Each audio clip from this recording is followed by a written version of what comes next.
Yo, it is 10:25 p.m. Thursday, June 5th. I'm here to tell you, live reporting from the scene. I looked across my TV about 30 minutes ago, and I saw the devil in Oklahoma. I saw him at play. I saw sacrifices being made. I saw blood magic voodoo going on the court. And his name, the man perpetuating all this, Tyrese motherfucking Halliburton. Yo, we are here. As you see by the title, we're going to give you one word to describe every single NBA team season. But before we get to that part of the episode, we got to talk about what we just watched live. We're here recording an instant reaction to game one of the NBA Finals in which Tyrese Halliburton continued to do Halliburton things and find a way to win against teams that the people don't think they should win against. What is going through y'all's mind right now? He is lucky that this is not 300 years ago because he would have been on trial. That's a witch. That is a straight witch. Okay. I thought you were going somewhere else with that. I'm saying, He said 300 years ago. Yeah, I know. I was like, not okay. I know. So I was like, wait a second. I was like, hold on. But yeah, man. The Pacers did it. The Pacers found a way to win in a game that they were losing for 99% of it, and that is not an exaggeration mathematically. Crazy game. We're going to talk all about that, give you our reactions, do all that before we get to the main part of the episode. But before we get to that, we have a little announcement to make. It is time for our seasonal merch. The TD3 summer collection of merch is here. You see, I've been wearing it. We've really been wearing it for a few weeks. Some of y'all have noticed. Mo has one shirt on with the sun on it. I got this crew neck that has the flowers and the basketball. If you guys have noticed, I've been wearing this other shirt. I think I'm showing it on the screen right now so you guys can look at the visuals. This is other shirt that has an orange on it mixed with the basketball. Heat, been wearing that for a while. We got a hat for you guys, a bunch of t-shirts. Full line of our summer collection for you guys going to be available for the summer. I like it a lot. We were hooping the other day, having a little photo shoot, and man, my attributes plus 10 that day. You're hooping Plus in the merch? 10. Absolutely. Got you feeling like Tyrese Halliburton? I don't deal with the devil. Not Tyrese. But yeah, man. Link in the description for this new summer merch. We're going to keep promoting it over time, but as you guys see, it's out now. It'll be here when the episode's out. Yeah, man, check that out. Drop a like on this video. And yeah, man, let's get you to our finals predictions. Why do I keep saying predictions? Our finals reaction. The cranium is crazy. Oh my god. I mean, I really don't know what to say. Crayon eaters rejoice. So let's talk about game one. The final score, Indiana Pacers 111-110. This was a truly inexplicable game. In the first half, the Indiana Pacers had 19 turnovers. We watched this first half and said, yep, that's what you thought would happen. The most aggressive, insane playmaking defense we've seen in our lifetime as fans probably is leaving their mark on the game. They're running the ball pressure to really, really have their way with this Pacers offense, which was so great for 3 playoff rounds. They hit this buzzsaw. Not a surprise, right? And then the second half came around, and the Pacers did exactly what they've done throughout 3 playoff series every single time. They stayed in the game. They chipped away at the lead slowly, got in position for when the fourth quarter comes around. They can out-clutch you. And my God, did they just out-clutch the Thunder, finishing with what we said, the Tyrese Halliburton game-winning mid-range jumper. What are y'all's current thoughts? I mean, we were telling you because at halftime, all of us were sitting there and we're like, yes, they're up by double digits. This should be a 20-point game. Yeah, it was a very bad Thunder out game. The offensive shot making was so bad. They should have been leading by a lot more than they were. Mm-hmm. And you felt it, especially in that third quarter, because they came out, they were a little bit aggressive, and you're kind of just waiting for all third quarter for the thing that the Thunder have done especially at home in these playoffs, which is we are going to not only turn the ball over, we're going to score off of this, and all of a sudden this 12-point lead is going to get to 22, and it's going to be wraps on it. And we've talked all playoffs about how as soon as you get up 10, 12, right, if you're the Thunder, you don't let that lead go. And they, Indiana, they hung around. It got to 10, and I was looking at you, and I was like, listen, it's getting kind of scary. Yeah. You having PTSD flashbacks? Because I saw it. There was a Neesmith 3, and I said, oh no. I said, oh no. That's exactly how it starts. His pearls. Donovan, the whole second half was like, my stomach hurts.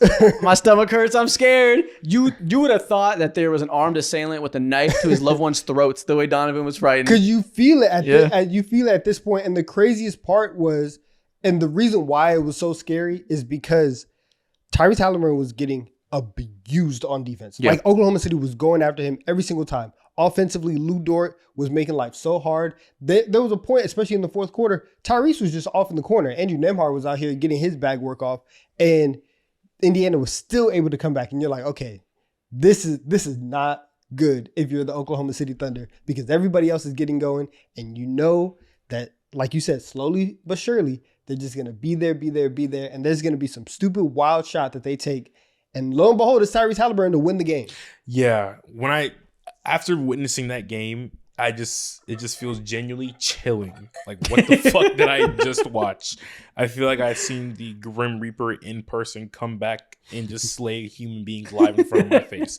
Because there's no way we're continuously watching this game in the second and third quarter, and even earlier in the fourth.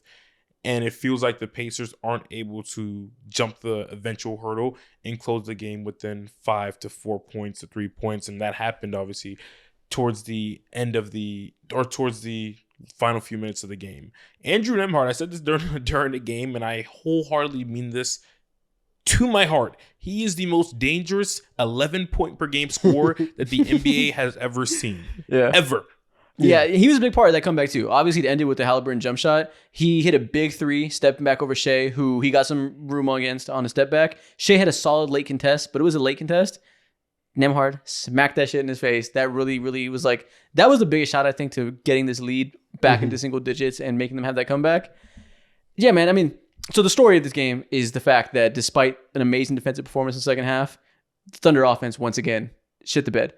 You got up and down games throughout the playoff run, especially against the Nuggets. You had really bad J-Dub games, really bad Chet games that kind of made that series go longer than it should, gave the Nuggets games that they should have won, especially early in that series. Kind of a similar story to what we just saw.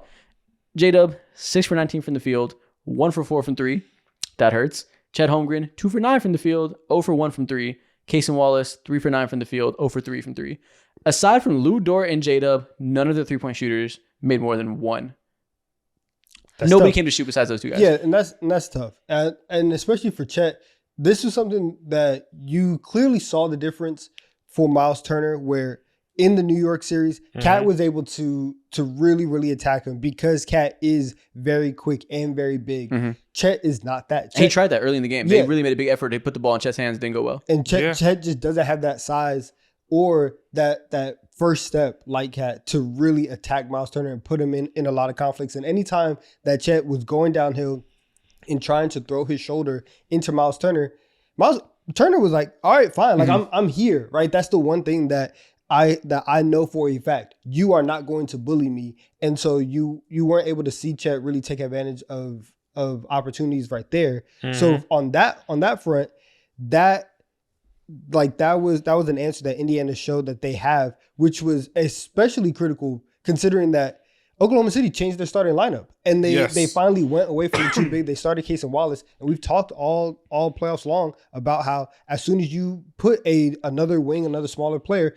having Chet at the 5, that's where you get those advantages. He wasn't able to take advantage of that. Yeah, exactly. But the defense took advantage. Defense got a lot better with the small ball lineup. That's fair. You're right about that. You're absolutely right about that. But there's only so much that you can give up when Chet is over here grabbing 6 rebounds and he's being sledded out by Aaron Siakam and Miles Turner. He just looked overall, like going back to what you said, Donovan, he looked like he was a step behind throughout the entirety of the game.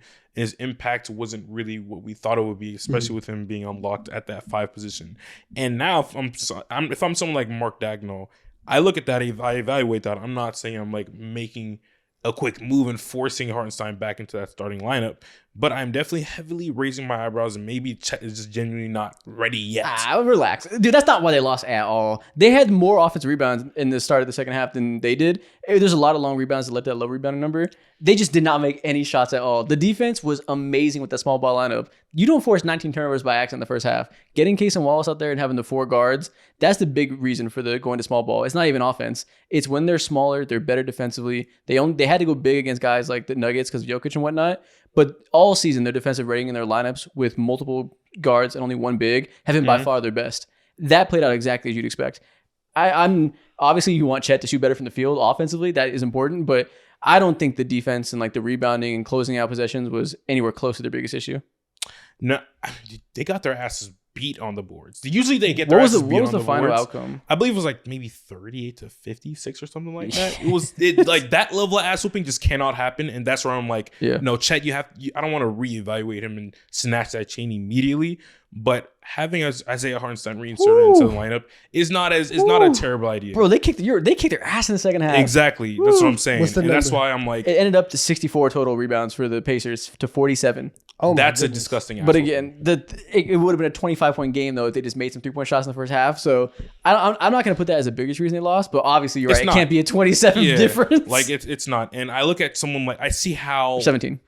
exactly. Yeah, correct. And I just didn't like. I wasn't a humongous fan of Chet tonight. Oh man, but yeah. You definitely can't be. He did not play a good game. I'm not trying to defend him, say he played a bad game, but I wouldn't reevaluate the small ball thing at all. Maybe you want to give Hartenstein more minutes and take advantage, but the one big, like that element of it worked because the biggest thing is defense, I think. Yeah, But yeah, that's a big rebounding difference. That's quite large. Yeah, I think for me, like the biggest thing if I'm OKC is I'm staying the course. I still obviously tonight inexplicable. You can't give up a 15-point fourth quarter lead with like 9.5 minutes to go. Yeah, That should not happen on your home floor in any situation.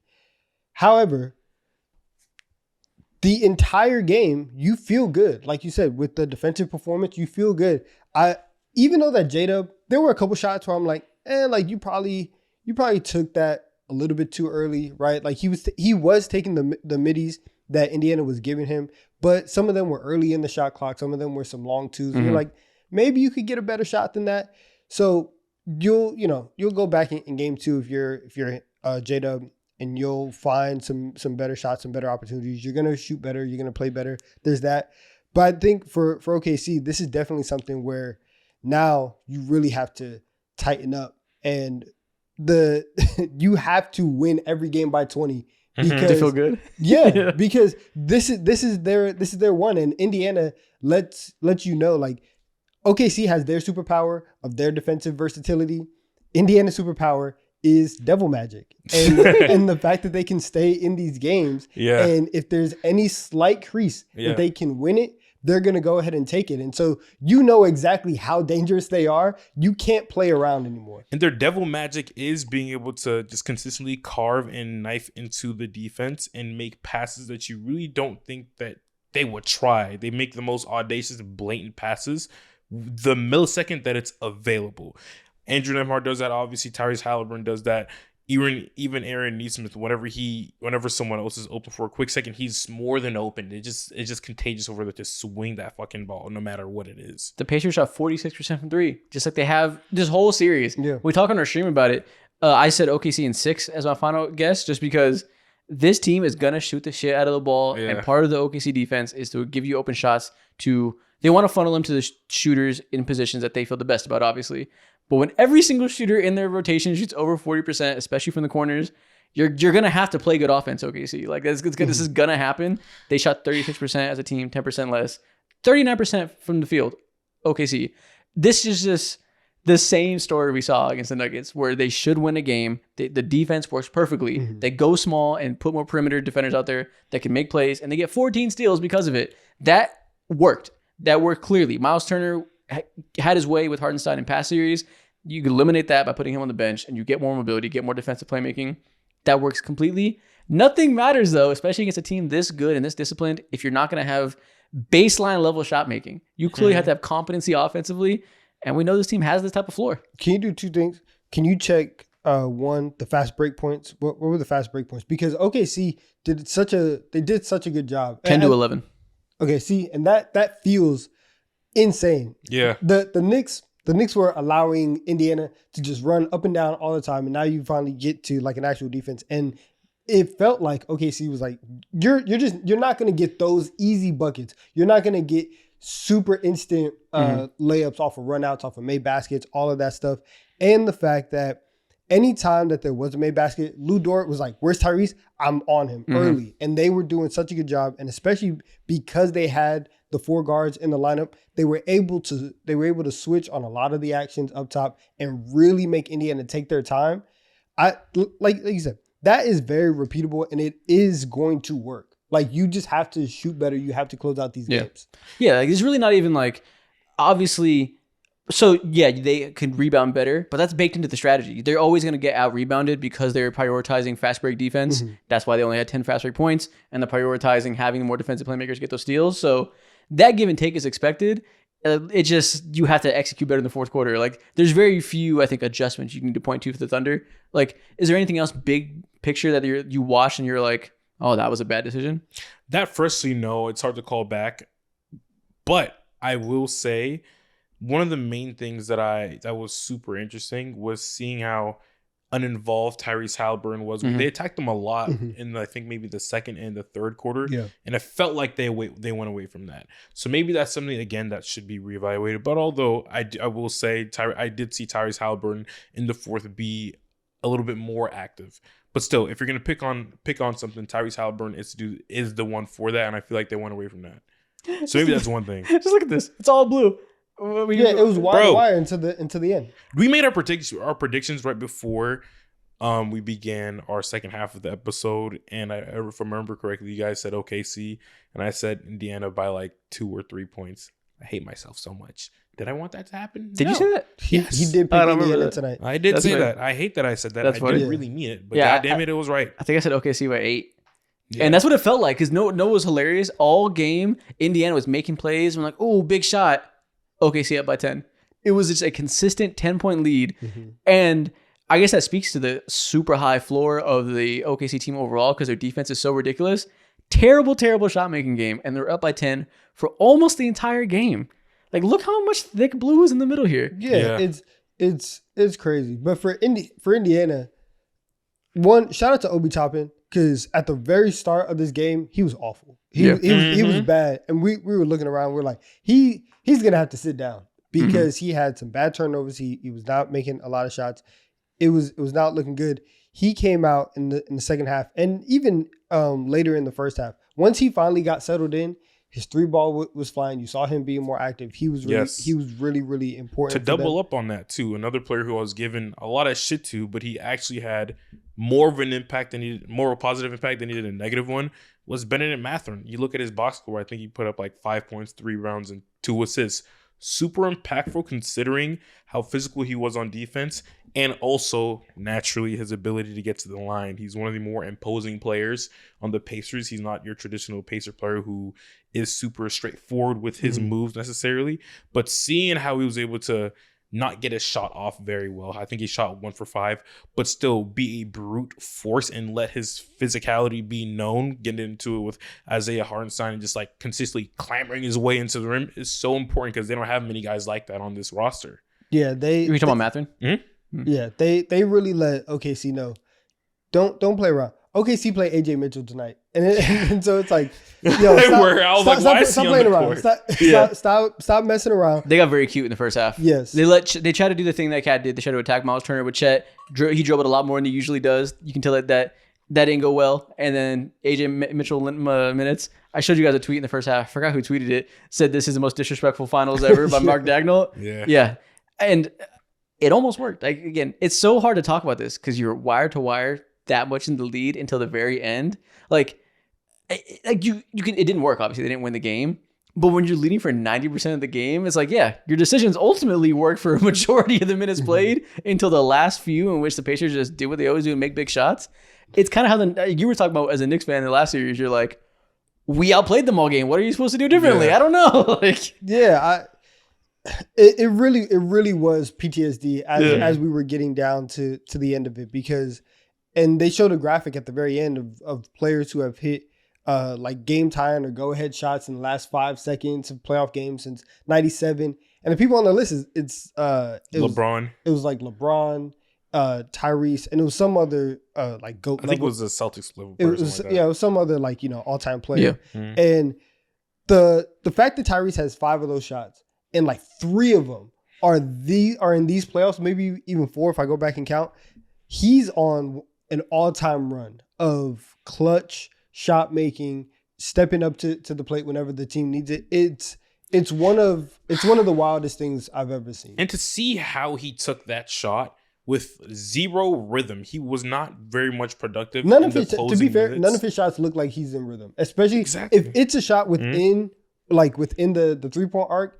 If it's a midi, I'm like, man, that's break. Like it never looks good. Yeah. That's what's funny. In so many of these game winners, there are shots he doesn't usually take. Yeah. That is not something that is in the normal Tyrese Halliburton shot diet. It's something that you say, that bullshit. Oh, it's in the rim.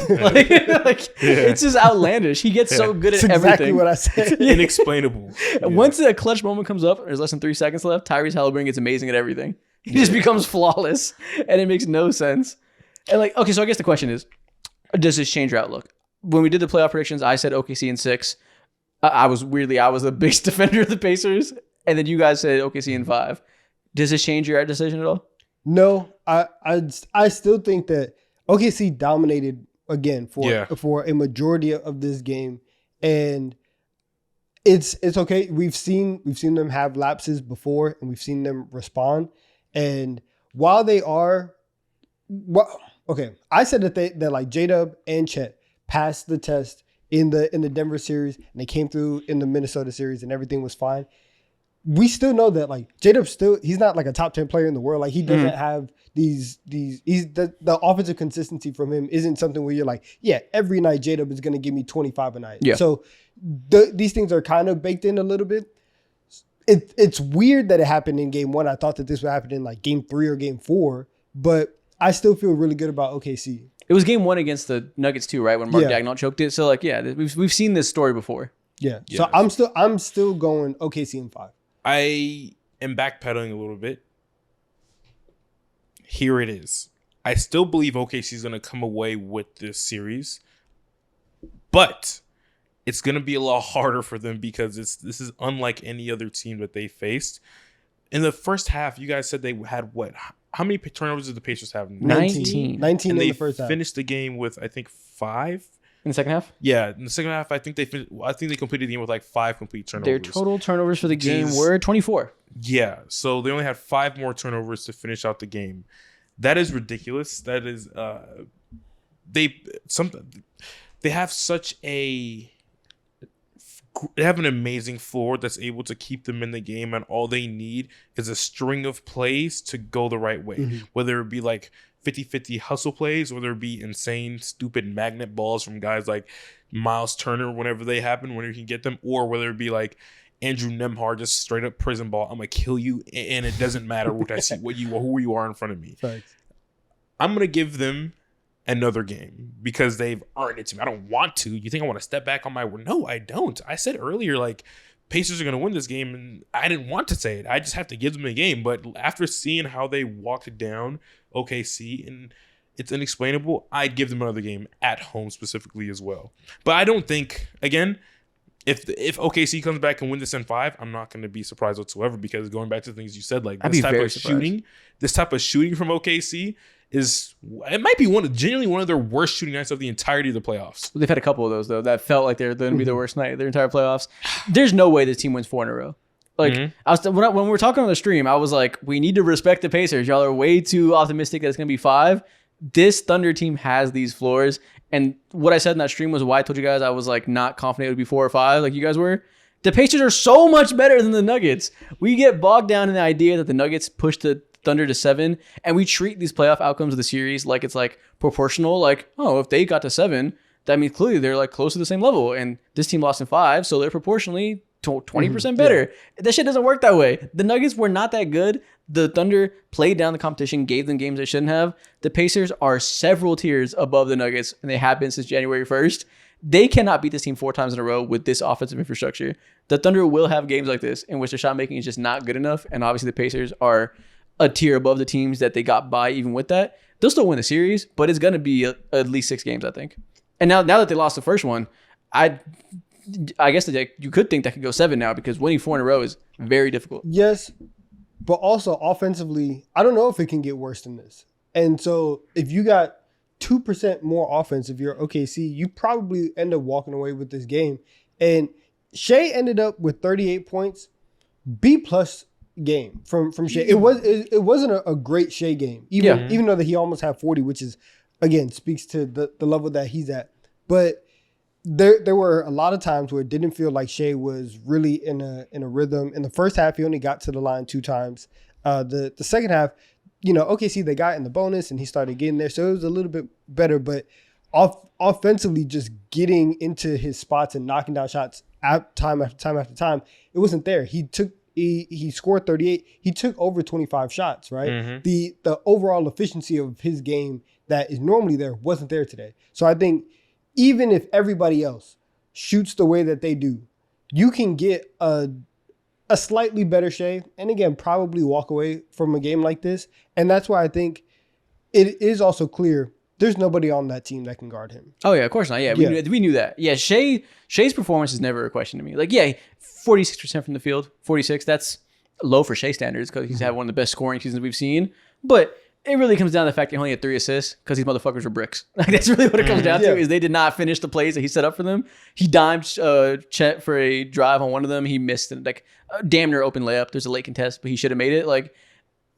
in a 1-point game, there's so many margins that could easily flip it, like you said. Exactly. So, yeah, I'm not worried they're going to lose the series or anything, but this feels to me like the win the next 2, lose game 4, win the next 2 after that, something like that, and OKC in 6. Like, 4 in a row is just really hard to do against anybody that's as good as the Pacers. Yeah, I agree with you. I feel like through that too, like no matter what happens in this series, you're almost always going to be having the 2 stars behind Shea, which is J-Dub and Chet, under a microscope continuously for their offensive woes. No matter what in the no matter what happens the offseason, like you're gonna want to, same price is gonna want to juice up this roster even more, which sounds insane to say. Have the assets and flexibility, cap space, and all that to do so. But that's something that has to happen if they want to get to that next level of just genuinely unbeatable, which sounds insane. Again, I know because they damn near won 70 games in the regular season, but they're just not unbeatable. It's so funny because there's so many things we want to like talk about. Like OKC was locking up so much of what the Pacers do, and there's so much to talk about there. But like they lost the fucking game, so it's like, damn, I guess I got to give it to the Pacers. But the way that OKC was like, they were manhandling him. Like they were obviously dominating with the steals in the first half, but the way that they were switching their smalls on the Siakam and Miles Turner and like begging the Pacers to post them up constantly against guys like Caruso and then locking that shit up, like it was a masterclass defensively for 3 quarters. Like it was so good. It's like, it's hilarious they didn't win this game. Yeah, exactly. With how good of a defensive performance it was. They just needed their shooters to be competent. And they couldn't even do that. You know how pissed I would be if I was Lou Dort, man? That was one of the greatest games of Lou Dort's life. And dude, Lou Dort is going to give us some stinkers too. He's had some... The Nuggets series, if we get back to that version of Lou Dort... What did he finish tonight? Because he had 17, I think. Yeah, he 5 or 6 threes. 5 of 6 from 3. 5 of 9 from 3 by the end. 55%. Damn, 5 for 10 from the field. 15 total points. Masterclass on both ends. 4 steals, 2 blocks. Damn. Crazy block in the fourth quarter. He was insane defensively. Yeah. Wow. Yeah, Chet's going to be better than 2 of 9 from the field, so that's a safe assumption. They're not going to have him attack Miles Turner as much. They're going to play back in the normal rhythm with him and have him focus on doing the stuff he was doing before. Clearly the game plan was to put the ball in his hands, and that threw everything off because it wasn't working. That'll fix itself. You can assume a J-Dub redemption. He's an up and down player, not just a down player. But then again, I mean, all it takes is a couple downs in a row and things get spooky. But we can assume there will be bounce back there. That alone makes them win this game. So no reason to panic. But, same thing we were saying in the Nuggets series. The whole series, we were like, oh, they'll fix this, they'll fix this, they'll fix this. They ended up not fixing it 3 times in a row. Not in a row, I should say, but 3 times out of 7 games. And we had a game 7 that we didn't expect. So it's not out of the realm of possibility that the Pacers push us to 7. I can't say that either. They got to show up. They use that to show. It's really that simple. You just got to make your shots. That's all it comes down to, really. For 9 minutes. And we were making fun of Richard Jefferson. Because once the league got down to 7, he got on the mic. He was like, "This is a 48-minute team. You have to do everything." And we were like, "Man, yeah. They got it locked up." And then again, 0.3 seconds left. Indiana takes their first lead of the night.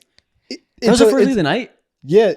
I didn't know it was literally wire to wire. Yeah. I thought there was a couple. There was one lead change. There was one tie and one lead change, and end of the game. And I believe it was for the Siakam free throws as well. Yeah. I think that those free throws gave him the lead. What I will say, this morning, Anthony Richardson, shoulder injury, out indefinitely. Another sacrifice. Another blood sacrifice. First it was Caitlin Clark, then it was out indefinitely. Yeah, indefinitely. They don't have a timetable for his return. Yeah, so Again, it's getting spooky out there in Indianapolis. Yo, that front office is cooked, man. I think I tweeted that Tyrese Halliburton has an inexplicable level of ice in his veins, ghost blood in his veins. We know where it comes from.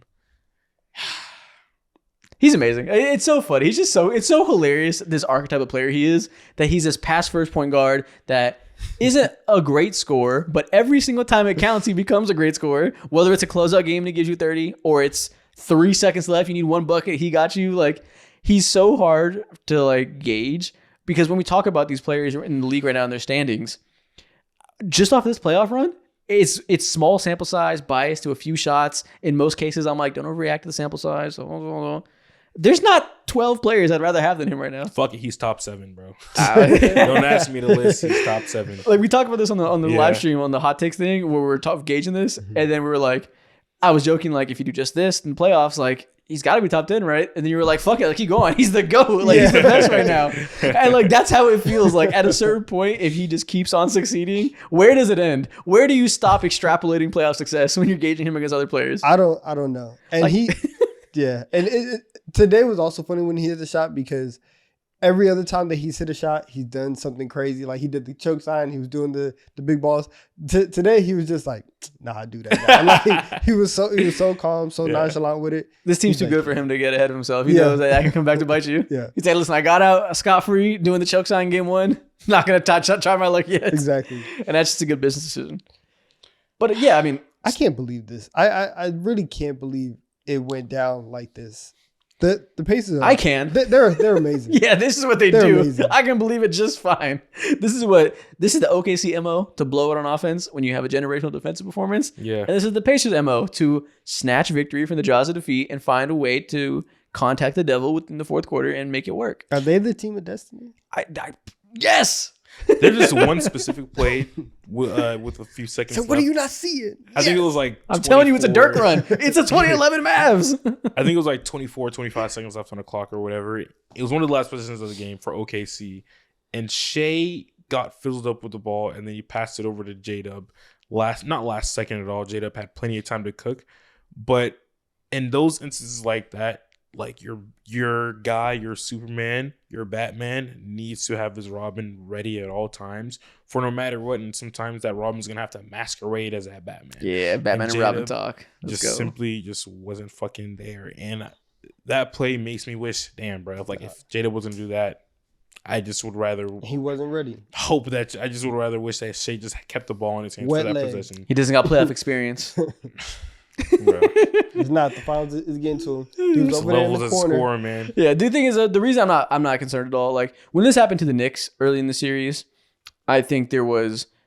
So one, it was like small sample, one shot changes everything, right? But throughout the course of the game, you saw a lot of areas that the Pacers outplayed them, and you say, well, that very feasibly can keep happening. They have these advantages. I feel like they have no advantages here that like really shined in that way, you know? Like, never mind. Let me not say that. Rebounding. They have the 3-point shooting advantage. And rebounding, too. Sure, but like, again, that defensive rebounding specifically. Yeah, but like part of that's by design with the way they get back in transition. So that's going to happen against every team OKC plays. Hopefully not to this extent. Exactly. That's a key point. But sure, but I'm not. Normally it's a 10 rebound difference. Today it was 17. That's more than you want, but that's not something that I'm going to be like, that'll decide the series, you know? Mm-hmm. The 3-point shooting difference, that can be the Pacers' path back into it. But if you look at the other side of the court defensively, I don't feel like J-Dub and Chet had bad games because they have lockdown defenders and or lockdown schemes that slow them down. They've executed very poorly. So, like, sure, it's never only one side. Clearly, the defense has to make them execute poorly. Otherwise, everybody would do well every game. But I do feel like it is fully in OKC's hands to just play better rather than Nesmith is the answer to guard Jalen Williams. He's not going to have a good series all game. Stuff like that. Like, I don't feel like there's big takeaways on that side to make us really spooked about the Thunder. So it's gonna be okay. It's gonna be okay. It will be. So the takeaway then is shout out the Pacers for just having a dope ass performance and once again having a moment. Whether or not it becomes something bigger, we will see. But either way, shout them out, man. It's not. It's like we've talked about all playoffs. It's not like we're playing this series over 100 games and it's some wild sample size, right?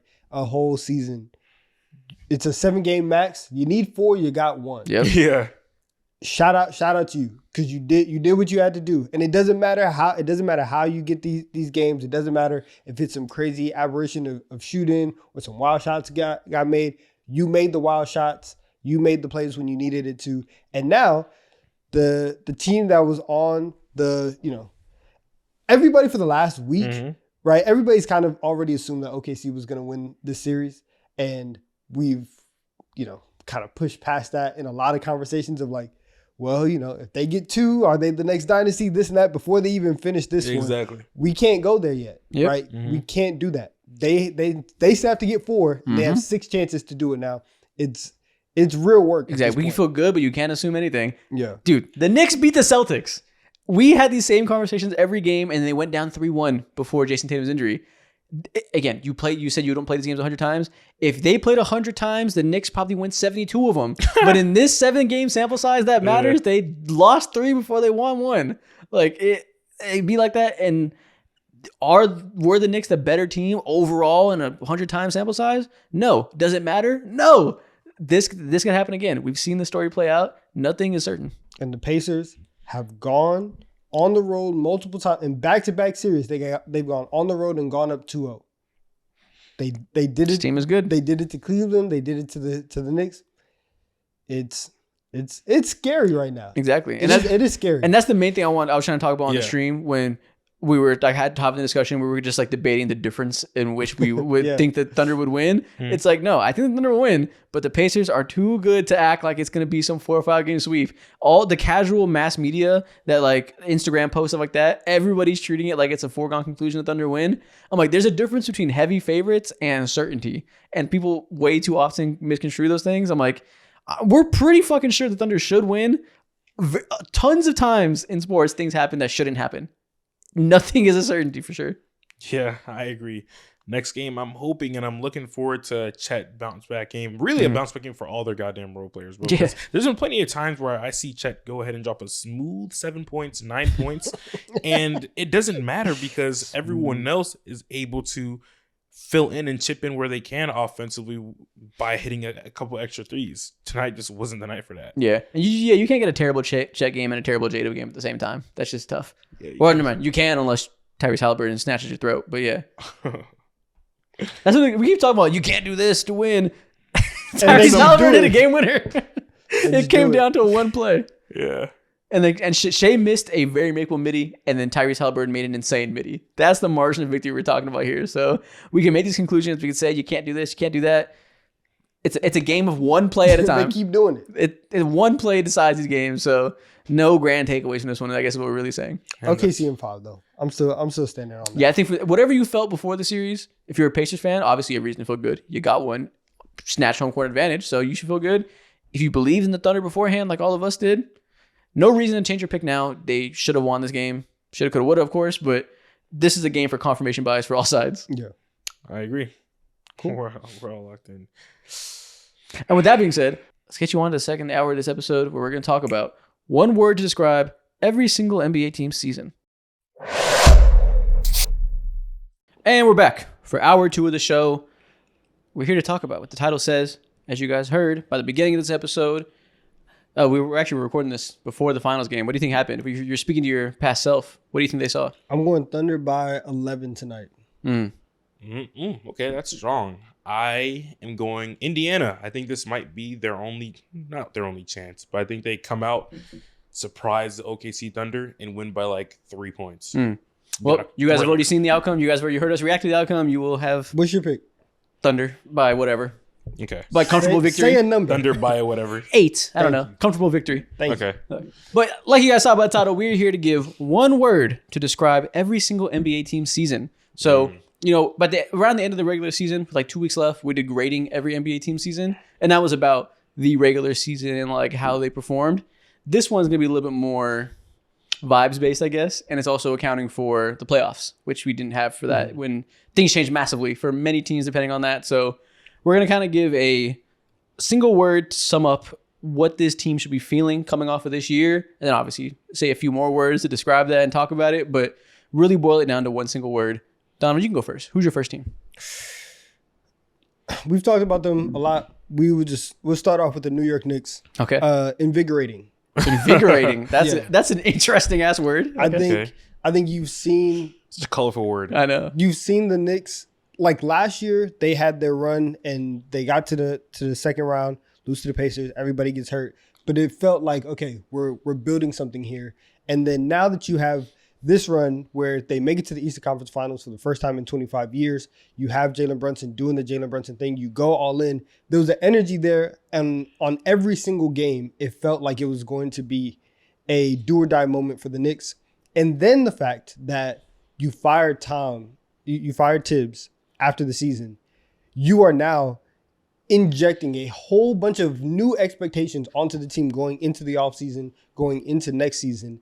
A lot of things within New York basketball are just now elevated. Mm-hmm. And so I just think the entire season from start to finish was very invigorating for the Knicks. That's a decent word. I was kind of thinking about it like injection of life, I think. Yeah. So same thing. You just use a better vocabulary word for that. Because we all season did not talk about them like a team that had a chance to make the finals. And they clearly did. They were close. They were a couple games away from really, really being the biggest surprise of the season, honestly, because of how much we had little faith they could beat the top two teams in the East. So that alone, the run, adds extra life, gives you a newfound expectation that you're going to carry in the next year, whether or not it is like, I don't want to say deserve, but whether or not you should carry that into next year, you will. You will have higher expectations. Now with the new coach, like even more reason to be excited because you could say, hey, Tibbs held us back. We get a smart brain in there that does more offensive juice to the team.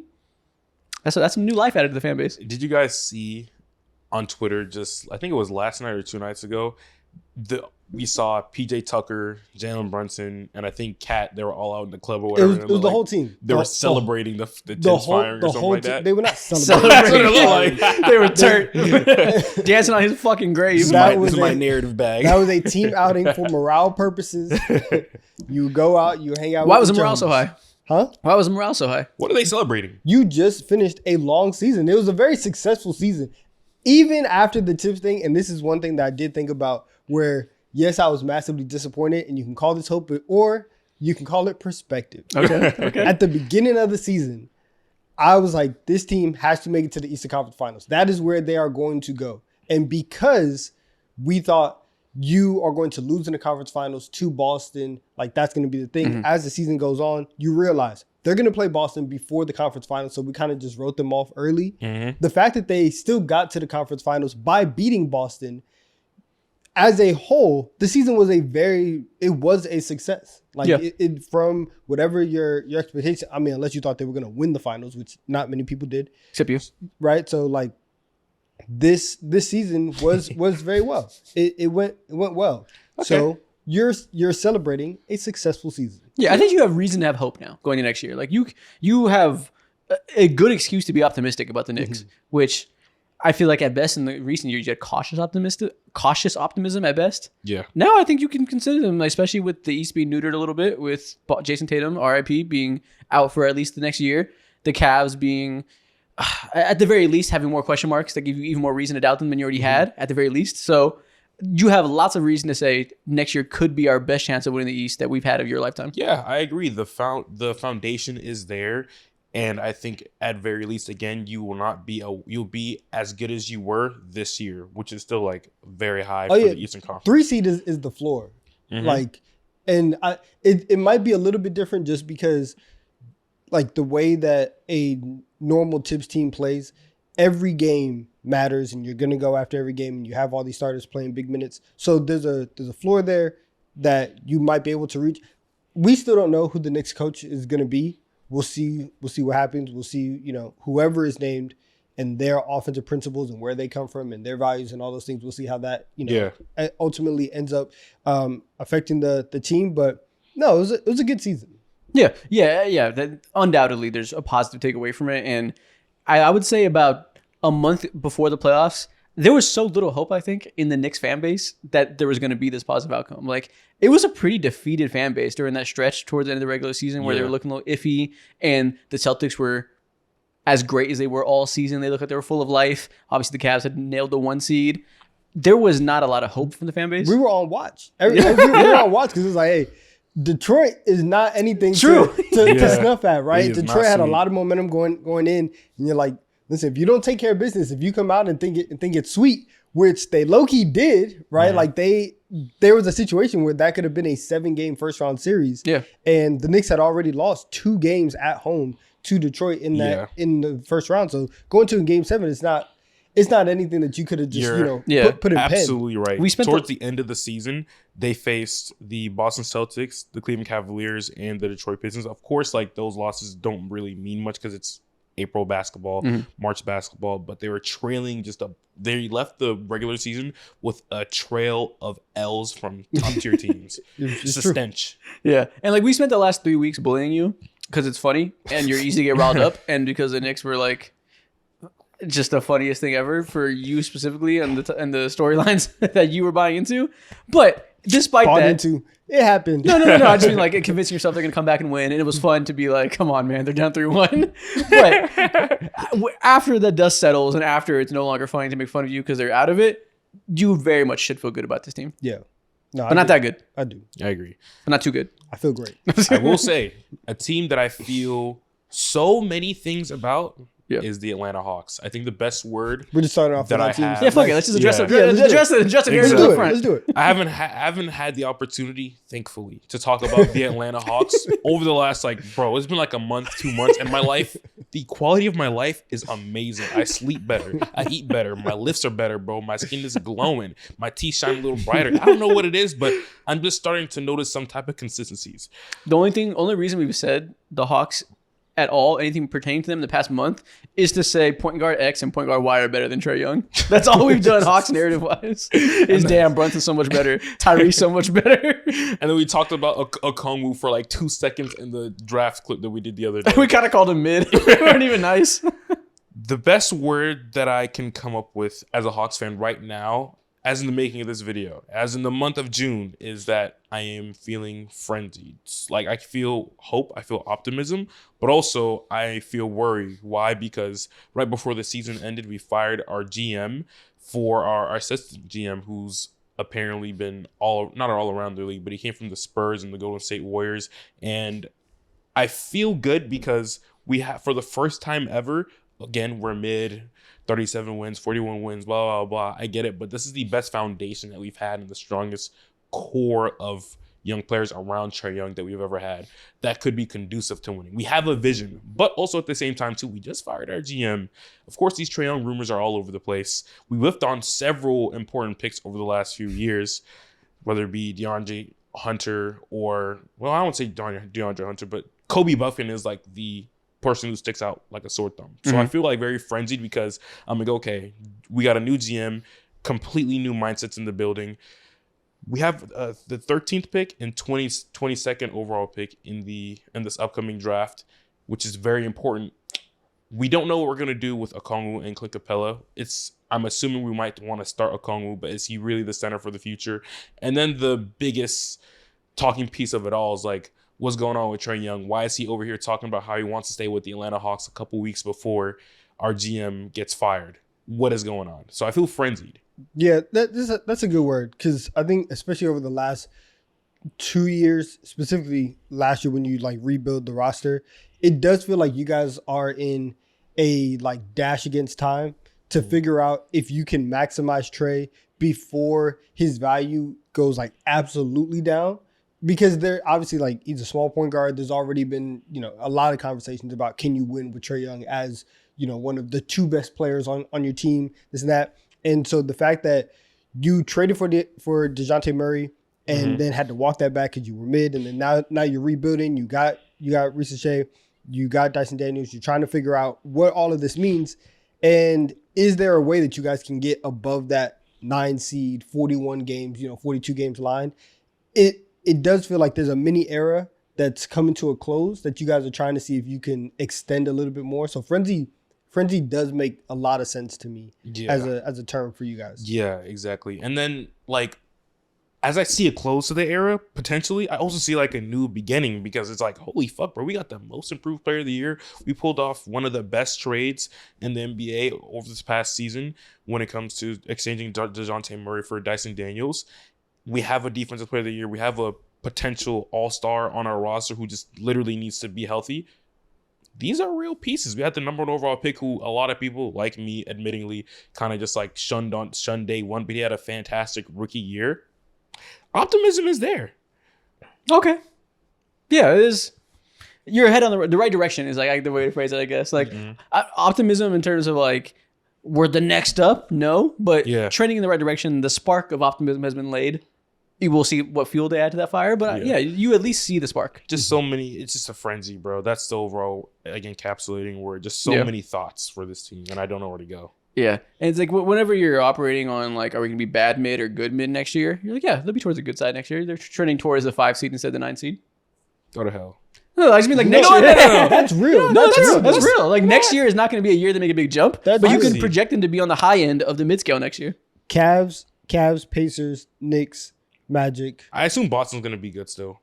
Well, depending on what they do, which that's going to be a fun one when we get to them. Later. But those four, and then let's just say you guys climb up to 5. That's good. Yeah, you're trending in the right direction. You're not ready to be a great team yet. They're not there yet, but they're on the high end of mid, and they can take another step. You're talking to a puppy right now. That's good, man. Good job. Just keep That's grinding, exactly bro. what I'm doing. I'm talking to keep grinding, bro. You'll be all right. I'm talking to someone Stay damaged. consistent, bro. Stay consistent, bro. Bro, post 10 times a day. It's all about clip farming and pushing people back to your Twitch stream. YouTube, Instagram, TikTok, Lemon app. Just Gary V. Yeah. Dude, you gotta post 1,000 times a week. NFTs. And you would know this if you bought my course for $10 a month. Dude, sell your shoes and buy a camcorder. Garage sales every Saturday, 9 a.m. Sell Trae Young now. You don't need them. Okay, man. so that's the Hawks. Oh, let's stick with the trend of our teams first. Up front, we'll go to the Lakers. My one word to describe the team: Leeson Al-Gaib. Who? What? Wait. Luka Doncic is the only thing that matters for this season. Oh Obviously, my God. there was the I was looking downside. around me like I thought First something of was all, going on. That's for us. We have. So in other words, I'll use one term to describe this team instead of a 3-word phrase instead of one word. Yeah. A new hope. He said 2 words. Nash and Paul. Well, I'll cheat and I'll use 3. A new hope, I Okay. think, is the phrase. Because for this season, the only thing that matters is the fact they got Luka Doncic. Obviously, they showed us reason to believe they could make a run. That shit was a house of cards. It was fake. It was false. It was fugazi defensive schemes that worked in the regular season, did not work in the playoffs, right? So the reason we had optimism for them this year, false hope. But before we even gained that false hope when they made that trade, the only thing that was talked about day one was, okay, so the next era of the Lakers is here. They're going to move past the LeBron era. Right now, we're kind of juggling both, but eventually this is all about building towards the Luka Doncic era that comes next. And that's all that I can take away from this is going into the summer. I'm already over the playoffs loss. Like, as soon as I saw this team didn't have the juice in the first 3.5 games, once you got to that middle point of the series, I was like, okay, so they just don't got it. I have no reason to care anymore. They clearly are not built for this year. Oops, I was stupid for having hope. Now I'm like, okay, so how do we make this Luka Doncic era work? How do we retool this team this summer to give our new hope everything he needs to lead this team towards whatever comes next? Yeah, because if every team in the NBA right now, like if we just did a massive redraft, Luka goes where? Like 3 at worst. And Wemby, Shea, because Shea's still younger. Jokic, he still has a good amount of years. Then it's like Luka and Giannis. Nah, Luka's younger than Shea. I think I would. Yeah, but Shea's a safer bet right now, I think. But it's that's debatable. That's MVP. debatable. Yeah. MVP, But whatever. even with Jokic, I think if we're doing a redraft, because the same reason why you would take like Shea over Luka, you would take Luka over Jokic, because Jokic is nearing 30 and Luka's not necessarily there. Yeah, and I didn't mean Shea. I meant Shea's younger than other stars okay, I like see what Jokic you and Giannis. Yeah, but yeah, so like Luka is one of those like foundational pieces in the league. So yeah, it doesn't really matter, and they are one move away from getting the thing that we all said that they needed all year long, which is they need an actual big. They did not have any playable big men in that series. At least not playable to JJ Redick. And the fact that now you have an offseason where he can be involved fully into player personnel decisions and not only get a player that fits with Luka, but fits with what JJ wants to do, that's massive for them. Yeah. And you could say one of the words to describe this team is disappointment, if you'd like, because we did all truly believe that this team had it in them to somehow, after such a monumental trade, make a run in the playoffs. Like, it wasn't completely ridiculous for us to think they had a chance to win a playoff series. At least one, right? Like, Yeah. they very well should have won one. So they did fail in some regards. But, it's not the most important thing. While people like me allow myself to have hope and be a fan and truly just believe, like, oh, they're bringing it all together. Once the dust settles, you're like, okay, it's not shocking that was false hope, right? Yeah. It's not shocking that didn't work out the way we wanted to believe it would. So with that being in mind, and with taking a step back and realizing what really matters to the future, it's all about next year and the next year and the next year. Like the next 3-year window, while you have Luka under control before you can inevitably decide he wants to stay or go, you probably have at least a year and a half, 2 years, maybe 3 of a runway to prove to him he should be here long term. That's what it's all about. And if they didn't do this trade, I don't know what that runway would have been like. You would have had 40-year-old LeBron, AD over 30. Damn. I don't know. Like, you wouldn't have had a long window in front of you whatsoever. This probably would have been more like LeBron's about to announce a farewell tour and you should trade AD before he loses all his value. And now we have the complete opposite of that, as in terms of a long-term path in front of us. If I was to get into the weeds a little bit more and talk about a specific player, Luka Doncic, and describe one word for him going into next year based off of this season, is like bomb. Like, he has a time bomb on his chest, because there isn't a player who has as much pressure to perform at like God tier all time level like Luka Doncic since we've seen LeBron as a Laker, or since you could even say since we saw KD join the Warriors back in 2016. Another thing that helps put more pressure onto Luka is, for me personally, I like narratives. This is what this episode is about. Some dude in your draft class, 2018 specifically, just won MVP, and he might win an MVP, an NBA championship. If I was to tell you 2-3 years ago that Shea was going to win an MVP before Luka Doncic, you would be so shocked. You would call me a fucking moron. Chains have been snatched. Exactly. Chains have been snatched. And that is one of the more shocking things to develop over the last, 7-8 months. Of course, Luka's went through a hell of a lot of things, whether it be him being traded, him being injured, and all that. But there's a lot of pressure on him specifically to be peak Luka, better than ever. And he needs to break new barriers or at least reopen them so he can enter his name into these conversations again. I think the word to describe the next year is pressure. I said for this season, I said a new hope. But like, I'm calling this guy the chosen one. The word I called him Leeson Al-Gaib. That's the chosen one from Dune. Okay. So I'm calling him like the king. Like, he needs to be the one to like lead this team. So that in of itself includes a whole lot of pressure. So that's definitely the way to describe Luka over the next year. He has everything on his shoulders. Fair. All right. My next team. Let's go. Let's stay out east. I'm gonna go at least stay out east for me. Cleveland Cavaliers. Okay. Controversial. That's the word? Yeah. Okay. Controversial. They went over. What'd you say? I said, what are they, Aiden Ross? Okay. They won over 60 games. God forbid. They had a great statistical profile. You had D Mitch taking less, right? All the high vibes were there.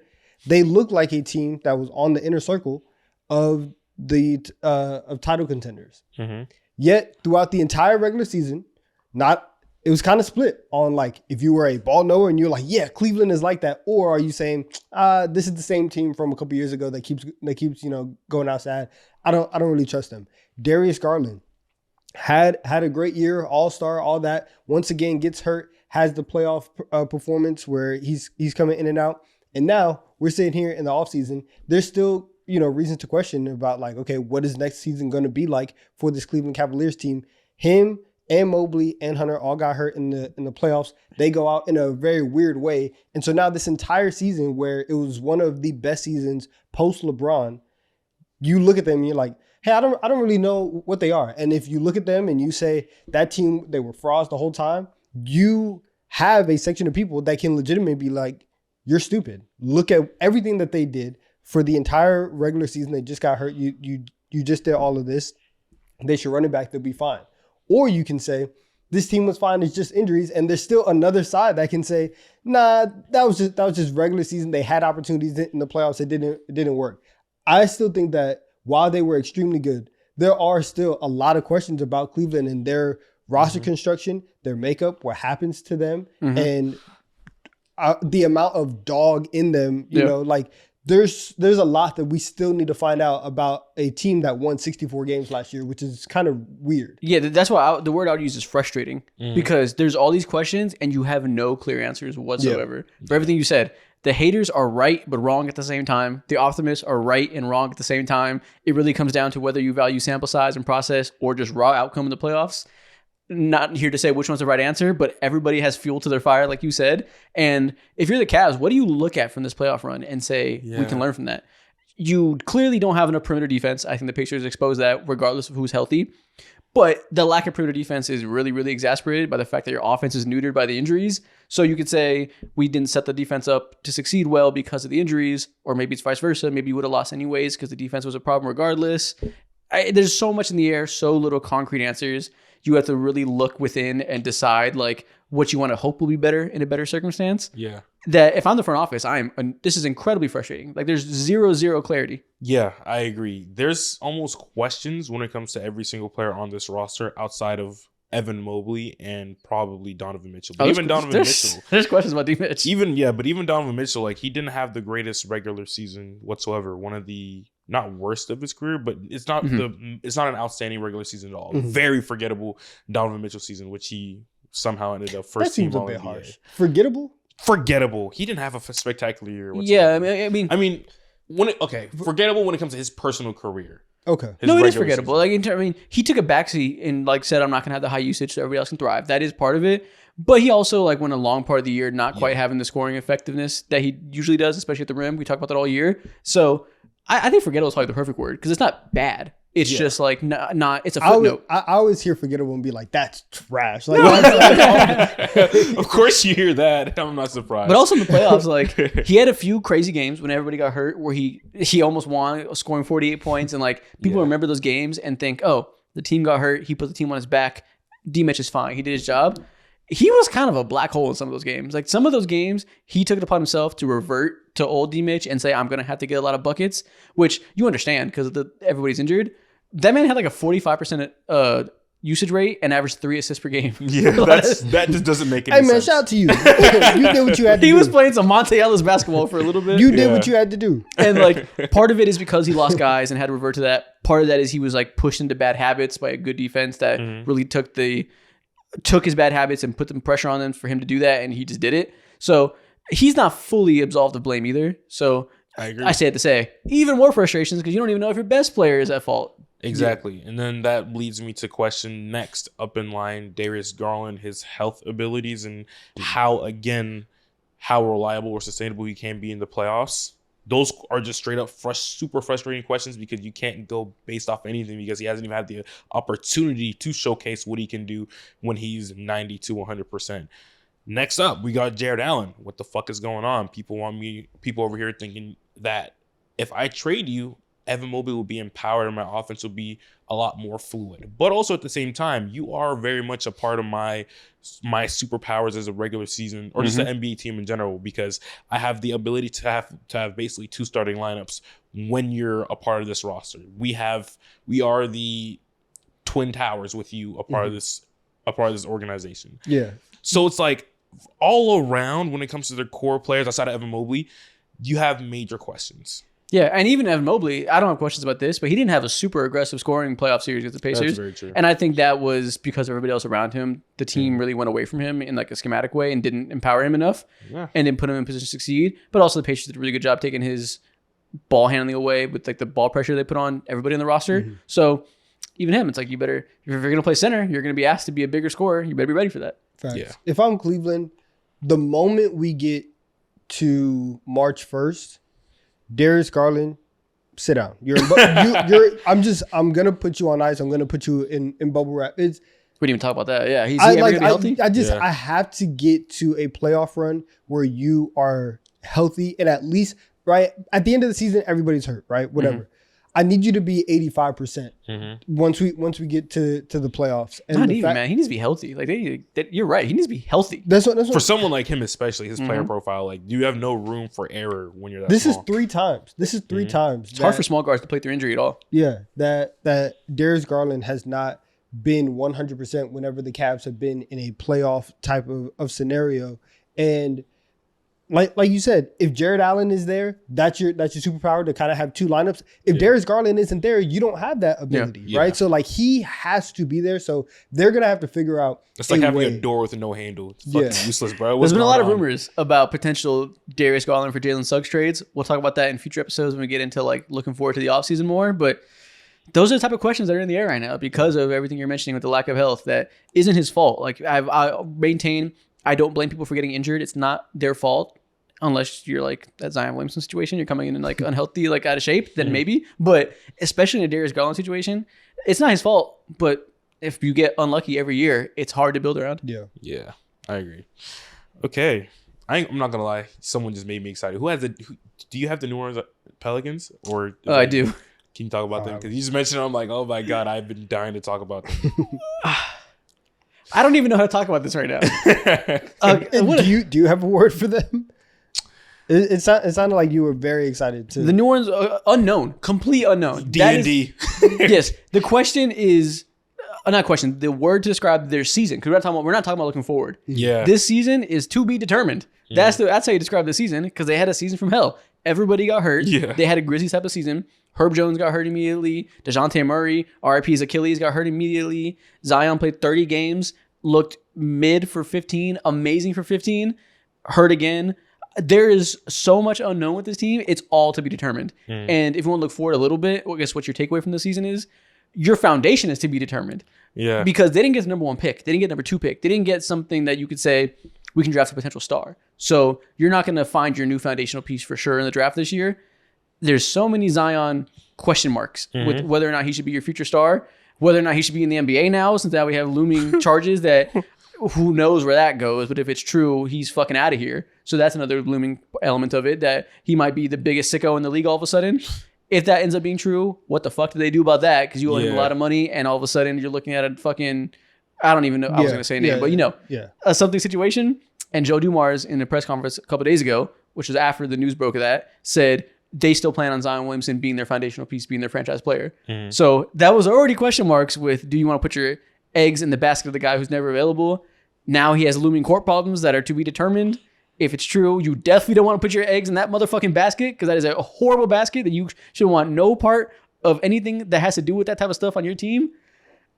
I can't imagine a player in terms of the space they're at in their career that this is a worse thing for their like long-term value in the league. Yeah. Like you already were on thin ice and now you're about to fucking hammer that ice with drop a grenade on the ice. Like, who knows what they should do? And you mentioned Joe Dumars. They have an entirely new front office. They got rid of David Griffin. They're still in a good position, but Zion Williamson is not nearly as safe as he used to be through all the injuries. Like this is one of the biggest, like, okay, this is damn near a boomer bust season for you, bro, because this new front office has tape on you. They have your catalog of games and how available you've been over the last, 4 or 5 years.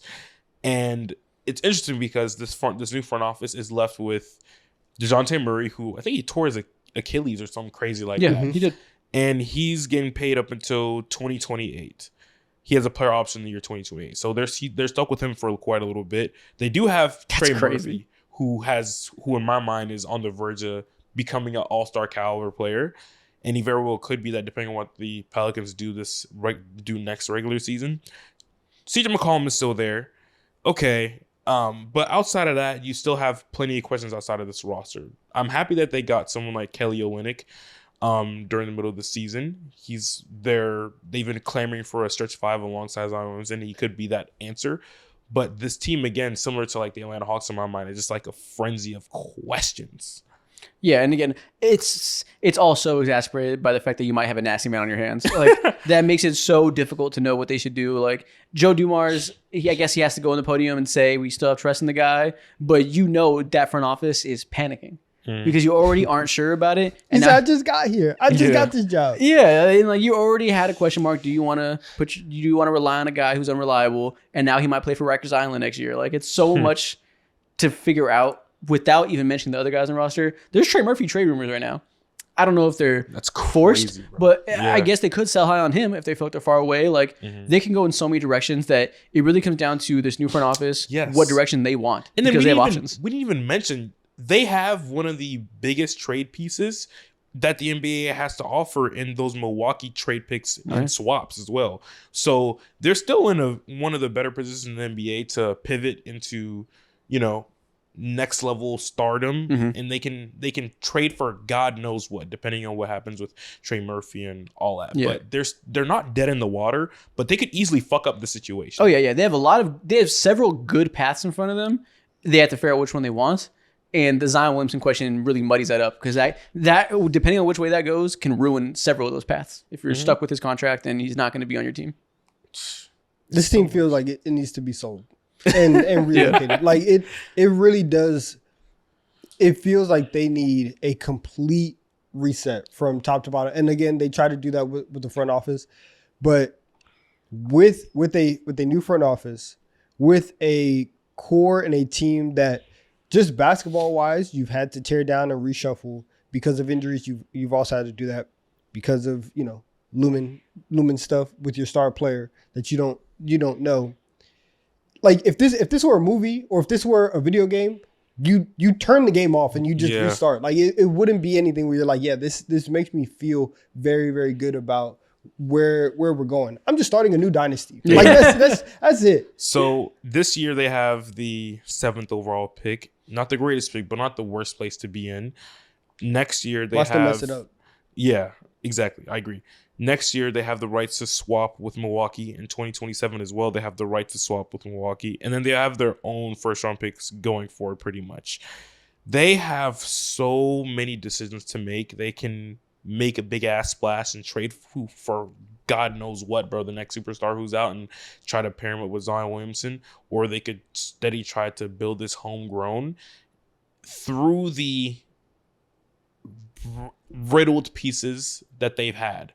There's just so much to talk about with this team, and I'm just excited to see where it starts. I think it all starts on draft night for them. I'm unexcited to see it. So I'm not excited at all about anything. How about that? Yeah, I very much don't want to see it because it looks like it's going in a nasty place I do not want to see. Okay. There you go. Well, my next team up, similar-ish situation to the New Orleans Pelicans, is the Philadelphia 76ers. Okay. I cheated a little bit. I have 2 words for them. Hard 75. They need to lock the fuck in. Hard 75. They need to lock the fuck in. Paul George, put that mic down. Joel Embiid, please figure out what's going on with that knee. Please. Jared McCain, I love the side businesses, bro. You are thriving. I love the media personality that you're becoming, bro. Just so it's clear, hard 75 is 3 words. Oh. That's hilarious. It's back in the 75 hard. You don't know what he said. Is it 75 hard? It's 75 hard. I've always heard people say hard 75. I swear to God. Hard 75 is wild. And you look It's up hard 75 75 on TikTok, people are saying No, I know. hard 75. I'm telling you, it's 75 hard. Wow. Yeah, look it up. 75 hard. A tactical guide to winning. Yeah. To winning the war with Well, that's a yourself. book. That's what it's from, I guess. Yeah. Okay. it's from that. 75 hard. Does this Yeah. mean like 75 days of hard work will get your life right? Yeah. Okay. Yeah, just being like super strict and disciplined. That's a good word. They need to lock in. That's Yeah. the lock hyphen in, so it's one word. Lock in is what the 76ers need to figure out. Yeah. Because they're similar to the Pelicans in that there's paths in front of them. They have to lock in and figure out which one they want to go down. It kind of feels like their path they're choosing is get the very most we can out of the Joel Embiid era. We're not going to punt on Embiid yet. We're going to try to get him healthy for next year. Load manage the living fuck out of him in a way that nobody has ever been load managed before. This man is not playing 2 consecutive quarters. We're going to load manage him within games. He's not going to play more than 3 times a month. We're going to make sure he's available for the playoffs. They're going to go to extremes and try to get the most out of that. See if they can get a bounce back year for Paul George healthy. And then probably use these draft assets to kind of like They got the toe both 3rd lines. overall pick, bro. They got blessed. So they're probably going to pick Ace Bailey because he can probably, they're going to try and make him like a 3-and-D guy at first and let him grow into his wings, but pick a wing that can contribute next to their stars. Like, feels like they're going down the path of we're staying loyal to Embiid for at least one more year. Obviously, there's questions there. There's a lot of questions on whether or not that's the right path. So figuring that out, it's very similar to the Pelicans. Yeah, and that's why this last year, like their word is just hell. Like Yeah. that's where you were. It's a last good thing year. we paired them and the Pelicans next to each other because they're very Yeah. similar situations. Yeah. And so you have everybody on your team getting hurt, everything that went down, the whole, podcast debacle that Yeah. that plagued the team. So self Self-inflicted debacle. Yeah. Like Yeah. it did not need to be a storyline. I feel like they have even less room. Not at all. You could have just stopped making the podcast. And Yeah, you didn't have to announce anything. Or just keep doing it. Like at the point you were so deep in, just like keep doing your thing. Like nobody gave a fuck anymore. And then when the season's already lost, now I'm a lock in. Like nobody. If you would have just kept going, nobody would be talking about this podcast. Do you know how mad I would be if I was a Sixers fan, man? I would be so pissed. You lock in when it's over. But yeah, they have even less room for error compared to the New Orleans Pelicans because of naturally the age of their stars on this team. Yeah, and they can easily fuck the situation up. And in my mind, if they miss on this pick right here, like they're completely done. There's no hope for anything. The Joel Embiid era is already looking really fucking bleak. Mm-hmm. But I think with this pick missed, it's beyond over. They just gotta cross their fingers and hope it's not over. Like at this point, there's very little reason to leave this season feeling good about the Joel Embiid era. Like everyone, like this season was kind of like a collective funeral for the prime of Joel Embiid, and maybe it's premature. Maybe he comes back after another surgery and looks to be. He still looked good when he's on the court. He's not incapable of playing basketball anymore. Like it's not a Greg Oden situation where the injuries pile up and he sucks now. Yeah. It's not quite that. So maybe we were premature and he has at least one more year of 50 games in him. But that's the bar now, is 50 games. We're not even hoping for 70 games anymore. The bar is so low and there's so much room for variance that at the best case scenario in terms of the way you can view this team, it's a bad bet. That the possibility is there. You could get some Joel Embiid play that still is one of the best players in the league, but it's not a safe bet whatsoever. And that's all they can hope for is bad odds going in their favor. We're going to talk about them a lot in the offseason, especially as we start to get more news about Embiid and whatever, ramping up he's doing, whatever recovery it is. It's over. It's done. That's how I describe it. Betting on the Sixers to have, I don't know, if in their mind their goal is still like we want to win a championship next year, you're trying to hit a 20-leg parlay if you're trying to do that. It's 20-leg parlay. It's not anything that you can realistically be like, yeah, we actually have a shot on this. That's how I'm going to describe the Sixers this year and going forward. They are now bad bet. That is how we refer to them on the show. They are bad bet. Yeah. Damn. Every year, really. The history says every year they are a bad bet. Even when Joel Embiid was healthy, some of those bad bets weren't necessarily their faults, but now the bet is as bad as it's ever been. Damn.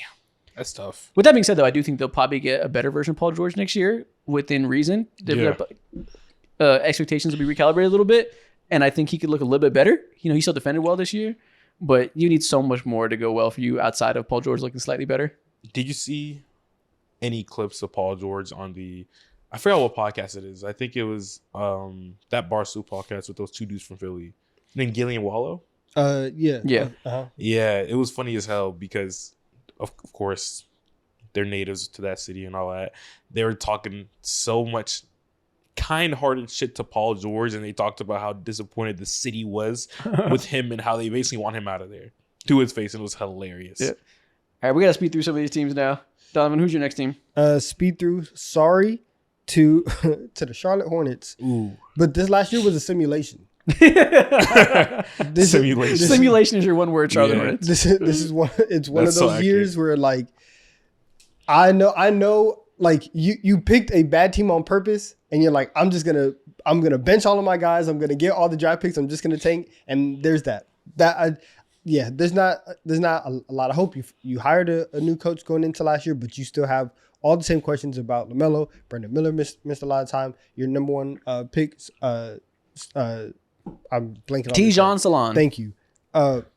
Again, a forgettable rookie season. Definitely auto sim rookie season. Yeah. Mm-hmm. So Charlotte Hornets, your last season was a simulation. Yeah, I think that's a good way to phrase it if we're keeping it light on them, because obviously we've talked a lot about the lack of faith we have in their future. Mm-hmm. Obviously, the lack of faith we've begun to have with their star player and how much questions we have with LaMelo after being, I think overall we've been LaMelo optimists as a show over the years.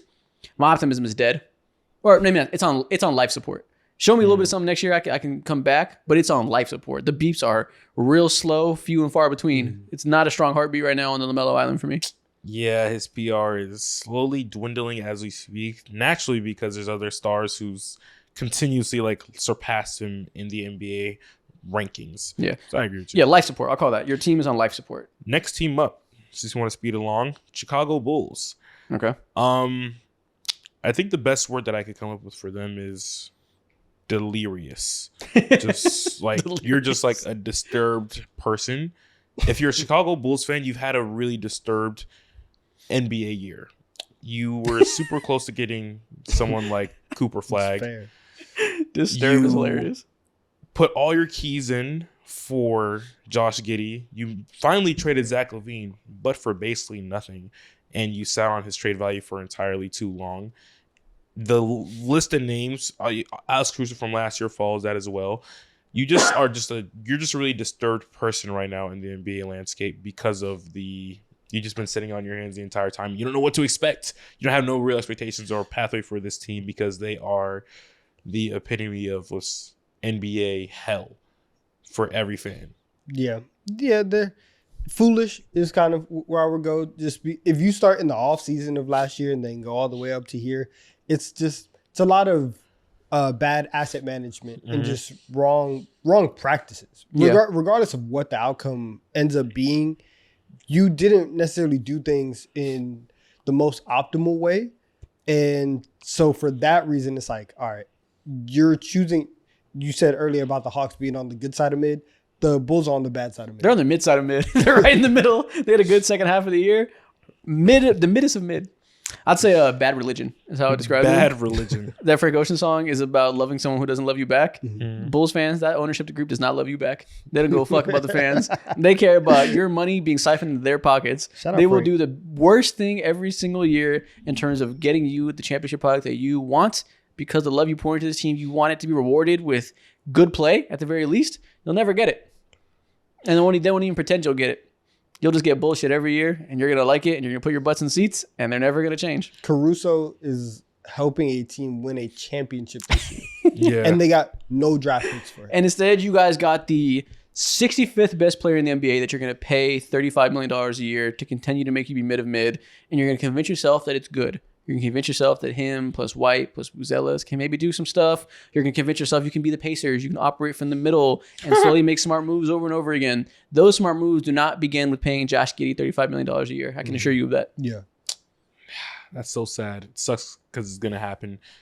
Why is Billy Donovan still one of the longest tenured coaches in the NBA? What does he do? It's wild. He puts butts in seats. He keeps a job. He has an easy, safe job. That's great for an NBA head coach. Most people aren't promised that type of job security.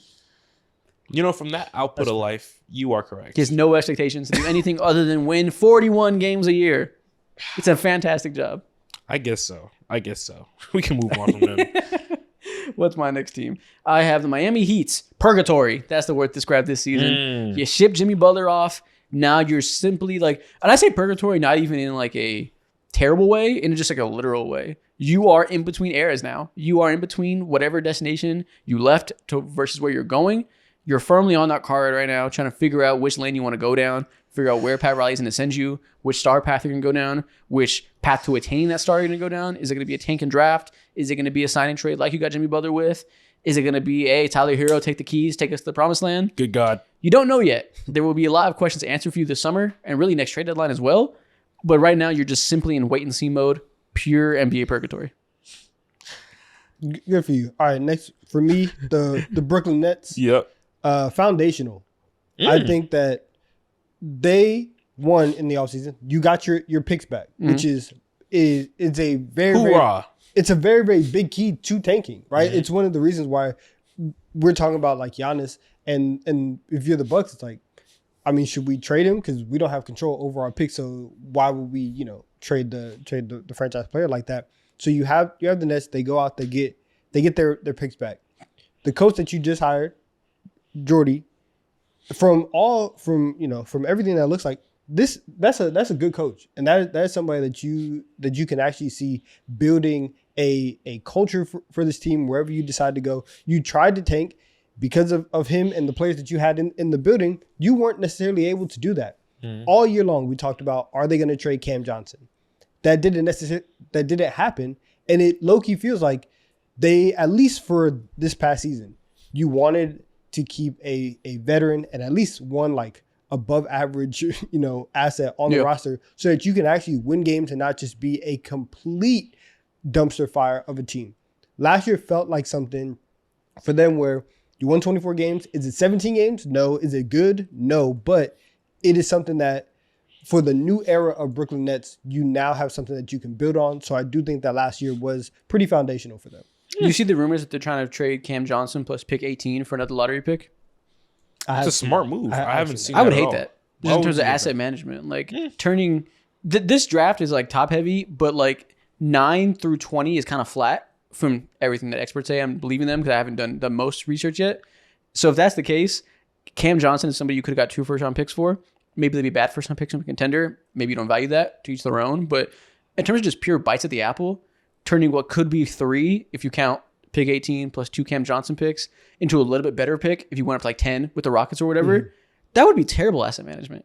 Yeah, that's not the greatest asset management, I agree, but maybe they have a very specific guy that they're enamored with, and they want to sneak in and grab him. And if that's the case, hey, like, all power to you. He better be fucking really good, though. I would just trade up with something other than your best asset if you're trying to move up 10 spots. Like, it's not like it's insanely hard to do that.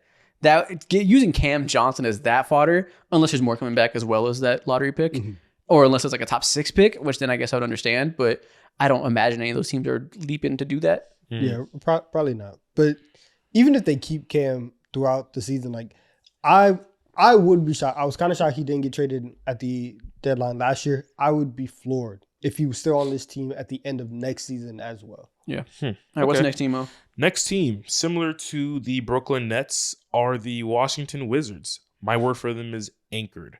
For the first time in maybe damn near 10 years, 8-9 years, they finally have somewhat of, they're building an identity and they have something to weigh them, to hold them down, which is literally defense. You have Alex Sarr, the number 2 overall pick last year, who didn't have the greatest rookie season, but you walked away from his rookie season feeling very good about that pick and seeing his outlier skills as a big, whether it be his mobility, the shot blocking, his ability to do very, very unique things at that size on the offensive end with his handling, his playmaking and all that. You have a lot of good pieces on this team. We didn't even talk about, what's that other French guy? Bilal Koulibaly. The other French guy. Yeah, the other French guy. There's so many French dudes in the league. I know. I think the Wizards' word is progress. Like they're simply early in the rebuild. They make good progress this year. The young guys they picked had flashes. Yeah, reasons for optimism. They weren't busts. Yeah, I agree. You could very well be like a team like the Utah Jazz, who just have been in the same state for several years. And I guess we can just quickly move off the Wizards. I could double up and talk about the Utah Jazz. The never-ending tank. Again, just despair. Like, they are the definition of 2 words: empty calories, bro. They just don't do much. They play games. They're one of the NBA teams. Exactly. Over the last few years, they had a good, surprising year. Oh my God, Larry Markkinen came up to the scene as one of the best forwards the league has to offer. Blah, blah, blah. At any age is making he's making moves in the league for what? Second round picks. Moves are being made. Yeah. That I can don't know if assure he's you doing too much. He's just moving fast. Yeah, he's like that Kendrick Perkins dribbling move, just hella bag work off. He's making moves. Are they useful? No, but he's making shit happen. Transactions are happening. Wasn't he a part of the Luka Doncic trade? Just like so casually. Yeah. No one And he remembers. didn't even know he got bamboozled into being part of Luka Doncic's trade. Yeah, exactly. Like, I don't know what's going on over there. I feel so bad for those fans because also on top of the lack of moves or whatever you want to call it happening, you paid Larry Markkinen what he deserved, but also just like, what's really going on here? You demanded a hell of a haul for him when you dangled him out in the trade market, and then what really like nailed it in the coffin for you, I guess, this NBA season / off season as well, is seeing that you guys dropped off in the NBA lottery. And you guys have, I think, like the 5th pick or something like that. And you tanked all year for the hopes of someone like a Cooper Flag, who would have been the greatest representation for your organization. Get ready to speak Conca nipple. Wrong Duke White. You're getting the other one. Sorry, guys. Shit's sad, man. Which, I mean, I like Conca nipple, but you're right. They needed lottery luck. They needed a Cooper Flag, Dylan Harper. That's where it ends for them. They needed somebody of that stature that you have that much of a ceiling to as a prospect. Not to say they can't get a star at pick 5. You always can, and you should draft better than they have in the past. But, man, they needed all the percentage help they can get. I agree. Coming in as the worst NBA team last year, just to end up with the 5th pick, man. Tough. Same with the Wizards. They drafted even further. Yeah. And like you blew the Cody Williams pick seemingly. You have Collier, who is a hit for pick 29, but he's not transformational as a franchise. Like, would be a good piece. You have no transformational pieces right now, and they are too deep into this rebuild to not have a franchise guy. You can't even like restart the rebuild because how much lower can you get from here? Much lower. They could get lower. They could ship Larry Markkinen out right now. Yeah. It won't be hard. Larry Markkinen for Paul George and pick 3. Who says no? You get off the trade. You get off the contract. It wouldn't even do anything. They don't play Lowry anyway. No, that'd be dumb as fuck for the Sixers to do. I'm just kidding. It's interesting though. But for the Spurs, I don't know. Oh, okay. Nah, Cass can trade for Larry Markkinen. Book it. I would love it. Okay, next team. Indiana Pacers. We haven't talked about the finals guys right now. We'll talk about them later. Well, we would have already talked about them for you guys. About them earlier. For us, it's later, so that's why. Indiana Pacers. What's one word we can describe this team? Just unforeseen. Really, This is completely unforeseen in the best way. Nobody saw this coming, is what I'm saying. It is probably the most surprising finals of the last decade in terms of finals appearance. It's them, or I think, which year was it? One of those Heat years. They were the 7th seed. I think the second one, right? The 23. I'll go. Yeah, the Miami Denver one. I think is probably. They were the 7th seed for that one. I think they were the 1 seed for 2020. But no, they're the 1 seed for 2021. They were the 8th seed. You're right. No, 2021. I think they were the 1 seed and they didn't make it. Really, both those Miami years, that was surprising that Jimmy Butler dragged them there. So it's like that, or Halliburton dragging them, or Halliburton and Siakam dragging the Pacers there. It's of the last decade, some of the most surprising picks to make the finals, just because this team was not bad at all. They were very good, but they were very good in a way that very few people expected to translate to a finals berth when you had the looming threats of the Celtics and the Cavs. Obviously, they blitzed the Cavs. The injury part was part of it, but they still beat the shit out of them. So fair to say they would have won either way if you wanted to take it there because they won by such an easy margin. It's just the prime. They're going to be the benchmark from now on of how to be a good team that remains good, gets a little bit better every year, continues to do their thing while everybody's sleeping on them. It's unforeseen because everybody in the mass media, including us, sees the success, sees the amazing net rating in the second half of the season, and says, all right, whatever, prove it to me. Show me you can win without superstars. Prove it to me. Prove it to me you can beat the reigning champs in the East. Prove it to me you can beat the 64-win team in the East. Yada, yada. We'll believe it when we see it. We saw the shit, and nobody thought they would, but here we are. They proved everybody wrong. The anti-tankers, they have their poster child. Yep. If you are one of those people that are like tanking is unethical, you should not do it. You should stay good the whole time. You could look at the Pacers and be like, this is what they've done their entire existence is not tank. And even though it's their first finals appearance in 25 years, they could have had one. They could have had one in 04. You had the Malice at the Palace. They've been in conference finals a decade ago. They've had a whole bunch of opportunities. And it's funny because every single decade you look up and the Pacers are involved in something pretty monumental in NBA history. And it's because they are always giving themselves a chance. It's because they're always good and they're never saying, we're going to bottom this thing out, because you could be a team like the Washington Wizards that never figures out how to get out of the rebuild. Or like the Hornets would be a better example. The Hornets never are able to really, really go from the bottom to like a top 3 seed in the conference. When Kemba was at his best, they were sneaking into the playoffs, 8 seed, 40 and 42. That, grimy, that type of team. Indiana is saying we're just never gonna be that. We might be mid sometimes, but guess what? Our highs are going to be high, and they should be commended for how they've like built this team. And another way to describe the season is just trust in the process. The first 15 games of the season, we had no faith in them. Remember, Tyrese Halliburton started so poorly. Part of the first 25. You was wigging on him in a Teletubby suit, man. Dude, I was pissed. As a Tyrese Halliburton supporter for many years, those first 10 games, he looked so goddamn awful. I was like, I give up on him being a top 5 point guard. I think that's what I said, is that he will bounce back. I do not believe he'll continue to average 12 points per game and 7 assists. He'll get better, but I no longer believe he's going to prove to me he's a consistent top 5 point guard. I firmly said I am out on him as a top 5 point guard. Now, we soon learned after that was a early season reaction. We soon learned, okay, he's dealing with injury. I said, okay, windows open. Show me that is the reason why. Get healthy and show me, because I still do not have faith.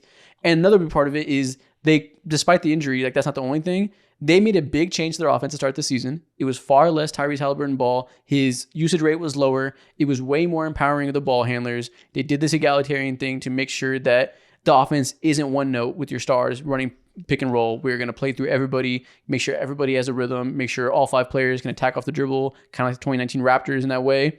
And when it wasn't working, I was like, yo, Rick Carlisle, give Tyrese Halliburton the ball, play through him, find a way to get him a rhythm. He looks so bad in the system. I did not trust the process. I had given up on them. I was so motherfucking wrong. This team blitzed the playoffs because of that style of play. It played off in the long run. Everything, all the lumps they dealt with by getting Tyrese used to that, getting everybody else in the roster used to that led to them being disappointed to start the year. They learned from those losses. They learned from those adjustment periods, and now they're so much better than they ever have been. Yeah, I think the word for them, another word for them also, 2 words, winning margins, bro. They just do all the things that you necessarily won't think is moving mountains whatsoever, but they just win every small trade you can think of, whether it be trading for the exchange between Malcolm Brogdon and Aaron Nesmith a couple years ago, or it could be like when they traded for Obi Toppin in the summer, I think it was 2023 or something like that. Mm-hmm. And they got Obi Toppin for just simply 2 second-round picks. They blew the doors out of that trade, And we can also talk about the obvious Tyrese Halliburton trade, or when a year ago when they traded for Pascal Siakam for what feels like nothing. The trade package was Bruce Brown, Kira Lewis Jr., Jordan Ora, and 2 first-round picks in the 2024 NBA draft. Basically nothing. They ran away with that trade. And to see them just continuously just make the right moves transaction-wise is damn near a blueprint for every middle-of-the-market, small-market team in the NBA. And who were those first-round picks? It was Jacoby Walter and was Shed the other one? I forget. But it was not players that'll blow your mind. Like the fact that they gave up picks in a draft that is deemed to be poor for draft standards. Yeah, Jarris Walker and I forget the other one. But yeah. Okay. Yeah, Jarris Walker and Bennett Mathurin. No, I'm saying 2024 picks they gave up to the Raptors. Oh. Yeah, the ones they gave to the Raptors in that trade. They gave them picks that became Jacoby Walter at 19 or whatever it was. Yeah. And then I forget what the other later one was. So they gave up poor draft capital in a poor draft for Pascal Siakam and a bunch of contracts that do not matter. Fantastic trade for what you were saying. Facts. Yeah. I agree. And then what's so funny is earlier today I was looking at just the history of the Indiana Pacers and what rumors they got themselves into. Remember back in 2022 when they offered DeAndre Ayton a fucking massive bag. Yep. Do you know what that could have done to this organization? That would have decimated everything damn near. I'd rather be lucky than good. Butterfly effect works out. Facts. God. Yeah, man, shout out this team. I'm always happy to be wrong about a team when they're just ethically better. They play the game the right way, quote unquote, and they just blow my expectations out the water because I don't believe in them.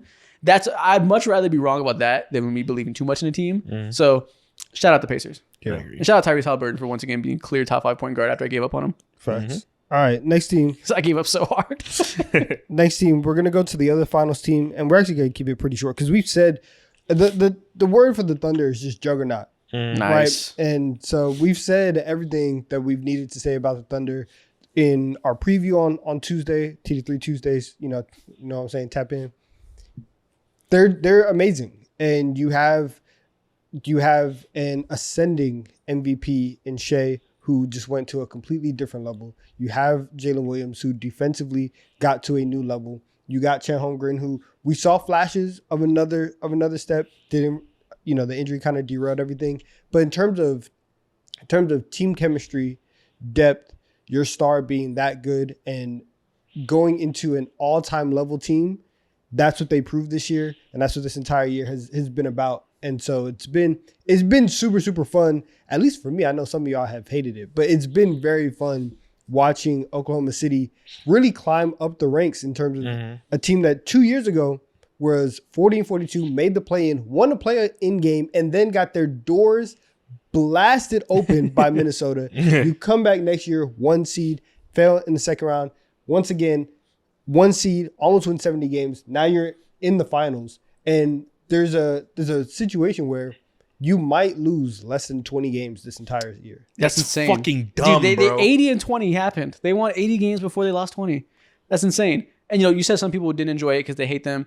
Not only have they not enjoyed watching the Thunder succeed in this playoff run, they've not enjoyed watching us enjoy it. They hate that we enjoy the Thunder so much. Every time we say anything good about the clear juggernaut that's going to be dominating the West for years to come, ideally if things go well for them and they stay healthy and whatnot, people hate that we enjoy it. Oh, here's the glaze. Yeah. Here's the glaze. Every time I speak is Glaze because I'm acknowledging the clear legendary player in front of us that's on the all-time great team for an individual year. All we do is acknowledge that and we enjoy it because it's awesome to see as fans of sport. And they're, yo, get it out of your mouth. How is he talking? And it's great because at a certain point, if you keep saying these things are happening, this team is good, they're going to do X, Y, and Z, and they just keep doing X, Y, and Z, at a certain point, when does Glaze become seeing what's in front of you? It's just having eyes at this point. Like, it's just like, yeah, this team's going to make the finals. They made it. Get it out of your mouth. They hate them so much. Like, all right, man. They hate them so much. I don't get it. I will. And we told you this back in June. It's not even like we saw the first 25 games and we're like, oh yeah, like this is definitely a title team. The moment they got Caruso and especially the moment they got Hartenstein, it's you added one of the best perimeter defenders in the league. And then the one roster weakness that you had last year was, hey, you guys don't have a backup big. Let's just go get one of the best backup bigs in the league who was a starter on a Knicks team that was very, very good in the playoffs last year. You have no question about either of them and their playoff experience, whatever, standing up to the moment. They've hit every benchmark along the way. They've answered every test along the way, and they've been a juggernaut throughout this entire year. I saw a comment on our finals hot takes video where we reacted, and someone was like, "I didn't know this was an OKC Thunder fan podcast." And I was like, "It's an NBA fan podcast, and if you enjoy the NBA, there's a good chance you enjoy the young best team in the NBA that is." Putting their names in history. It's an enjoyable story. Facts. Yeah, I agree. Again, similar to what I said about the Indiana Pacers, them just winning margins. OKC, they are the poster boy for that. They do it in every single team building facet that the NBA has to offer, whether it be in the free agency, the trade market, or doing it through free agency, trade market, and all that. So it goes back to the Caruso thing like that you mentioned, hitting in the 2022 NBA draft twice, which is so rare to see in Chet and J-Dub. And then it all starts with like the Paul George trade too that happened years ago. Feels like an eternity now. So yeah. And so for all that said, the one word I'd use to describe them is just completion for this year. Like you're seeing the process of rebuilding this team on the fly. I've been saying all year that it's one of the best rebuilds of all time, especially when you think about the timeline and the height that they're reaching. It was really like a 3 or 4 year window. Like you said, starting with trading Paul George, tanking for a few years, getting Shea in that trade, then getting Chet, getting J-Dub, etc. This year is just the completion of that journey. I agree. We're seeing the fruits finally. Yeah, the fruits. Yeah, let's call them that, the fruits. Actually, no, don't call them that because never mind. Some team that feels like the complete opposite. Yeah, especially with other narratives. Yeah. Some team that feels like the complete opposite to OKC are the Memphis Grizzlies. Nice. A couple years ago, they felt like OKC in terms of like seeing the camaraderie between teammates, seeing a young star point guard who we all thought had MVP type potential, which he still does, arguably, whatever. But when it comes to we'll put that on pause. Yeah, fine. He's all NBA potential. We'll say that. Okay, that's fine. Regardless, his name has diminished just a little bit, and value overall in the NBA in perspective has changed when it comes to how consistently can you win with John Morant and can you reach those levels. It's not only John Morant, it's this entire team that needs to be questioned. And my word for them is just straight up, damn. Like there's just so many. Period. Yeah, damn. Like this is what a way to go out. What a way to go out. You fire your head coach just a couple games before the NBA season's over. Jaren Jackson Jr. has one of the most embarrassing first round playoff performances that the NBA could offer you over the last 5 years from an all-star level player. Is he all NBA? Jaren? No, I don't think he ended up making it. Wait, I can't remember. Actually, he might have because I think I saw. I'm checking. Grizzlies fans be in an uproar about it because now they might have to pay him a humongous bag because of contract stipulations. I can't remember if he made there or not, but yeah, he was in that running, so it won't be surprising. I think their word is crossroads because we've said this for several teams now. There are paths in front of them. This one's a little bit different because someone like the Pelicans, someone like, what was the other team? The Sixers, they are... He did not, by the way. Okay. He did not. Thank God.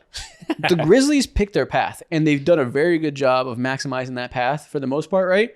That path has just run its course. So now it's like, what's next? I guess is the word really, is like, what is the next chapter going to be? Because you've seen now the ceiling of this team going down this path in this style is not good enough. You just fired Taylor Jenkins, right? So that's kind of throwing the white flag up for this iteration of the team. You can't just replace the coach and run it back next year, I think. You can, I guess, not out of the wrong possibility. They might if there's no other better option, but I think you can't do that and expect to get over the hump. You have to make some type of big change or at least a few small changes to give yourself a better version or slightly different version of what this is. I don't know what that's going to be, but they're certainly at a crossroads where they have to make a tough decision. They have to recalibrate everything that they thought. Everything that they thought was possible with their team. 2 years ago, after they lose to the Warriors in the second round, like you said, they are like the young team, and you could have thought about them being like, oh, the Grizzlies are going to be, the next one's up. They'll make a conference final soon. Even coming into this year, it's like, oh my goodness, they're getting job back. They're gonna have all this depth. They just added Zach Edey. They have a big body down low again, and they're just not that good. And so now, because of everything that Ja Morant has done and the situation that he is currently in as your best player, you have to rethink who you are. Do you still think that you are a slight tweak away from making the conference finals out west and giving yourself a chance at the finals, or do you say we kind of have to take it a step down and maybe rebuild a little bit on the fly and do a retool rather than a rebuild? But they have to figure out where they are and be honest with themselves about the spot in the championship race that they are. Yeah, that's a good thing. Honestly, I kind of prefer their situation to a lot of other teams because, like, compare them to the Cavs. The Cavs have questions because of their lack of playoff success, and it's so ambiguous because of all the noise in these equations that you don't know what to do. This shit is unambiguous as hell for the Grizzlies. You know clearly your team is not good enough. You do not have the top-end talent to compete with the likes of Oklahoma City. It's not going to happen with this iteration of the team. You know that for certain, I think maybe fans would disagree with that. Maybe people have more hope because of early season success and the things that went wrong. I guess you could tell yourself there is hope. But I think if you're honest with yourself, they need more juice. You could debate where that juice comes from. You can debate how drastic of a change needed to get to that juice. But they don't have it. And that is good, I think, that they have that clarity. Yeah, I agree. So many decisions to make. Well, not really so many. There's like this really big, massive decisions to make, which are seismic. Yeah. Next team we got is the San Antonio Spurs. The word to describe the Spurs in 2024, 2025, looming. They are around the corner. They are looming as a major threat in the NBA. They are not there yet, but you see them around the corner. You know they're coming, and you know it's going to be fierce when they arrive. But the roster still has work to do. Wemby's still making progress. Obviously, the blood clot factored into that. Maybe they would have already arrived in the late season push. That didn't happen. Who knows? But as of now, with everything that happened, the moves they made, the moves that are left to make, the decisions that are left to make in the draft, and what to do with that pick, whether it's pick a player or trade it, they are looming for sure. It might be another star trade that they do if they get like a Kevin Durant or get a Giannis, God forbid, and it becomes a three-star team next year, and all of a sudden they're firmly in contention, or they play it slow. They have maybe one more year of looming where they're good but not amazing yet, where they have this young core with De'Aaron and Wemby, or maybe it's something even more unforeseen that we don't see coming, a combination of both.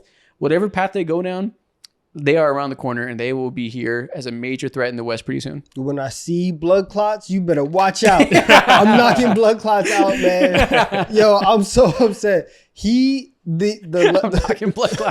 level that Wemby was playing at and the things that he was doing on a nightly basis, it makes me so upset that we couldn't see that for a whole season. But now, like you said, that looming is such a great word. Because we get a full offseason where De'Aaron Fox can actually heal his hand, where Wemby can come back.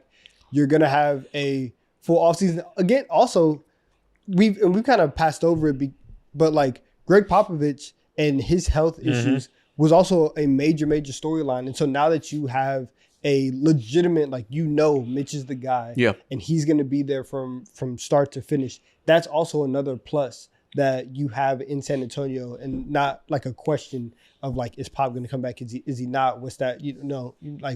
What's going on with that situation?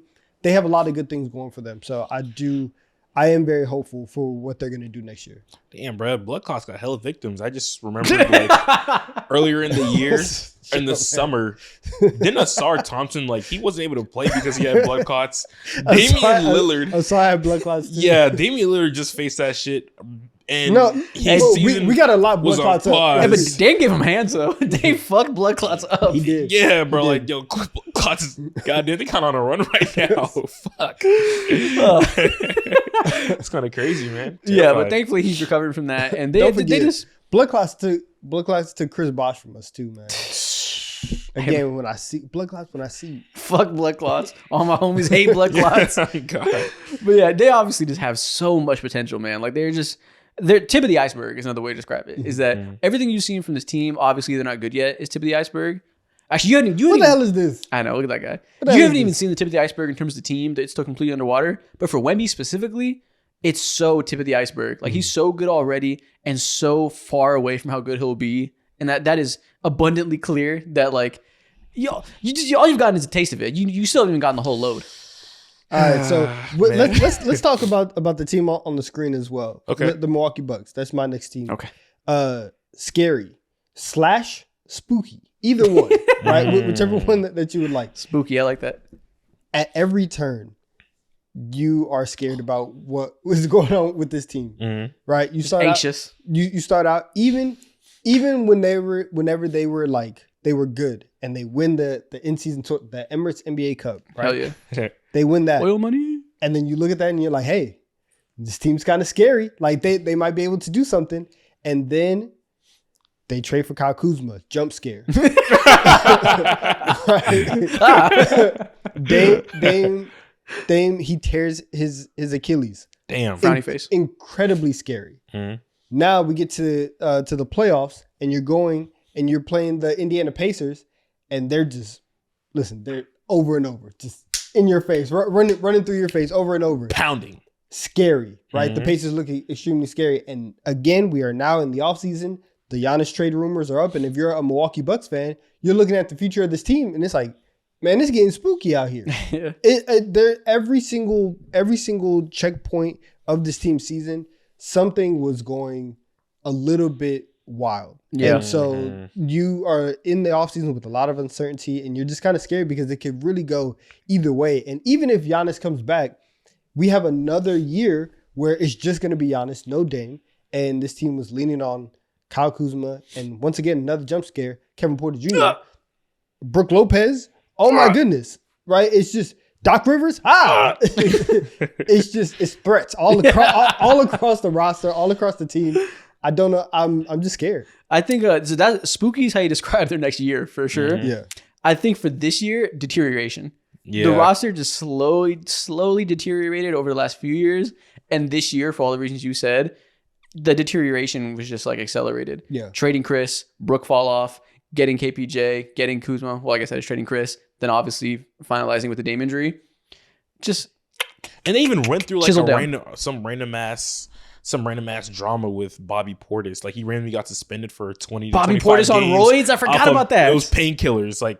It was so random, bro. And obviously, not to say Bobby Portis is moving mountains, but he's an very important piece for this team. And because of how talent deficient they are, or they were, still are actually, that moved mountains for them. So I forgot about the PEDs. So much shit happened with this roster, bro. So much shit. And scary, I guess, is the best way to put it for Milwaukee Bucks fans. He just chipped away little by little, and now you have no hope to me of next year being a real contender. Yeah. I think that's out of the equation.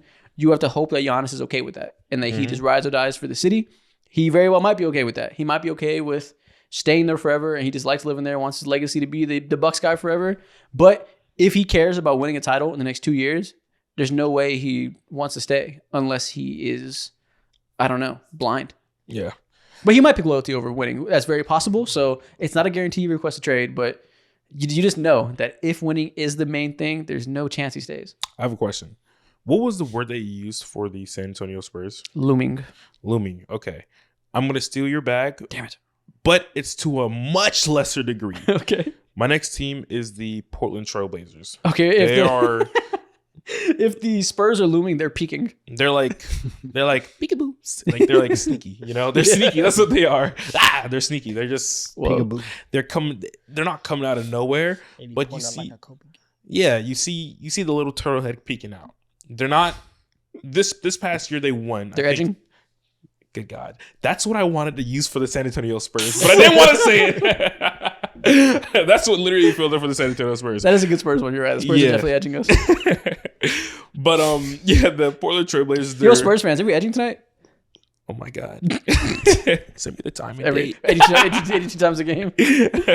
But yeah, the Portland Trailblazers are definitely sneaky because they damn near just trotted their way into 37 wins and no one really cares. They have one of the more stable young cores that the NBA has to offer. It's super deep. They have like 8 and 9. They're like 8 and 9 players deep that are just valuable NBA players that a lot of NBA teams would love to have, but they don't have necessarily the guy yet. They have identified guys who can be a part of the core.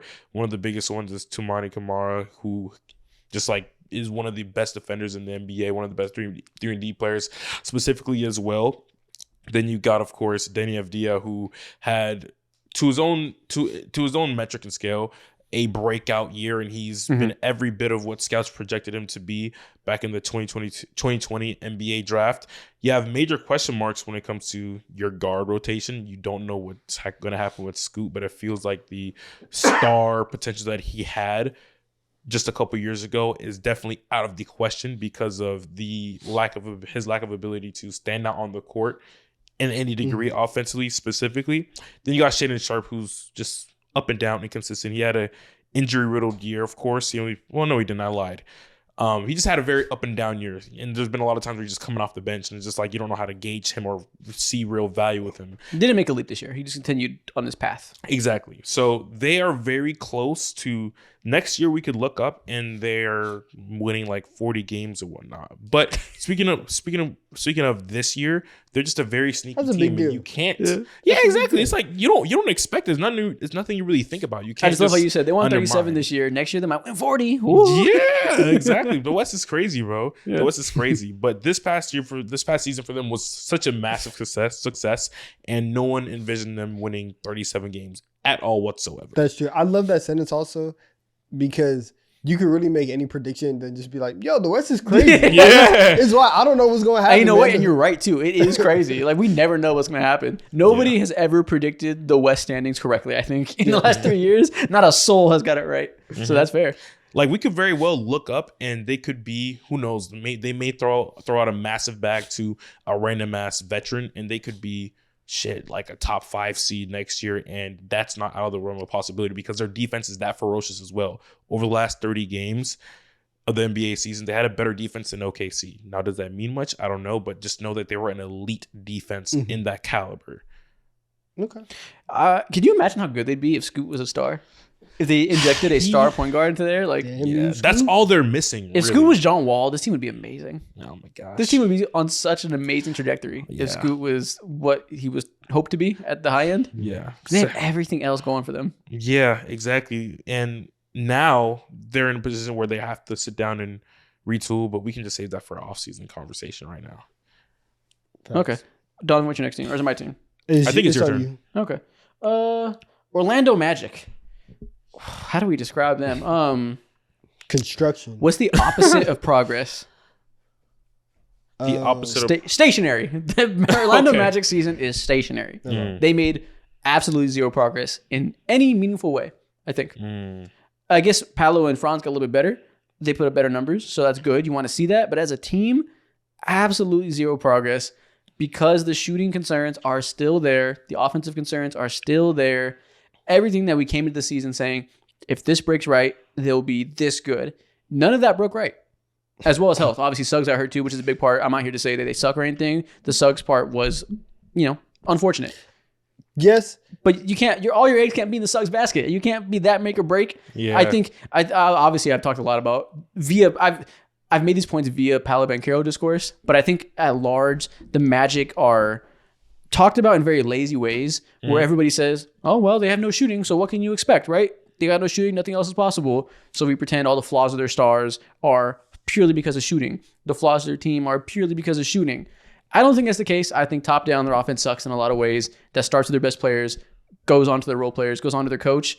And none of that really improved to me this year in a way that I am excited for. I'm still excited by what will happen when that improves or if it improves. So I'm not like selling my stock on them by any means. They still have a bright future, but you did not see the progress you want this year, I think, if you're a Magic fan. Yeah, I think stationary is cool because I remember last year, whenever we were going into free agency and they ended up getting KCP, it was like, okay, that's good. Is there anything else? Like, do you want to make another big move? Because you knew that like KCP was at least expected. You expected him to bring some shooting. He didn't have a great shooting year over there. But you also were kind of waiting on them to go get a point guard with a little bit more creation or getting a point guard who can actually set people up. That way you didn't have to put all of that on Franz and Paolo. And so this offseason, it's kind of the same questions. Are you going to be able to go get a shooter? And are you going to be able to go get a point guard who can play with these two guys so we're not just watching, Paolo kill him all day or Franz kill him and work like that. And so, yeah, stationary is fine because we're in the same position that we were 12 months ago. Yeah, I think Paolo Banchero's strengths got stronger. He got better. He had flashes of the strong driving. Some of the weaknesses are still there in terms of the bad habits. Franz's strengths got better when he was the on-ball star for those games where Paolo was out. He was incredible playing like an all-star. The shooting was just as bad in this late half of the season. So in terms of them specifically, the stars, they progressed, but not weakness-wise. And then obviously the shooting is still a problem. The lack of a backup point guard is still a problem. There was times where they had DJ Augustine starting and it was a revelation. DJ Augustine's old ass who just joined the Rockets front office today because he was purely a competent point guard. They need competent playmaking. That's still a need there. I don't think their bigs made big progress. Like their young players, like the Jed Howards of the world, the all the other guys like that. Who else is in the room? Not even Cole Anthony. It's Jed Howard, Anthony Black. Anthony Black, and who's the other one I'm forgetting? Trey. It was their pick. Tristan da Silva. Those guys weren't bad by any means, but nobody made like a big leap from that group, I think. So everything just kind of remained where it is, I think. I just want to say again, Franz shot 19% from three on 7 attempts a game in the playoffs in the Boston series. Hey, that just can't happen. And guess what? Paolo Banchero, the strength, the heights continue to stay high. He had a lot of points per game in the playoff setting.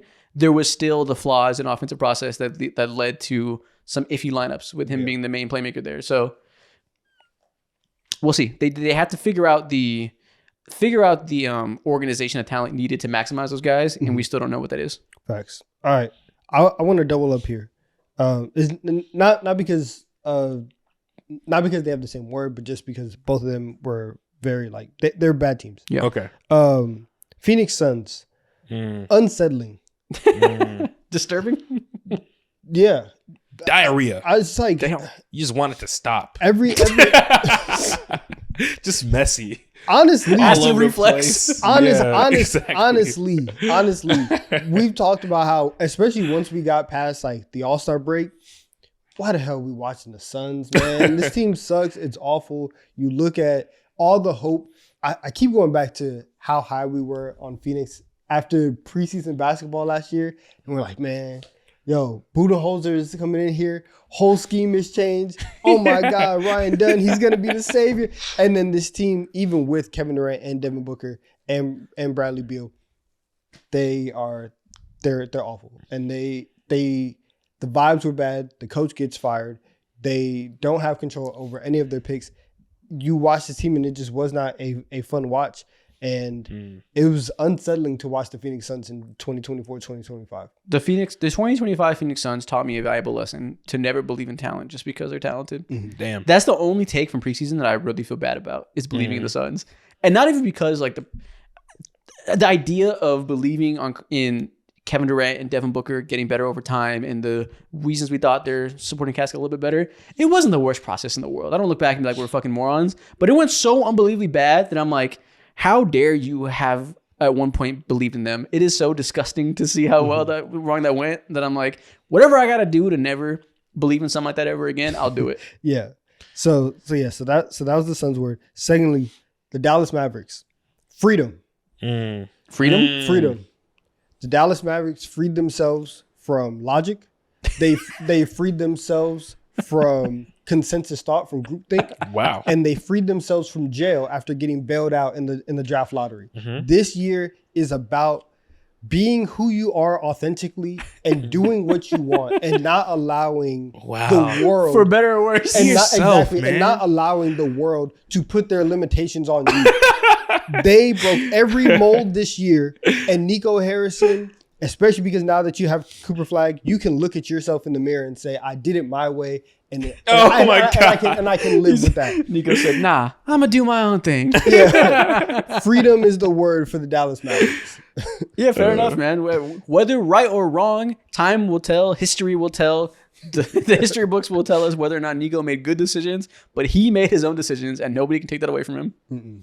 He got it. I have no words for that, man. I have no words for that. As a grown man, that's all you can ask for. Yeah. Is just to live your life and live in your truth, and they did that. So shout out to them. Yeah, and like, there's not even much else to say. They just feels like an forged their own insane, path. like the last 24 months for them felt just like a long ass drama movie, bro. Like they feel the highest of highs when it comes to reaching the NBA finals after the year prior to that, missing out in the play in and falling into the lottery, getting up Derek Lively.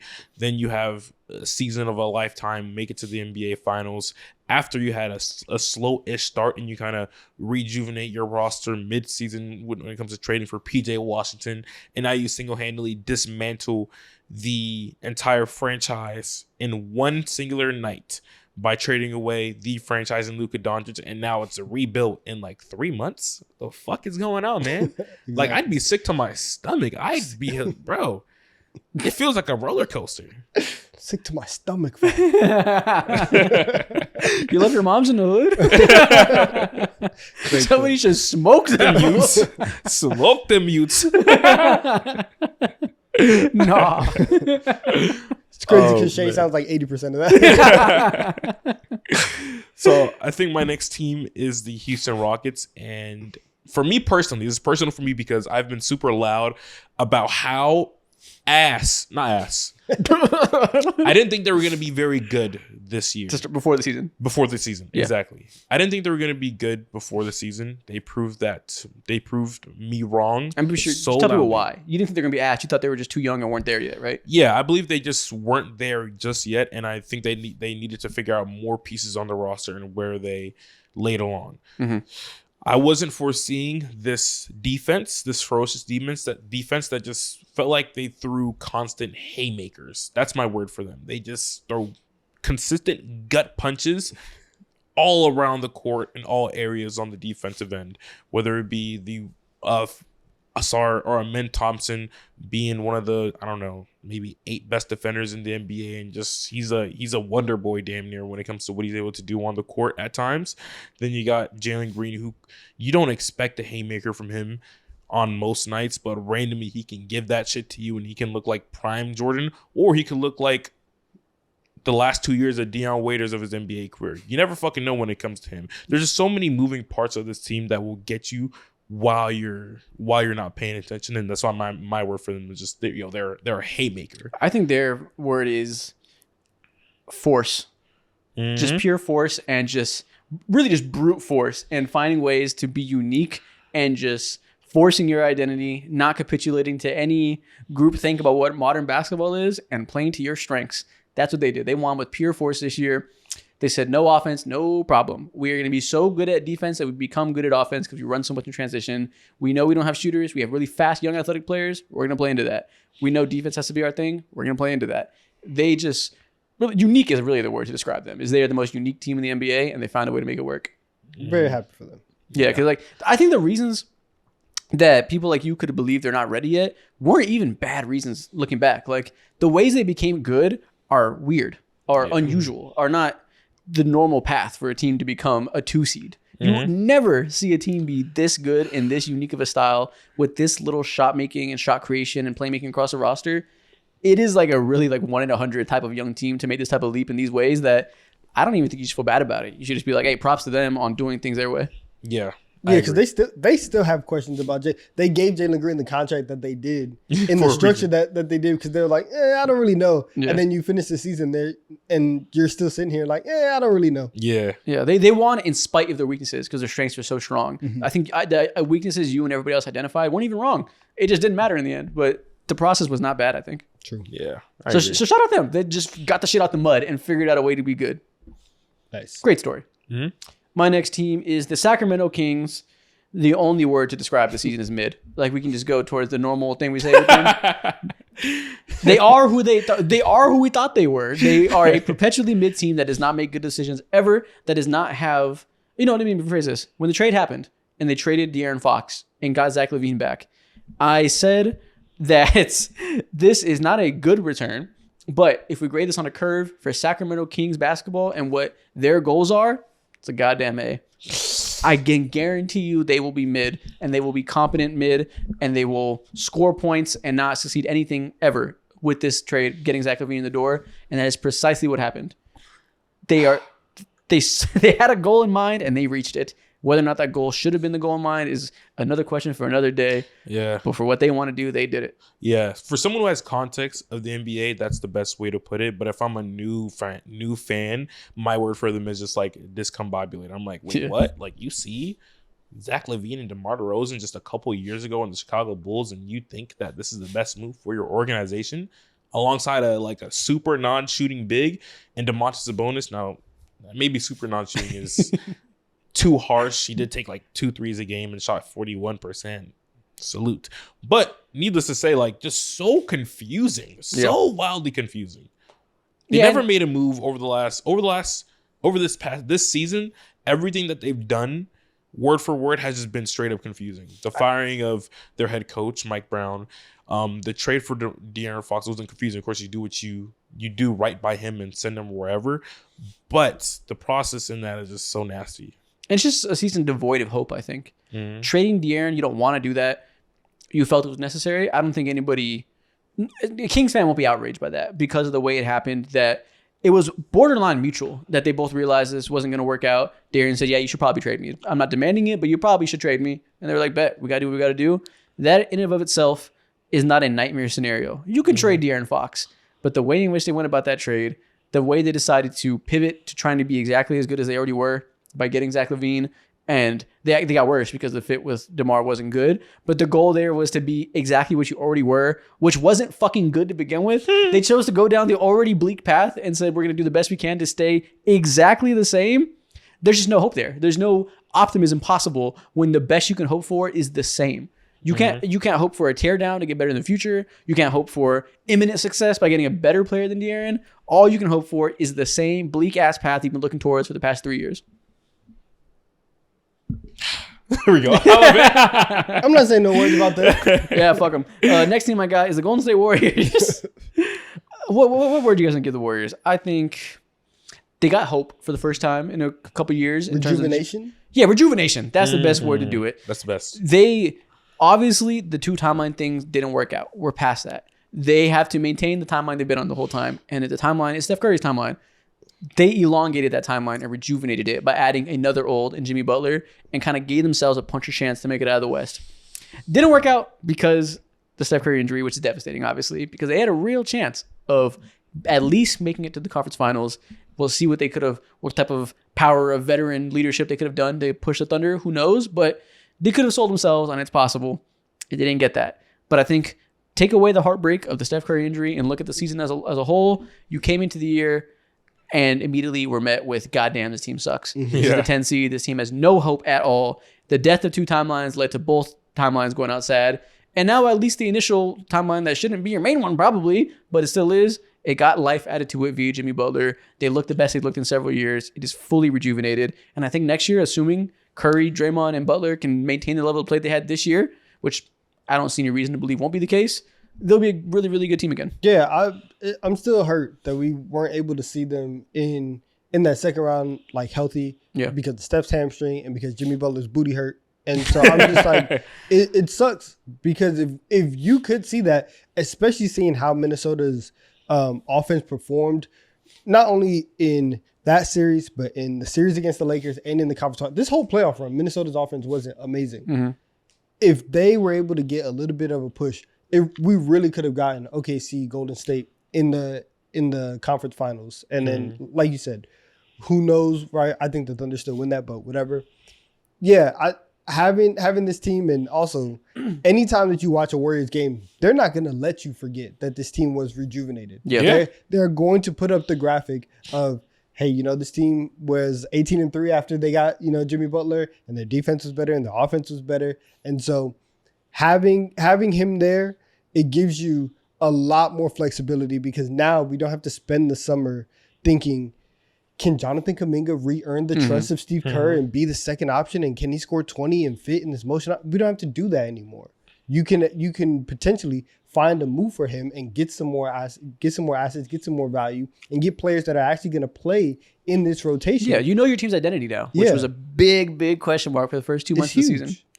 Man, I remember during the first few months of the season, these guys were really they're really relying on someone like Jonathan Kuminga and just finding scraps from Buddy Hield. They called him again like the splash cousin and whatnot during the first 15 games. He October like Buddy Hield was something to behold. Different. We did an episode 2 weeks into the season that was the most underrated player on every team. Yeah. We said Buddy Hield. Yeah. I would never call him underrated now, but he was on such a heater. I was like, I guess we got to respect it. Maybe Steve Kerr figured it out. Maybe this is Buddy Hield for this season. October and November basketball is also like, it's not fake, but it's very cautious, because Buddy Hield was going crazy. LaMelo Ball was averaging like 35. Yeah. Tyrese looked horrible. Jared McCain was out here dropping 30, winning games and stuff like that. Yeah.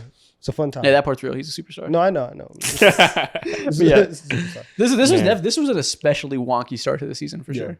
Yeah, I really love how Jimmy Butler came in there. He just like reassured everyone of his roles by his play style. Like by him being thrown into that starting lineup, he made some like Moses Moody a pivotal, like solid 3 ND piece, because he just naturally fits alongside Steph Curry the entire time. And also he has a very specific solid role with Jimmy Butler, which is just catch and shoot, play your ass off on the defensive end. So I like rejuvenation. That's a great word for that. All right, my next team, the Detroit Pistons. Okay. Competency. Yes. This is all that anybody has wanted for honestly for a long time for the Pistons, but specifically in the Cade Cunningham era. You've seen some of the trash lineups and some of the awful teams that he's had to play with. And the moment that you went out and said, let's get this guy who's played in the league for at least 9 years and can be an adult in the room, and let's get 2 of them. You have your best season in a long time. You've won your first playoff game in years. And this is the first time that you've also actually been able to get a real opportunity to look at, what do we have in Cade Cunningham as our franchise player? We got average level NBA players.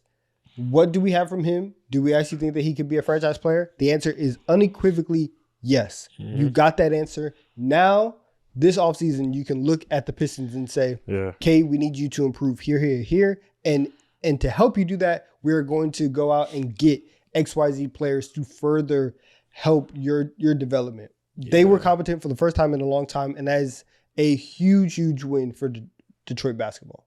Yeah, that's really all you got to say is competency. Like the bar was so low for them. Like people are going to forget in a few years just how miserable the start to Cade Cunningham's career was. Like, brother, last year they achieved what felt like the unachievable in making history in the worst way possible.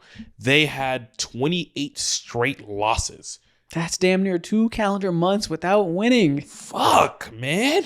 That the depths in which they've crawled out from is remarkable. And that's the only story of the season. They were surprisingly good, and they could have made a playoff push. They lost the first round. It doesn't even fucking matter in the grand scheme of things. All they needed was competency to be able to get a little bit of playoff reps. They could have got swept, and they'd still be on time because they made the playoffs and got significant progress. They could have lost in the play-in tournament. It would have been significant progress. They could have been the 11th seed and not made the play-in tournament, and it would have been significant progress. So everything else was gravy. No, Cade Cunningham didn't have a great playoff run. He needed those reps to learn from that. Hopefully he comes back from that a little bit better, and we continue to see him make these steps forward. They started this year overall, if this was grades for the year, A+. A triple plus. Yeah, I agree. Man, for their fans this season felt like 3 words for you. First day out. Like, this is their first opportunity to be like, man, I'm free. I can like proudly say I'm a Pistons fan. Get it out the mud. We do. Bro, even trading for, did they trade or was it just a regular signing after? Yeah. Did they trade They traded for Schroeder. For who? Schroeder? Dennis Schroeder? Yes, they traded for him. Yeah, amazing trade. Also, he again like helps exemplify what this organization is about, man. So first day out for these fans for sure. Happy as fuck for them. Yeah, Dennis got traded to the Warriors and traded to the Pistons like 2 weeks later. Oh, you remember when Dennis Schroeder was supposed to be the answer for the Warriors? That was a weird couple weeks. Yeah, You don't often see a player get traded for and then traded again at the deadline. yeah. Very, very strange season for Dennis. Only someone like Dennis Schroeder can achieve that, bro. Very, very strange season for Dennis. I got one more team. I got 2 more. My team is the Los Angeles Clippers.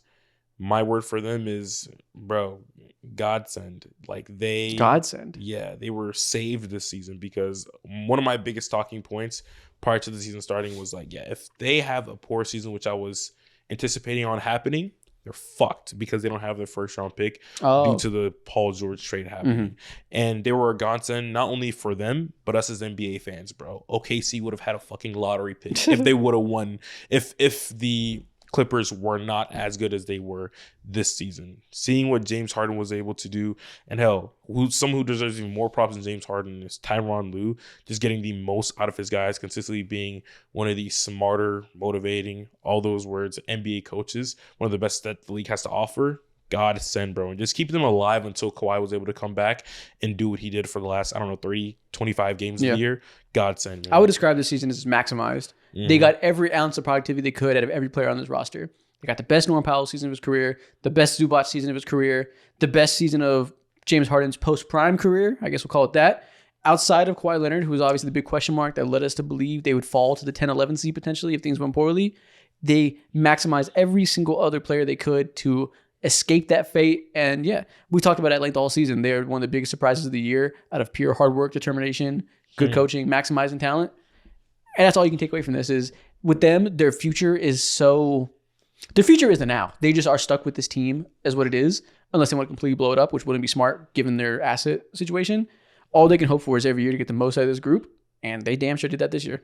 Typical Clippers. They always find their way out somehow, some way. I don't know about that.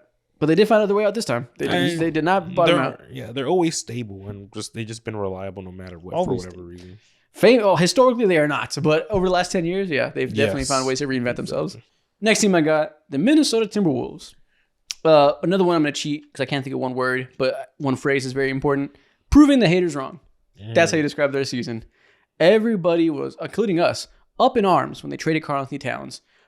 We've talked about it, mostly emotional reasons. Mostly, dude, you finally got good. How are you going to change it all now? What the heck? We don't love Julius Randle. Don't hate him, I guess, but you figured it out with Kat, and now you're going to start over again? How are you going to do Anthony Edwards like that? He finally got what he needed to be a 1 seed, yada, yada. We all didn't like it. And we neglected some parts of it because of that. There was obviously a lot of nuance involved in that. But overall, the reaction across the entire NBA media landscape was, what the fuck are they doing? Bold move, I guess, but I do not think it's going to go well. And then that was immediately followed by it not going well to start the season. Yeah. And of course, everybody up here, everybody in TV, podcasting, whatever, use the fact that we didn't like it at first to give ourselves confirmation bias to say, see, I told you it wouldn't work. It's never going to work. They're going to have to blow it up. And the reality is we shouldn't have reacted so hard to the first 20 games because, surprise, surprise, they need time to figure it out. They need time to figure out this new style of play around Julius Randle to make him fit with some pretty unique players in Rudy Gobert and Anthony Edwards. And what do you know? Eventually they figured it out. They figured out the best places to put all of them on the court to make them synergize off each other. They found ways to maximize Randle's passing and Gobert as a lob threat in the dunker spot rather than the main pick and roll big with Randle in the corner. Yeah. They figured out all the small stuff that requires time to figure out. It could never be done overnight. And they got to the point now that I think, regardless of how the playoffs went down, they lost to the better team. That trade was a pretty unequivocal success, right? Yeah, I agree. There was real downsides to the Cat thing that we all decided to look past and pretend the Cat fit was perfect, even though a year before that we fucking hated the Cat and Gobert fit. they just figured it out. So we took that to mean, okay, they figured it out. It's going to be good forever. No need to try anything else. But that fit had real perils. Maybe they said to themselves, the Cat Gobert thing has a ceiling that we've reached. We want something with a little bit higher of a ceiling. And they tried something new, and it's worked unequivocally. Yeah, I think they viewed the Cat stuff as great as he is when it comes to certain things on the NBA court in order to reach that next level, and also contractually as well. Yeah, he's paralyzing as a player. Yeah, the financial part was a big part of it. Yeah. And the financial thing was real. We all acknowledged that they paid him too much money, and it was going to be hard to get out of that. But in doing this trade, I think too much was made of their flexibility. Like, they're not going to get that much better and like have this many. They're not going to get another star unless they trade Randall, right? Like, I think that part was a little overstated. But what was understated was the fact that this team would be just as good, if not better, with Randall than Cat. And that part, they proved all of us wrong. Yeah, I think like the phrase that I would use to them would be inflection point. Yeah. Mm-hmm. Because for all the reasons at the start of the year, but even now at the end, nobody's out here killing Ant because of the series that he had. Everybody understands. You play a really, really good defense. You're not going to have 35 every single night whenever you're playing a team like this. But we are saying, okay, like, you went through this. It's time to get better, right? Like, it's just very simple and plain. I don't think anybody has any doubt about Ant and his ability to improve or his ability to be a scorer. But it was very, very clear that, you know, he has to go and add some things to his bag. So now you look at the TWolves and you look at their offseason, and with Ant and his growth, and then with Randall and his decision, and a lot of the financial decisions, the front office also has an opportunity where they have to make decisions, and they are at an inflection point of how do we want to construct this team around Ant for the next 2 to 3 years? Are we re-signing Naz Reid, Nickeil Alexander-Walker? How do we feel about Rudy Gobert? Are we going to get off of him early or not? Like, there's a lot of questions that they have. So it is a very, you know, we can go one way, we can go another, and that's what they have to figure out. Yeah. Aaron Rodgers finally signed with the Steelers. Oh, wow. Of course, right before mandatory minicamp. He decided to stay home for all the OTAs and finally signed, of course. Tactician, man. Tactician. I think another word that I would use for the Minnesota Timberwolves is resurgence. And also you could, I guess, another synonym is vindication for all the things, going back to what you said about what a lot of people said when it comes to how they felt about the Cat trade and expectations and all that. Earlier, we talked about how paralyzing Cat felt. I think still, like, there are some things about someone like Julius Randle's games, and also maybe just how this organization, this roster is right now. There are paralyzing things that legitimately will stop you from being at the top of the NBA. But they did a great job of lessening the amount of times and what will take for you to, you know, be real. They lessen the amount of roadblocks, I will say. Yeah. That's the best way to put it. Yeah. Shout out them. Next team I got is the Toronto Raptors. So the only way to describe them, you can tell me one word for this, is going against the grain. Everybody tells them to do one thing and they said, nah, I'm gonna do my own thing. And it's a thing that contrarian. Yep. The Toronto Raptors season can be boiled down to contrarianism, I guess. Because everybody said, obviously, after they finally traded, actually, I go back even further. They took forever to trade Siakam and OG Anunoby. Everybody was clamoring, get rid of these guys, restart, sell high. They did not sell high. They sold medium at best, and finally went down to rebuild. And then this year, after doing that, everyone wanted them to actually commit to a rebuild, go for the number one pick, do things slowly the right way. And they went out and traded for Brandon Ingram after keeping Jakob and said, we're going to kind of not do that, actually. We're going to try to be good. Tinfoil on head thinking. We're just going to be good. That's our goal. Is you thought we were tearing it down. You thought we were trading these guys to tank and get another superstar to pair with Scotty Barnes.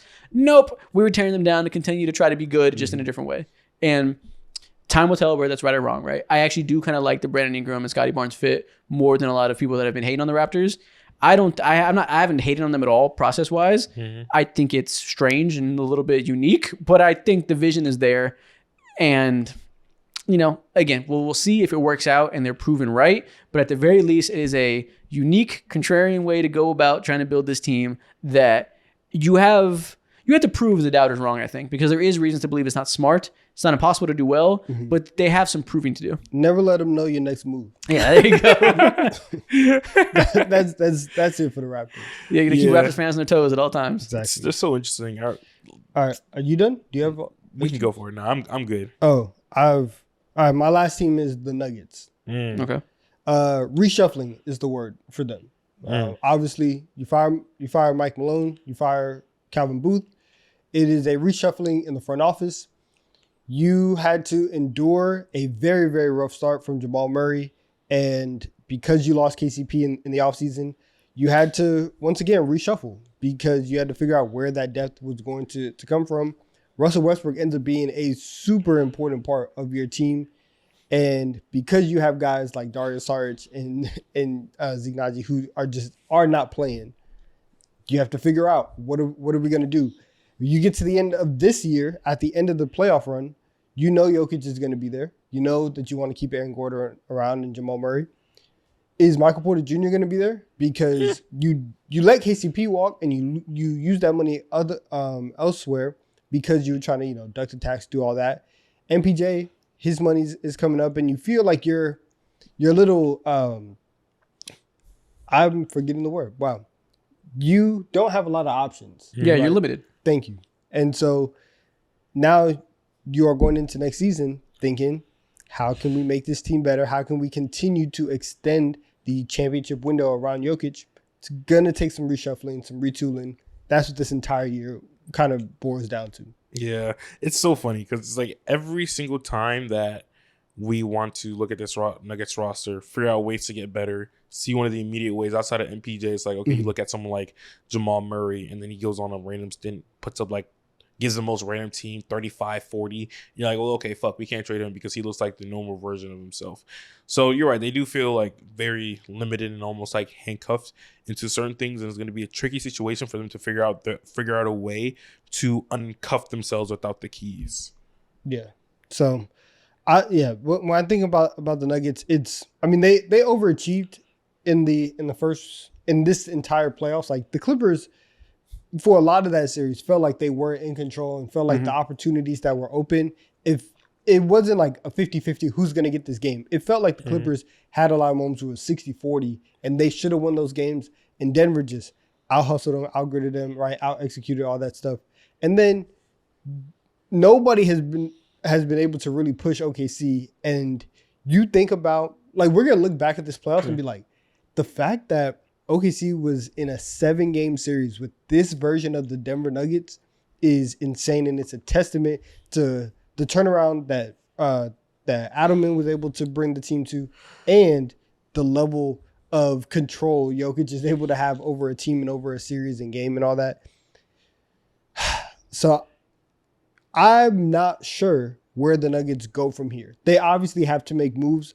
I'm very curious to see what direction they ultimately choose, because your ceiling, and as we're seeing in the league, your ceiling and your windows are lower and closer than what you actually think that they are. The house finna collapse. Can't wait to see what they do. I genuinely have absolutely zero clue what they're going to do this summer, which means the answer is probably fucking nothing. But I don't know. Surely they got to do something. It'll probably be minimal. I hope it's more than minimal, but I don't even have like tea leaves to point to. Yeah. Zero clue what they're going to do. Yeah. I'm interested in seeing what they're going to do. It's like so hard to point to someone like MPJ. It's hard, but it's not hard because of other irrelevant things. But he just had arguably the best regular season of his career, put up like 19, 7 rebounds, shot 50% from the field, hyper efficient. And then he walks into the postseason, not injury riddled, but he gets injury riddled throughout the postseason through the Clippers series.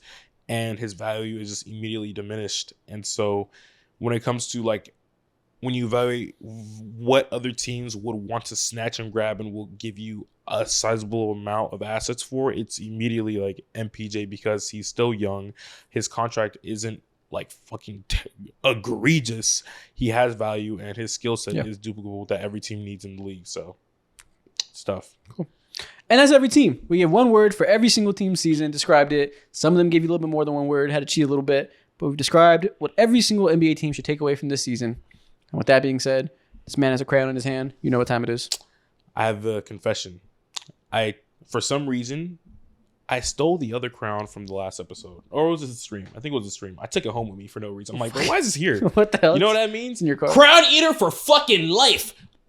Cameras on or off, it is me regardless, bro. When I go to sleep, I live, eat, breathe, crayon eater time. That's what I am. That's what I represent. I'm getting a crayon tattoo soon. I'm lying. I'm not. And there you have but it. it's time. And there you have it. We're on the TikTok time. Welcome to TikTok time. Today we're going to begin by talking about one of our favorite topics, NBA jerseys. We're going to begin with aesthetics talk. You guys know how it goes. And today we're going to pick the best NBA city jersey in every single NBA team's history. And when I say that, just know I'm lying. You clicked the title, you thought it was every team.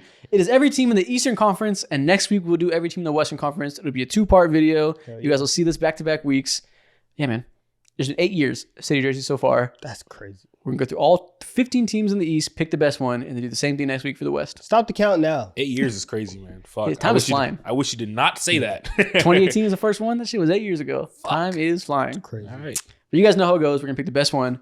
First off, we got the Boston Celtics. What is the best jersey here? Listen, well, first of all, I know it's not this year. This year sucked. Yeah, this is the worst one. It's in running for the worst. The Celtics actually have the worst collection on this entire list. We're starting at a low bar. Their design team is not very good. Yeah. Look at the top row. Okay, Great bullshit. listen, I'm not going to lie. Top row I'm not ass. going to lie. 2020, didn't hate it as much as everybody else did, but I respect that they actually did something and did the Celtic look and did something for the city, the Irish population. Mm-hmm. I'm glad they tried in 2020. The other years, there's very little city influence in 2018 and 2019. But with that being said, it looks goofy, the 2019 one, underrated, right? I guess. No. There was a earned, because there used to Oh. be city jerseys and earned jerseys. The earned jerseys were for teams that made the playoffs Yeah. the year prior. Oh. The earned one is this city jersey, but it's flipped. It's a green one with like white lettering and stuff. Mm-hmm. That one is fire. This 19 one is not great. To me, this is between 22, 23, or 24. Or 24. 24 is kind of out of it. Yeah, 24 is out of the race. Okay. For me, it's just sort of I like the 22, wood on the 23. sides. It's unique. I like that they Yeah, it's showed not bad. homage to something, but okay.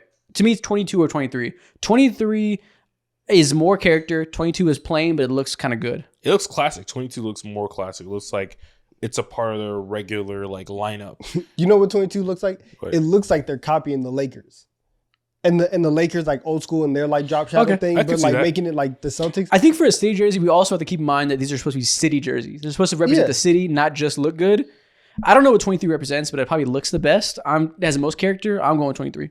I'll go 23. Low key, I know it's very, very plain. 21 is kind of cool. The fact that it looks like the banners that Oh yeah, they you're hang done. Nope. in That's the in coolest thing. concept. It looks absolutely terrible, though. That's Yeah. way too much text. Yeah, not for a jersey. Not No. for a jersey. I understand the concept. I love the I do shot of like. I'm creativity. giving it props for that. Okay, best concept, worst execution. I think 23 is, don't know the concept, but the execution is probably the best. 23 is my favorite. You know what I found out the other day? Actually, yesterday with Donovan at the gym, I heard that they're taking out cursive in schools, in elementary schools. Yeah, Now, these kids are dumb. who we heard it from? The dude was kind of demented a little bit. not gonna lie. Yeah, he's had some head trauma before. Oh, So I've heard that kids have a hard time reading cursive and have a hard time reading books in third person. Brother, is that in true? third person. In third person. Third That's the per- thing. Kids don't learn No. third person quite as well. Fuck. Cooked. Wow, Anyways, next team, the Milwaukee Bucks. A lot of blue going on here, but I think one of the best collections on here. they've really leaned into the blue.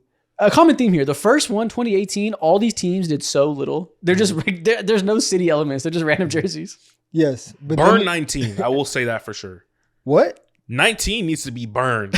burn? Burned. Is that supposed to be like Kodak? I forget. I don't know, but I remember their court, their home court specifically, ass. They matched along with the jersey too. It just felt so bad. One of your It felt like a D3 one of, school. One of your worst opinions. Wait, yet. you like 19? I like 19 a lot. 19 is cool. I don't love it, but I think these blue ones are clearly better. To me, 23 is by far the best one here. 23 is one of the better city jerseys to me. I adore that jersey. Adore it. I love that jersey. Okay, let's cross some stuff off. 18 gone. 22 feels more like a updated classic rather than Yeah. city. So we'll go that. 23 or 25 is Are easy. we out on Cream City? Cream City's in the running, but 23 and 25 edge it out to me. Cream City is a generational jersey for me. It's between 20. We're all split all over the place. It's between 20 and 24 for me personally. Hey, sounds like we should go Cream City. Sounds like we should pay homage to the legends. It's the only consensus that we have. Cream City it is. It's consistent and it's creamy. And who doesn't love that? Exactly. It's fan favorite for a reason. Everyone likes it. Number 2020 Cream City, you win. You need Cream City in your life always, bro. There's literally no life without the cream in the What city. would I do without going to Cream City? Exactly. How would I survive? Exactly. My fellow creamy brethren. We're here to respect Cream City. All He right. said brothers in cream. Brothers in You're cream. disgusting. Cream on. Next up, Chicago Bulls. Some real hit or miss. To me, this is easily You got 22. some hits though. 22 is easily number one. 22. 22 is fantastic. 22 is fire. 22 is fire. Okay. 22 and 19 are my two favorites. Oh, And 19. normally I don't even like black jerseys like that. I'm going 18, 19, and 22 are my top three. 19 did a great job with the idea. The idea of making it the flag is cool as fuck. Mm-hmm. And that's about it, though. I don't love the execution nearly as much as 22. Yeah, I'm a fan of 22 and 23 personally. 23 is also pretty nice, but 22, man, that font is beautiful. The red is striking. I like it a lot. Okay. So 25 out, 21 out. 20 is atrocious. What the hell were they cooking with 20? Again, 20's not atrocious. 20 is terrible. This is very any jersey that has like really big logos up front. I always see them, and I think Six Flags jersey. It's Six Flags. And it reminds me of the sleeve jerseys. Yeah, I hate that. That's what they were doing. Okay. 22 pretty I'm easy, cool though. with 22. Okay, that's an easy one. That one we can fly through. The Atlanta Hawks. Strong collection. Anything outside of MLK, you guys are going to hell. I'll never forget he was putting on for MLK like a couple years ago. He was putting on for MLK. You did. For the You were in your jersey. MLK era. Oh, I was. You were giving MLK for a couple of years. You were Yeah. 18 trash. Yeah, 18 17 is pretty cool. I mean, 19 is pretty cool. Yeah, it's not 19 awful. is But it's like too modern. Yeah, it's kind of. I feel like 19 feels a little bit mystical. You know what? When 20 hit the streets and they did Peachtree for the first time, Hard it was as revolutionary. 23 is an even better version of that, though. If you could combine them, if you could take the Atlanta and put it where Peachtree is, then I like that. I don't like having the Peachtree on the. Yeah, the Atlanta. jersey? I love cursive. I love that typeface. I'm gonna go 23. 23 is tough for me. I probably lean towards MLK, of course, number one. And then we didn't speak a peep about 22 at all. Low because it feels like a classic jersey. Yeah, Okay. I mean it's cool. and so okay. low key, I really like 25. Any words for 18? The first I one.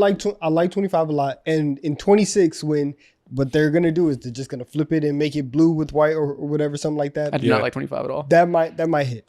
24 is stupid, but kind of grew on me a little bit. I don't know why. It's unique, but It's unique as hell. It's I'm not gonna unique as pick hell. it. I'm not What gonna do you pick mean it. unique as hell? It's a regular jersey. I like it. Lowercase ATL is hard. Yeah, I like it. I hated it at first, but now looking at it compared to every jersey in the league, it's so unique. So we're going 23 or 20. I'll go.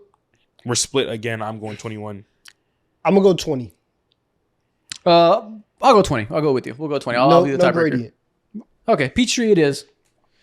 The Cleveland Cavaliers, to me, 24 and 25 are amazing. Even 23, really. They're kind of on a 3-year hit streak of fantastic jerseys. I really like 24, the simplicity. I'll go to the blue in 25. Wow. It's kind of easy for me. I just see like beautiful progression. Like the Yeah. worst one obviously is 18. 19, got better every year. They got much better every year. Yeah. I agree. I can 23, 24, 25. Sign me up for any of Yeah, them. Yeah. that's very fair. And I'm going 25. Yeah, we'll go Easy. 25. I honestly, one of their better jerseys in Cavs history, I think. Yeah, whenever we talked to Darius Garland, he said that 21 was his favorite. I don't Very mind sneaky. that. Sneaky. It is sneaky. I like the concept of it because you're taking the letters from the Rock and Roll Hall of Fame. I wish the execution was a little bit better because it does end up looking like a ransom note. Yeah. Mhm. And I'm not with that. For 25, listen, me personally, my favorite color is that shade of blue. Like Yeah. baby blue, Carolina, all that stuff. That's what that is. So I'm going 25. 23, 24, and 25. This is such a good job of being like, not doing a lot, being very clean. Like 24 and 25 especially, it's just two colors and it's very slick. Goes really well with their new jerseys they brought in around those times. The Cavs are on top of the aesthetic game for me right now. They Past few years. perfected their swag. They I'm a did. fan of that. Shout out 25. The Miami Heat started off with a bang, They were slowly on got a run. worse. They were on a run. 18, 19, and 20 is the only conversation that Yeah. we can have. And to me, it's white, I think. I think 18. I think they started the best one. But I could see an argument for 19 going black. I think 21 is an atrocity and is a crime against humanity. But I know the youth loves it. I think I might lean. I don't give a damn. Fuck them kids. Fuck them kids. They can't read. They can't read. They can't read books in third Why person. am I taking your opinion? You They can't try read. You can't. I'm not doing that. 21's out. 22 again. Ransom note out. 23 same concept out. 24 and 25. Die. Dumb and You Dumber insult out. my intelligence by thinking that I would think this is cool. I know. I'm going 18. Okay. 18 it is. I like it. I'm Yes. agreed. 18 or 19, either one. Pick your poison. They're both fantastic. Green. The Motor City. The Detroit Ooh, Pistons. A man. pretty probably an underrated group, but I don't know. The first 5 are kind of ass, but the last 3 are pretty good. 23. 23 is hard, man. That green works. I like 2023. Easy one. Yeah, It's that, easy. that dark. You green know where moves 23 me. comes from, right? Where? It's Big Sean inspired. He Oh. was Yeah, creating this you're right. And we He know was how the much you creative love Big director Sean. or something like that. boy. But I will say, That's my guy. man is washed. 25 is also very good. Wobbly, wobbly, wobble, Relax. wobble. Relax. I wish I'm not gonna say it on the show because it's too vulgar. But there's a one bar that I always tell you that ruined Big Sean for me. Go listen to the song "Too Good" on the Big Sean Nah, Metro I'm Boomin not- mixtape. I have to show you. There's a new feature that he just came out with where there's a line. I was like, damn it, I'm trying to defend you so bad, but That you man keep is doing stuff like cooked. this. The Charlotte Hornets, Love Big Sean. Buzz City. Where are we going? Are we going with the CLT? Keep it classic. No. I'm not gonna lie. All these jerseys suck ass. None of these are good. 22, I don't like gradient a lot. 22 is actually the best one. That is a Ben 10 jersey. I'm sorry. That looks radioactive. I think Ready me up, get the watch ready. I'm shape shifting. But you're right. It's probably the best one. I think 25 is the best one probably. Yeah, you know why? Because it's a regular ass Hornets jersey. It's not doing too much. That's the same thing as the one above it. It's the same thing as Buzz City. It just says Hornets. How do you go from being the most popular team or one of the most popular teams because of your graphic designing abilities In the 90s. in the 90s to now just being an afterthought? This is by far the worst set of City jerseys. This is even worse than the Celtics, I think. And it's so disappointing. Also, 19, I see 19 and I get PTSD because I see Tony Parker in a wash. Oh my gosh. I see a wash Tony Parker number 9 and I'm like, oh my god. That's a Tron jersey. Yeah. Nope. I guess we can go 22. The New York Knicks. These are has to be one of the Kith ones, I think, but 22 is also really strong. classic hits, except for 21. We've had some good ones. The fire department one's also pretty cool. 21 was absolutely atrocious. And That I'm- one is bad. I'm so That mad. is gross. I'm so mad. Anytime that you start putting sentences Yeah, on the front of your jersey, you've done too much. doing entirely. With that too being much, said, brother. I'm going 25. I like the white Kith one a lot. The blue Kith is also really good. Yes, either one of those two, and I'm gonna go this year. I'm gonna either go the white 25 or 2018 for me personally. But 18's 22 pretty is cool. super strong as well. Yeah. A good amount of good hits here. The Orlando Magic. My God, 2018 is terrible. That Galaxy When You Wish Upon a Star one. jersey. I forgot that they did that. Dude, Someone threw a rock at whoever created that. when I Just was made him dumber. when I they- was they setting this stole up, them for real. in prep for this, I saw a picture of Mo Spates wearing that. I wanted to throw up. What do you have against Mo Spates? One, he was very washed at that time, so it's a forbidden jersey. And then it has Galaxy on his chest through legs. The shorts are also Midnight Stars like this. Oh, It is bad. It's like those 2015 Galaxy pants people were wearing in middle school. Awful. I think the best ones are either 24 or 25. I might lean towards 25 for me personally. That's what they're gonna comment. They're gonna be like middle school in 2015. Damn. Actually, no, it was Yeah. I said middle school. It was 2015. We were sophomores in high school. Yeah, I was 10th grader. 21 is cool. I do like the influx of the orange. That's nice. That's the easy one to me. Really? It's Yeah, the easy winner for easily you? 21 to me. I love 21. 21 and 24 are my two favorites. Okay. But you hate the Dallas Cowboys, and that is a Cowboys jersey. Ooh. It says Orlando. So, I see a star, I see navy blue, and I see silver. all right, 21 gets it. There you go. Tiebreaker. 20 is literally a Tron jersey. That looks exactly like Tron. 25, you have a special place in my heart. 25 is also good, but I think the When white. was the last time you watched Tron? You've made a lot of references. When was the last time you saw it? Well, there's a trailer out right now for Tron Legacy. Okay. So it's on Oh, my there mind. it is. Are you watching it? Fuck no, I'm not watching Oh. Tron Legacy. Starring Jared Leto? Hell no. God no. The Toronto Raptors. Oh, these are so many hits. Every year was a gold OVO jersey until this year. yeah. As soon as he got spanked up inside the head, we, they can't dropped him. associate. We can't associate. He got wop wop wop and they dropped him on his head. They said no more. This one, they're all pretty good though. That actually is very This is the most consistent fire lineup. It's extremely funny. This is crazy. That's probably not why they did it, but the correlation is there. I like 18 a lot personally, but I think all 20 is really good too. That simple font. Well, how do you guys feel about 22? Don't like it. It might be the worst. It might be the worst It's one. a little jumbled. Yeah. 20. Yeah. I'm gonna go with 18. I think obviously it's always nice whenever you can get like a black jersey and a white jersey, and it's like, man, what if they just switched to this full time? Yeah. Yeah. But the black one and the way that they started out with that one, I really do like that. Yeah. Okay. 25 is underrated. I like the novel of 25. When you look Yeah. at it side by side, it's not as clean of a jersey. Mm. But I like the novelty of it. Yeah. 21 maybe. I would never wear 25 for like fashion. Like if I was wearing it to fit, yeah. I would never wear 25. Yeah, you can never wear. This is not for fits. Absolutely not. Yeah. Whereas most of these gold ones, you could get a fit off with it. 21 is cool. Not my 20 is the favorite. best for fits, I think. But 18 looks really good on court. But 20 is good for like wearing with clothes. I picture like 18 through 24, specifically all the black jerseys. You get that with those with the black and gold sixes. Oh yeah. You know yeah, yeah. Or the GMP sixes. Yeah.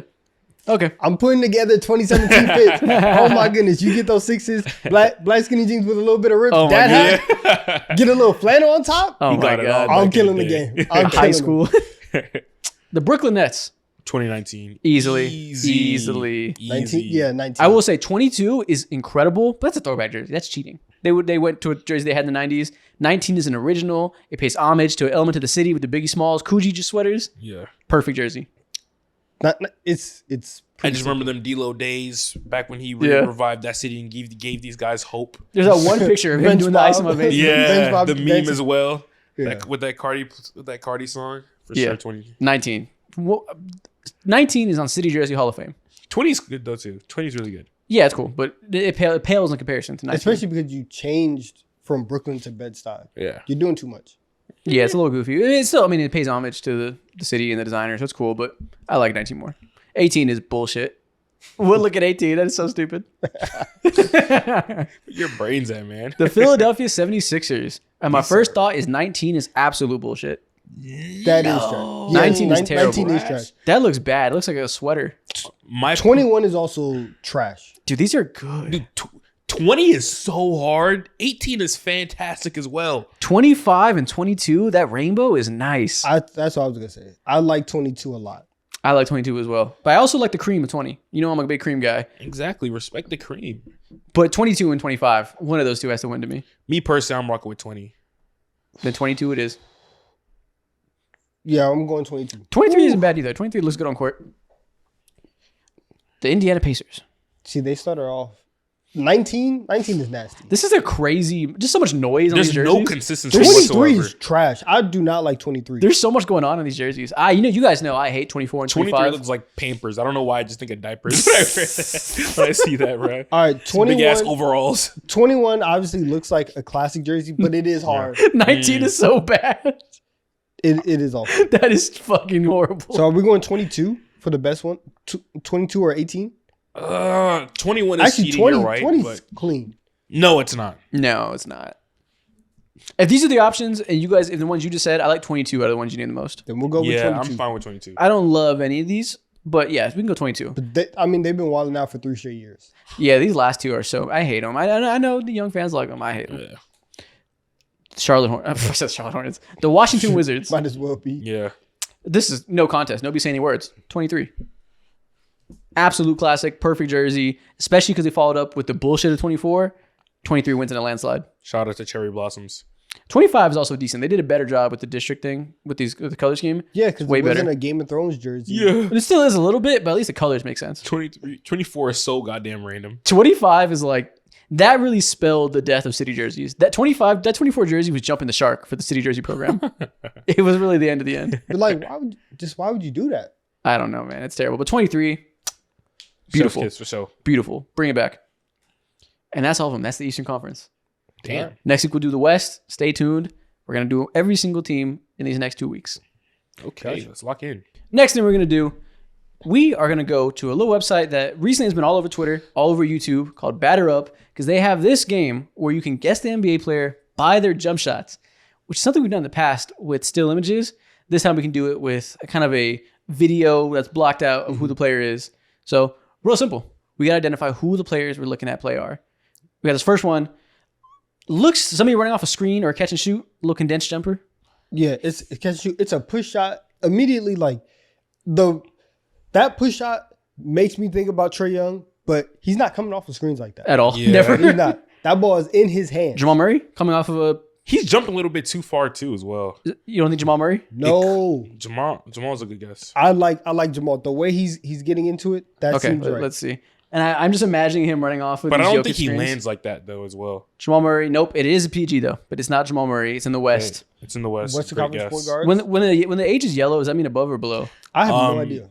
I have no idea how to gauge that either. There's Okay, no right or but it's a wrong. point Just guard close. in the Western Conference. Who is this? Coming off of a screen with a condensed jumper. It definitely looks like Trae Young, but we know it's the West. Let's go. Oh, this is Buddy Hield. Oh yeah. There we Wait, go. no, it says point guard. Just Could he guess. be listed as that? Fuck no. You think it's Buddy Hield?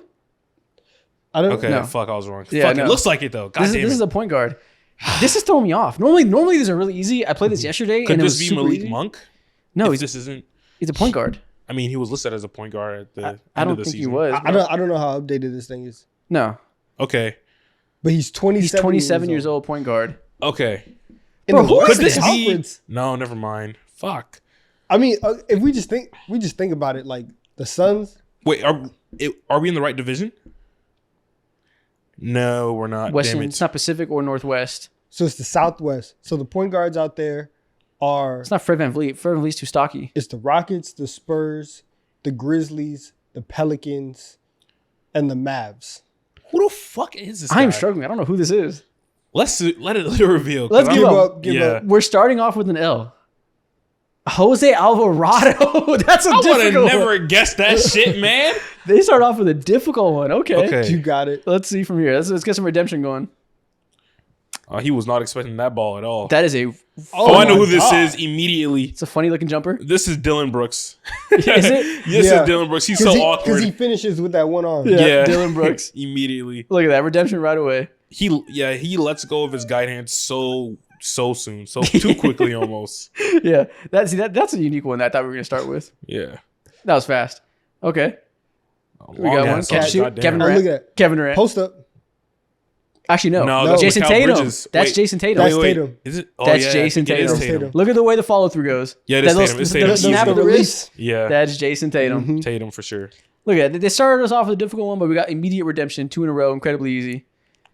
Yeah, he posts up like KD. That had me at first, Yeah. but that follow through, I know it anywhere. Next one. Okay. Here we go. Catch. Shoot. Now that's Mikal Bridges.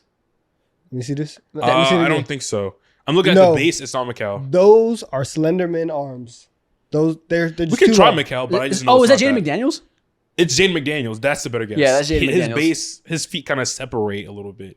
They're not aligned. So Yeah, that's for sure Jaden McDaniels. Oh, it's not. Ooh, Small okay. forward in the Northwestern Division on the Timberwolves.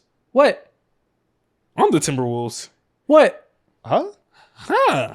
It's not Jaden McDaniels? It's not Nikhil Alexander Walker. No, it's definitely not Nikhil Alexander Walker.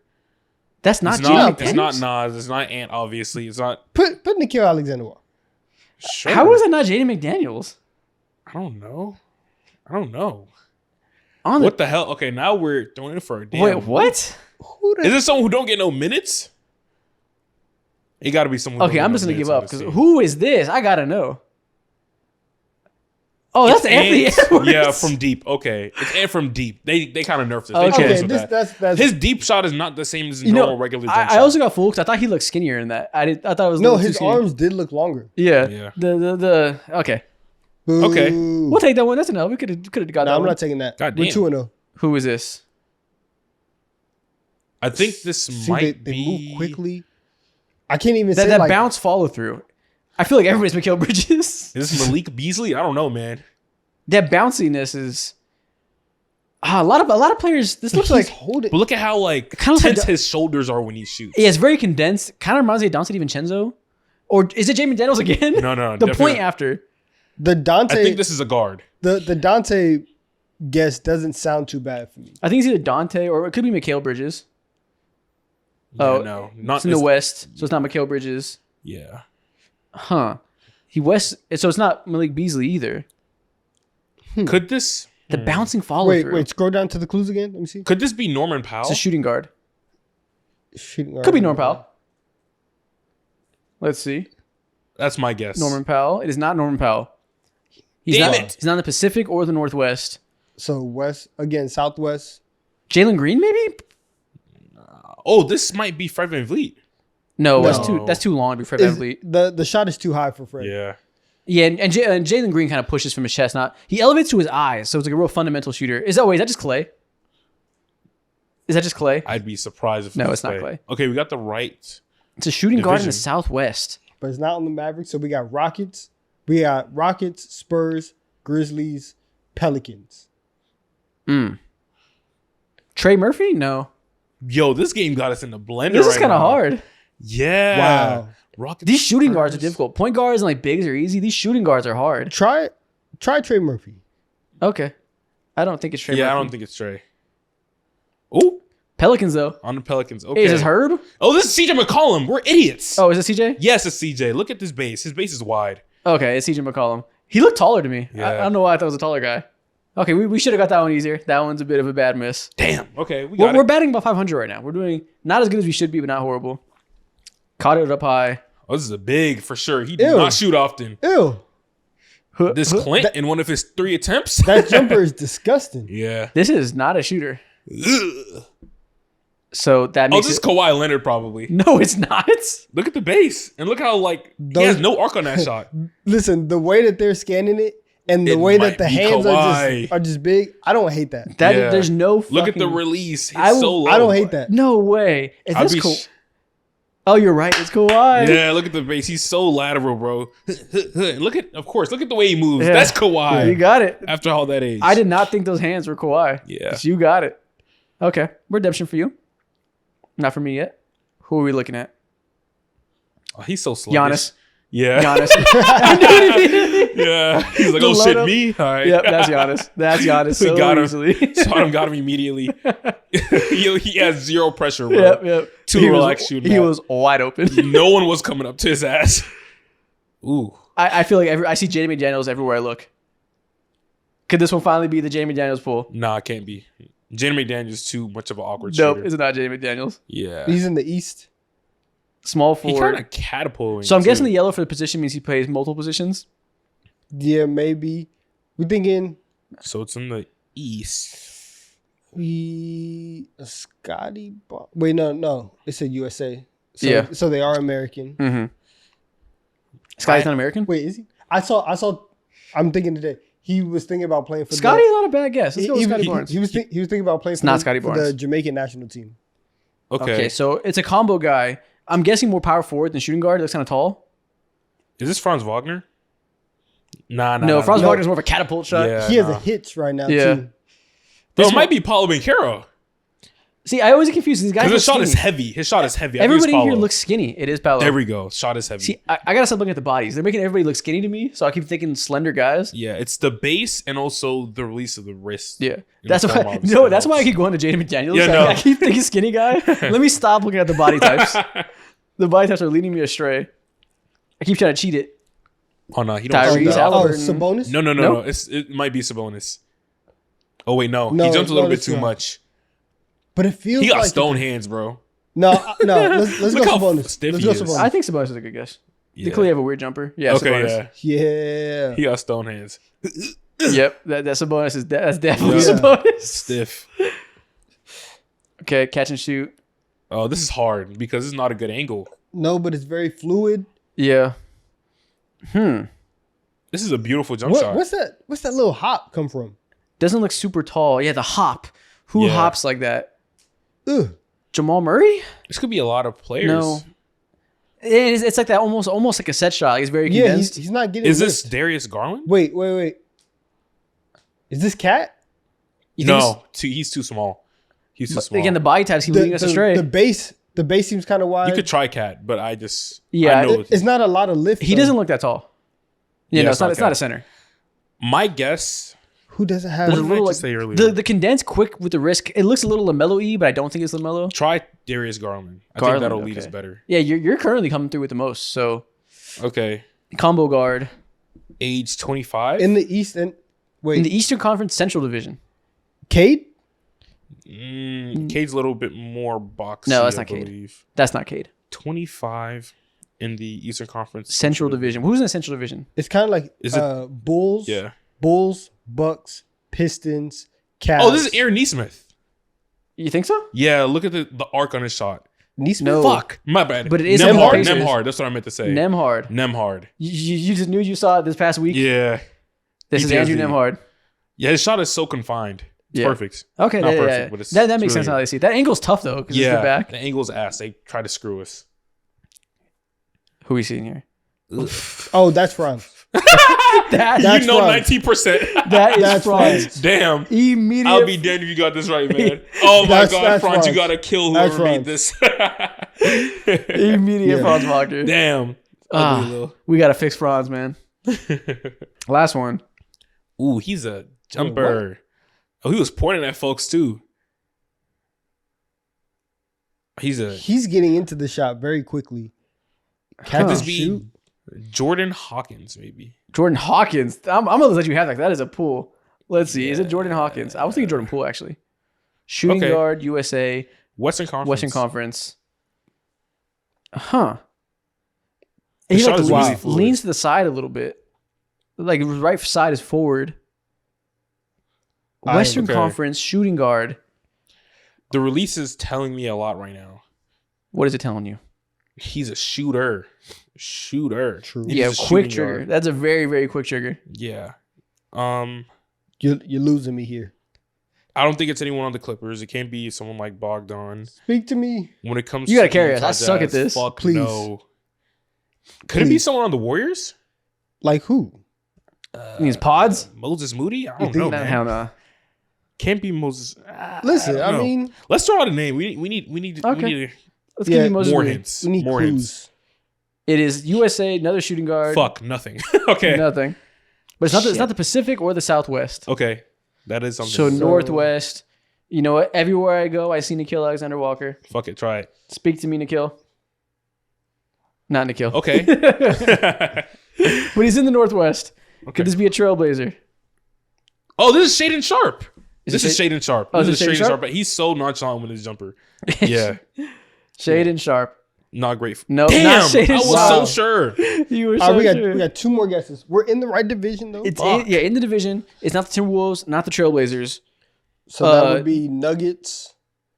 Is Jazz. is this Strother? I think you're cooking.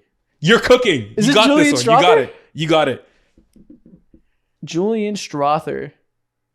No. Oh, what? Dude, what? Oh, we got no. We gotta walk away He's with number this one. 3, not on the Nuggets. What's the 4 team in this division? Jazz, Thunder are the last two. Oh, there's 2. Jazz or Thunder? This is not J-Dub, right? No. I don't think so. Aaron It's Wiggins? Aaron Wi- No. I was thinking about that too. It's a shooting guard. Wait. Isaiah Joe? Nah, he's number 11. Oh, okay. No, it might. Wait. Number 3. Damn, dude, we suck at this. No. Number 11. It has to be someone. I think it's someone. It's someone on OKC. Was OKC and Jazz, you said? Yeah. Who the fuck do we think about when it comes to? It's not Colin Sexton. It's not no damn John Collins. I don't know who number 3 on OKC would be. I can't remember. I'm so bad at remembering numbers. It's not no damn Lou Dort. Hell no. Nah, I mean, Lou Dort's 5. Isaiah Joe. We sure it is can't be a Jazz is member? 11. It might be a Jazz. That's why we're cooked. It's not Cody Williams. It's way Oh, too. it might be Keontae George. That's my last guess. Okay. Oh, that's a shooting guard. Is he a shooting guard? Or is he a point guard? he got moved to shooting guard, but Keontae George, final guess. It is Keontae George. Woo! You clutched up to end We're it. fucking home. The last one. Thank God. We did very mediocre at this, but Mo definitely carried us hard. Shout out to my my All I'm here fascination with for jump is shots. to tell you who's in what division. Exactly. That's my only value. This I'm is here to press the why buttons. We are a collective. I'm here to press the buttons. My eyes go blind when I see that. We are a team. All right, next thing we're going to do, let's do the categories game. We haven't done that in a while. I'm going to list an NBA category, 5 of them. I'm going to tell you to name a player from that category. You have to try to not say the same person that I say. And if you can get through all 5 levels, you win. We haven't done this in a while. It's been a while. Last time I did play this game, I was in New York fighting for my life. Yeah, I remember that. I very rarely won. Yes. I was close though. you came close to winning several times. First up, name an NBA player who has led the league in assists. At any Trae point. Young. You don't say it off bat. Oh shit. Okay. So at any point in history, name a player who's led the league in assists. All right. 3, 2, 1. Trae Young. James Harden. It's Trae Young. Kill me now. Of course I'm gonna say Trae. What the fuck? He lost in round 1. I'm picking my favorite player. Yeah, I'm saying him. He couldn't get past round 1. I should have said LeBron. Fuck, man. Or Matt. Let's see if Donovan can lose. Just set up for me. You know exactly what you're doing. You always You got lose right round away 1. because you never think past your initial bias. Yeah, exactly. He says the first And thing. you picked my biggest bias ever, too. You say the first thing that comes to mind every single time, and you always lose. Damn it. All right, Donovan. Level 2. A coach in the East right now. Tibbs. Oop. Oh, 5, 4, 3, 2, 1. Charles Lee. Doc Rivers. Okay. Okay, Donovan survived another round. An elite rim protector in the NBA today. A little bit harder. Narrows it down to like 5 to 7 players. Yeah. Okay. 3, 2, 1. Anthony Davis. We got Chet Ooh. Holmgren. You were I was got about to say saved. Chet. Yeah, I you was got about to say saved. You Chet. got saved. Close. Listen. You Came got close. saved. My first thought was Wemby, but I thought he was gonna go there. And Nope. then, okay. A Western Conference Finals MVP winner. There's only been 4. It's only been around for 4 years. Oh, Western Wait. Conference Finals MVP. Oh, the conference Finals Yeah. MVP. It's a brand new Dumbass award. award. There's only 4 of them. Dumbass Who's award. who's won the Western Conference over the last 4 years? Just think of the teams that made the finals in the last 4 years and All was right, their so best we player. have. All right, so we have. Who do we have? Mavs, Thunder, Curry. Warriors, Curry, and Nuggets. Nuggets. Okay. Yeah. 3, 2, 1. Okay, Steph. Shea Gilgeous-Alexander. Oh, you put Trey. Oops. Shea Gilgeous-Alexander. Damn, Shay, what happened to you, man? Balding. Did you almost say Shea? No. Okay.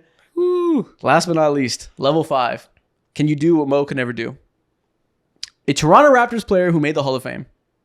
So a Hall of Famer who played for the Raptors. Okay.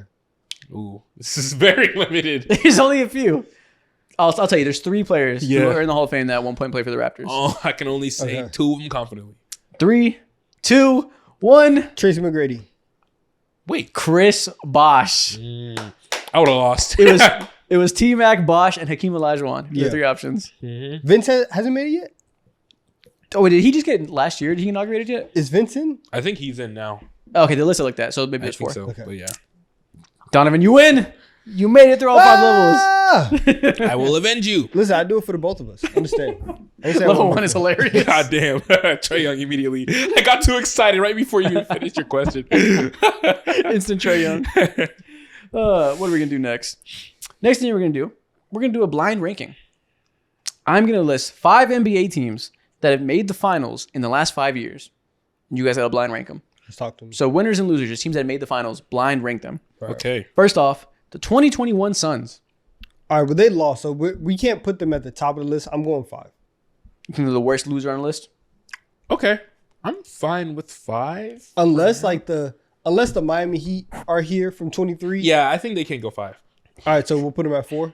I think 4 is because they had a lot of depth. They had a lot of depth. Fresh DC. Whether it be like that. Got to do it to them. Mikal Bridges, Cam Johnson, Chris Paul, who I think didn't Chris Paul go like 16 for 16 in a playoff game? Was it against the Pelicans or something like that? Nah, it was against the Clippers, I think. Oh. But okay, we'll go 4. Yeah. The- Okay, 4. 4 for the Suns. That's a safe bet. Yeah. 2022 Warriors. First they winner of the won. list. We have to go 3. I'm gonna say 3. Okay. Okay. Because if you think that there's like an even mix of winners and losers, you always say that the Warriors are like the worst champion in the last 15 years. Yeah. So we'll go 3 for the 22 Warriors. That's perfect with me. Okay. 2024 Celtics. They might be also 2 or 1. I'll go 1. It's unless this year's Thunder are on the list in the last 5 years, we probably have to give the Celtics their I don't know their because credit. I feel very strongly about that 23 Nuggets team. I hate to break it to you. No, that's a debate. The 24 Celtics would beat them. I don't think they would beat them. I think they would beat them. I think Bruce Brown and KCP would give these guys fits. Oh my God. Those are the names we go to? Yep. We're going with the Celtics. Death pieces. Fuck it. You want to put them at 1? Let's put them at 1. All right, 2024 Celtics. Number 1, It's fucking me, man. the 2023 Heat. 5. There we go. That's exactly what we said. Planned for this. That's what we said. Okay, so all you have left is number 2. We got the 2025 Thunder. You know what? At this point in time, the Thunder have not completed it, so they have not won the championship yet. So we'll put them at 2. You guys nailed this exactly right, I think. You didn't cook me. Okay. Yeah, There we I go. think you can flip the Thunder and Celtics at 1 and 2, but other than that, everything's right. In the next week and a half, yes. In this current moment, we're correct. Okay, there you go. First time you guys have really nailed it, I think, like 100% without doubt. Man, we on a roll. Next thing we're gonna do, I'm gonna show you some NBA teams. You gotta guess what the team is by their points per game. Okay. So you're gonna see 1 through 5, only seeing their points per game. Tell me who this team is. Okay, so their 4 is Hooper, right? He's the star. He's 28. You're not getting a lot from everybody else. 6.8 points is kind of tragic, man. Listen. And that's from their 4-2. He is so replaceable. Listen, that's 3 and D. That's 3 and D. Okay. What it feels like, it feels very Dirkish, but I don't know if Dirk ever averaged 29 a game. I'll say these teams are all from 2010 and onwards, and they made the playoffs. I had to give you some kind of help. Okay. Okay. 2010 onwards. So okay. again, listen, this would fit the bill for Dirk, but I don't think that they're 2. Like Jason Terry was not averaging 18 a game. I think he actually was close to that. 18? But it's not the 2011 Mavs. Huh. That's what I'm saying. Okay. Could it be like the 2016 Pelicans? It is not. I'll say the power forward, you do not commonly associate him with playing power forward. See, now what this feels like is a Kevin Durant led team. Close. It is not Kevin Durant. But you're cooking. Not Kevin Durant. Jason Tatum, year 1 maybe, or not year 1. Year but 128, he'd be a god. I know. This may be Tatum. This was a little bit difficult. I started off with one of the harder ones. Yeah, this 13.9, very solid. 18 points. I don't think you'll get this one. I'm not gonna lie. 28.7. I'm gonna give it to you. Is this a LeBron year? This is not. You're so close. Oh, we're cooked. This is the 2013 New York Knicks. That is Carmelo Anthony. Yeah, I wasn't gonna get that. I started off with a difficult one. I knew you guys were gonna get this one. That one is very, very difficult. Okay. Yeah, I was not thinking about that. That's Who's starting at the 1 for them? That is I can't remember. I think it's Jason Kidd. Or is it Raymond Felton? In 13? Raymond Felton. I forget. I did it yesterday. It's probably Raymond, yeah. I can't remember. Next up, which team is this? Wow, they all suck. 17 points is not bad. No, but like... Do they all suck or do they play as a team? Yeah. They play as a team. We got 2 people scoring under 10 All points. right, Y'all suck. This has to be an early 2000s team, man. 2010s team. Anything with Rashad McCants in it? No, there's no Okay. Rashad McCants. Got you. My bad. Damn. Yo, 16.7 points is kind of sad. Wait. Oh, fuck. What was that noise? Wait! This is the Atlanta Hawks. No, it wasn't the Atlanta Hawks. Woo, thank God. Oh, you meant 15? Yeah. Listen, But they all made the playoffs. you're not far off. This is crazy. That's Think it. along those lines. Huh. Could this 2015. be a San Antonio Spurs team? This is the 2014 Spurs. Yeah. crazy. Spurs team. You said they Makes suck. I'm sense. like, no, they're actually all fantastic. That's crazy. Correction, they're man. amazing. My bad. Yeah. Okay. They're actually incredible, actually. My bad. Yeah. They Wow. did play as a team. That's They Yeah, did play as a literally. team. That's crazy. What team is this? Okay. We got star. Oh, this is. This feels all right. 27-21. That feels very, in terms of like star duos. Yep. Feels very Jason Tatum, Jalen Brownie. It does. You're not far off. I'll say that. That is a good. If good it's benchmark. not that, then it's definitely LeBron James and Dwayne Wade Cody. Nope. That's further off. Think back to the JB Jason Tatum comparison. Huh. Also, is this a Kawhi Leonard, Paul George This situation? is the 2020 Clippers. Man, they were good. This They team were was really stacked. good. He They were only really averaged good. 21 that year. Yeah, but I mean, playing off of Kawhi Leonard. Yeah. Yeah. And they were a deep team. Yeah, Okay. good team, man. Yeah. Terrible playoff team. Next up, which team is this? Oh, this is buckets from everywhere, man. crazy. 24. What do you from mean the 3 lead stars guard, getting 75 points a game? 27 from your 3. I've and only 27 seen from this your type 4? of. I've only seen this type of offensive explosion one time, and it feels like. Is it like the 2021 Nets? This is exactly that. The Yeah. 2021 Nets. Damn, Listen, bro. those 7 games that they played together, I was like, this is the greatest offense I've ever seen. And if they would have played for 82 games, I think that would not have been hard to argue for it. This is the like, they don't get talked about as one of the best teams that didn't win a finals because they didn't have time to put it together. That's one of the most talented teams These ever guys would have failed. won 90 games in an 82-game season, man. They If they were would have healthy. been so good. They would have been amazing. Yeah. It just don't make no sense. I don't care about the Nets, and I don't feel invested in any of those guys' legacy. But it makes me sad when I see that team sometimes. I'm like, we missed out on basketball excellence. Who averaged 14 for them? Was that Joe Harris. Joe Harris. What a name, man. What happened This is to him? ridiculous. How do you have 3 guys averaging 25 and still have another double-digit score in your Yeah. side? Because all their legs fell off. It's unbelievable. Shout out Joe Harris. Next up, who is this team? Ooh, okay. This is a pretty good team. Center is your best player. 24 from your center. This is a 20 really from your lead well-rounded guard. type of 17 thing. from Very, your- very, very from your well-rounded starting three. five. Could this be the 23 Nuggets? This could be, and it is. Damn. Shout out to Michael Porter Jr.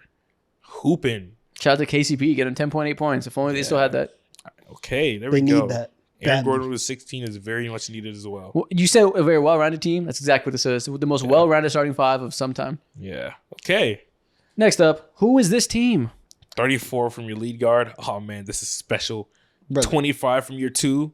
Oh, man, this team is, they're bringing back who's memories. scoring like this? Not a lot of players. Clay's one of them ones scoring like this. It feels like, could this be like a 2015 Warriors team? You think Clay was at 25 points per game? Maybe not in 2015. Nah. No. That's a lot of Damn. points per game. The only guards that I can think of, it's like, Oh, I know what this is. go ahead. Nah, I'm lying. I don't. He just said some shit. Just say it. Could this be Russ and PG? You think no? Damn. PG's averaging 27. You should know that, Mr. Oh, I know what this is. This is James Harden. This is James Harden and Russ. You don't know anything. It's Wrong not them. iteration. It's not them. It's not them either? No. Fuck. Think along those lines, though. You oh, I know what this is. Doesn't know what this is again. Bro, it just gets to me. This is the 2024 Dallas Mavericks. Oh, man. Luka I was and thinking that Kyrie. recent. I 33.9 should have been clearly Luka. Yes, I just never think of Luka as a point guard, even though that he Yeah. is Really? a point guard. What do you think of him as? The guy, big Yeah. guy on the court who just Player. doing shit. Yeah. Athlete. A 3 who, like, in that LeBron thing where it's like he's the 3, but he plays the 1. Yeah. Like, Who is this team? Well-rounded again. 28 from your lead.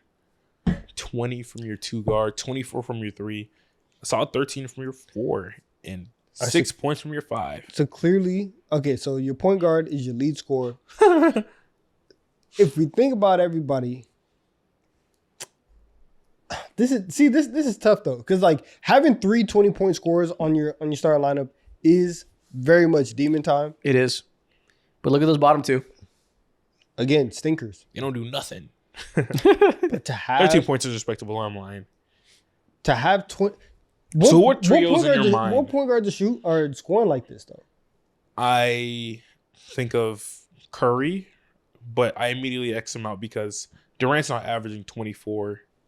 Like that's almost inverted. This does look like the 2017 Warriors, but it's not. Yeah, it's definitely not. But them. that's almost exactly how it looked if 24 was 28 as well. Yeah, I think of Curry. I'm just thinking about high octane guards: Curry, Harden, Luka. Can't be Luka at all because you don't have 2 players giving you that amount of production. Incorrect. This is the 2025 Lakers. It is Luka. Owen Austin Reeves. Fake demon. Yeah, the Fake fakest. demons. Wow, the fakest. You said they're on demon time. I They got wish. us. I wish. That was this postseason. Wow. Okay. Yeah, this is this season. That was hard. That was hard. That's funny. Who is this team? Okay, 14 from your lead guard, 19 from your center. This is so evenly distributed. So even. Very even. 21 from your 2 guard. 14, 14, What are 14, we doing here? 19, and 21. What are we doing here? 3 14-point scores. Okay, so 20, 10s, and ups. I feel like this is closer. Who is a shooting guard center combo that they're clearly your best players, but they're not that great? Let's think about all the 2 guards out here. Okay. This is center 19, shooting guard 21. That's a pretty unique combination. Yeah. 2 guard and 5. I'm so And then everyone else is lost right like now, and pretty I'm very solid, upset. too. Y'all cooked? I'm very upset Wait. at myself. Wait. Yo, one guess. One guess before I cook this you. be, I don't know, 2020 Miami Heat? Nope, it is the 25 Houston Rockets.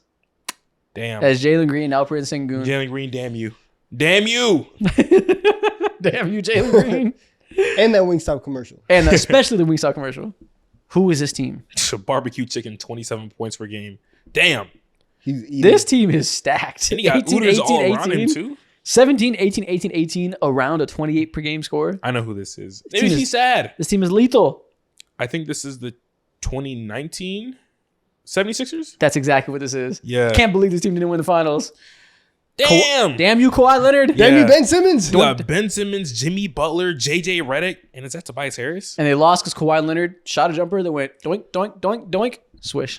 They would have won a chip that year. That would have been his chip. Because the Warriors got hurt. If they get hurt again, who knows? That's hard. Yeah. I guess they probably wouldn't because they wouldn't be against that. But who knows? I don't know. Maybe it happens. But yeah, they would have been in the finals. They were really, They would have really been good. a really good matchup against the 2017 Warriors. Who did the Raptors play in the conference finals after this again? The Bucks. The Bucks.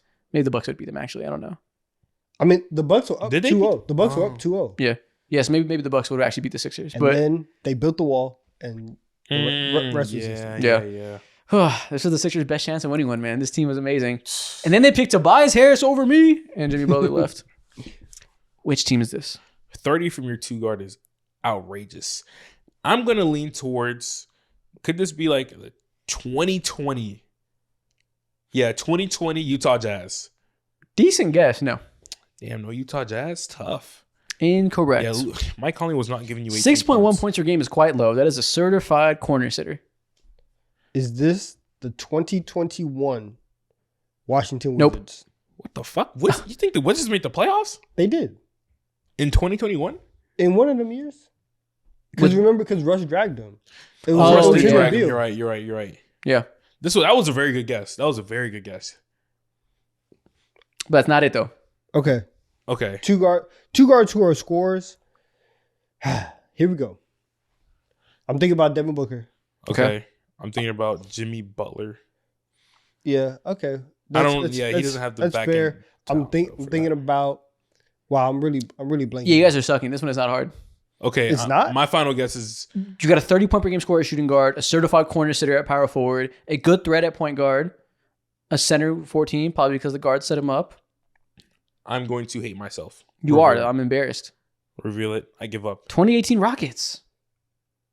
Did you even try? See? Yeah. Did you even try? Yeah. I checked out. Unbelievable. Yeah, I'd be forgetting. And that's I the last checked out. one. Went out with a dud. Unbelievable. I checked See, out. because now every time I think about Harden, I'm always thinking about him as a point guard. Yeah, him dominating. Yeah. So I forgot they got Chris Paul. Yep, it's him and Chris Paul cooking. All right, man. Next thing we're going to do, last thing we're going to do, we are going to put the last 20 MVP runner-ups into a tier list. Okay. So all the players that came second in MVP, do you guys want to grade this based on how good their regular season was or how good of a player they were? Like, all things considered. We'll go how good they as a player they were. Not their MVP candidacy from that year? Yeah.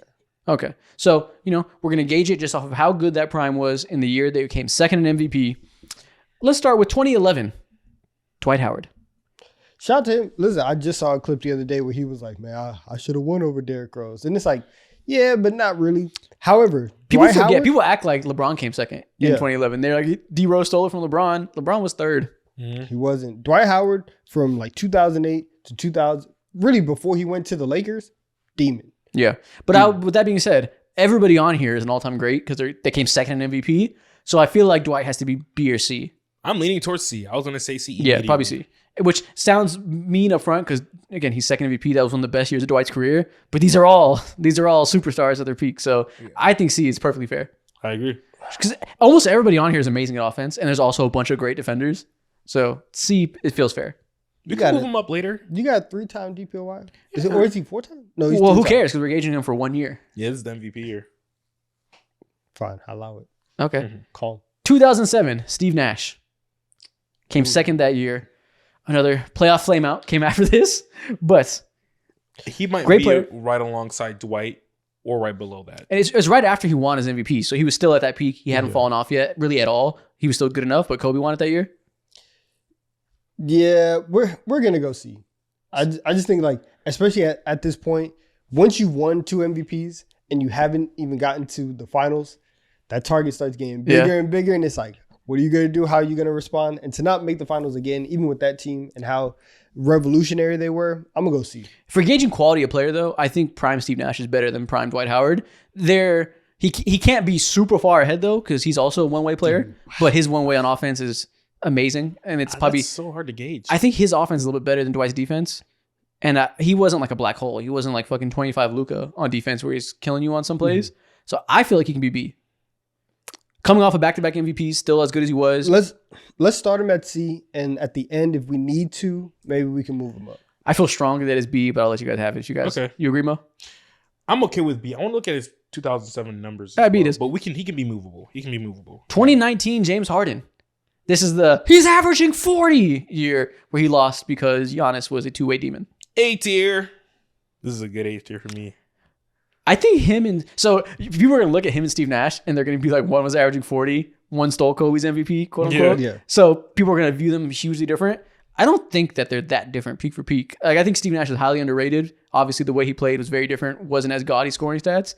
But I don't feel like Prime Harden is a tier above Steve Nash. No. But you can tell me, if you want to tell me he is, I don't think it's crazy to say he is. I mean, if we're going like regular season alone, the ways in which James Harden was breaking the game really is that is on a different level than what Steve Nash. I think this summer was that the summer where they like doubled down on foul baiting? And like in terms of the refs not allowing it? Yeah. Clearly not. He averaged 37 or something, so he definitely got one more the year. following summer, I'm saying. Oh, probably. Yeah, probably. Yeah, 2019 was his best scoring year. He was as amazing as he ever was. They had Chris Paul, but Chris Paul was washed. That was the year where he wasn't playing well, and he rejuvenated himself in OKC after that. But for that year, we were kind of scared of what Chris Paul was going to be like, so he had to carry an even greater scoring load. If we're doing just regular season, we should do A. If you guys want to say overall who's the best player, I think B. I'm thinking A for me personally. Yeah, let's show credit to you know what? Yeah, let's do that because there's other James Harden seasons on here, and it's the best one. So we'll give his best season A. Yeah. 2006, LeBron James. It's underrated. Young LeBron, insanely athletic. Yes, it's underrated, especially because the next year he goes to the chip, or not to the chip, but he goes to the finals. Yeah. I think that we can put 06 at A. Yeah, I don't think any of these LeBron versions can be below A. He's fucking LeBron. Not to be a LeBron Glazer like always, but he is LeBron James. He is the best player on here. So I think this is one of the weaker LeBron years. Most of them are going to be S. This feels like A. And this was like around the time where you can legitimately start making arguments like, oh no, he's top 3, he's top 2, he's the best player in the league. Yeah. It starts right here. Yeah. This is the first year where he probably was the best player in the league. If it was up to me, I'd put him in S. That's why I stayed silent. Yeah. I don't want to be crazy, but there's other better LeBron years in a comparison or another tier, I think. Speaking of, this is an interesting one. 2020 LeBron. So this is the end of his prime. He was second to Giannis. He, numbers-wise, was completely still in his prime, but we know the athleticism is a little bit different. But to me, this is still as good as any LeBron year because the defense was so good, playing with Frank Vogel, playing with Anthony Davis. He was defending the best he's ever done. He played point guard this year, averaged almost 10 assists. The scoring was still great. Obviously won the title. He averaged 10 assists, you're right. Yeah, won the title. Had all the IQ stuff that people love 2018 LeBron for. Feels like S tier to me. To me, that's clearly a different tier than 2006. Go ahead and put it's it S tier. One One of my favorite random ass stats that I love about this year of LeBron is usually when it comes to double-digit assist average leaders in the regular season, you never win a championship outside of Magic Johnson, and LeBron James was able to acquire that because of how ball dominant he was and also how great the defense was as well. I saw a similar stat about Shea this year. There's only like 3 people that have averaged 30 and won a title. Yeah. That's crazy. 3 seasons. I think 2 of them are Michael Jordan, and I forget the third one. Shaq probably. Probably. Yeah. I don't remember exactly, but that's only happened 3 times. I saw a stat today talking about how only Shea and Shaq were the only ones to lead the league in scoring while also potentially win a championship. That's crazy. But Jordan never did that. I think it was MVP actually. Yeah, so we're probably talking about the same thing. Yeah. Yeah, that's insane. Okay, next one. 2016, Kawhi Leonard came second. This is his best like two-way form, I think. He had the full defense still, and the offense this is the first year the offense really exploded to being superstar level. And he had 25 this year, I believe. Yeah. And when we were having conversations a couple weeks ago about peak Kawhi, this is it. That's genuinely one of the best peaks. A tier? The Warriors, it's minimum A tier. The Warriors won 73 games that year. Stole all the attention.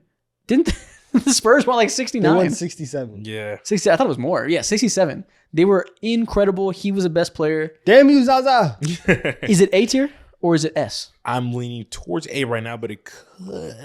He's not like it could be S. It could be S, but he's like the archetype of a two-way dominant wing. He wasn't a playmaker at this point of his career, so he was still playing within a system. He was very much like a weapon on offense, scorer plus incredible defender, but he wasn't the like set everybody up, be the lead playmaker type of guy. Yeah, but his takeover on defense Crazy. was insane. And so the things that you would look at somebody where it's like, all right, I'm just going to go on a personal 8-0 run. Yeah. Kawhi could do that on defense. These are the times when teams where the person he was defending would just stand in the corner and not even try to be in the offense. They play 4-on-5 on purpose. Yeah.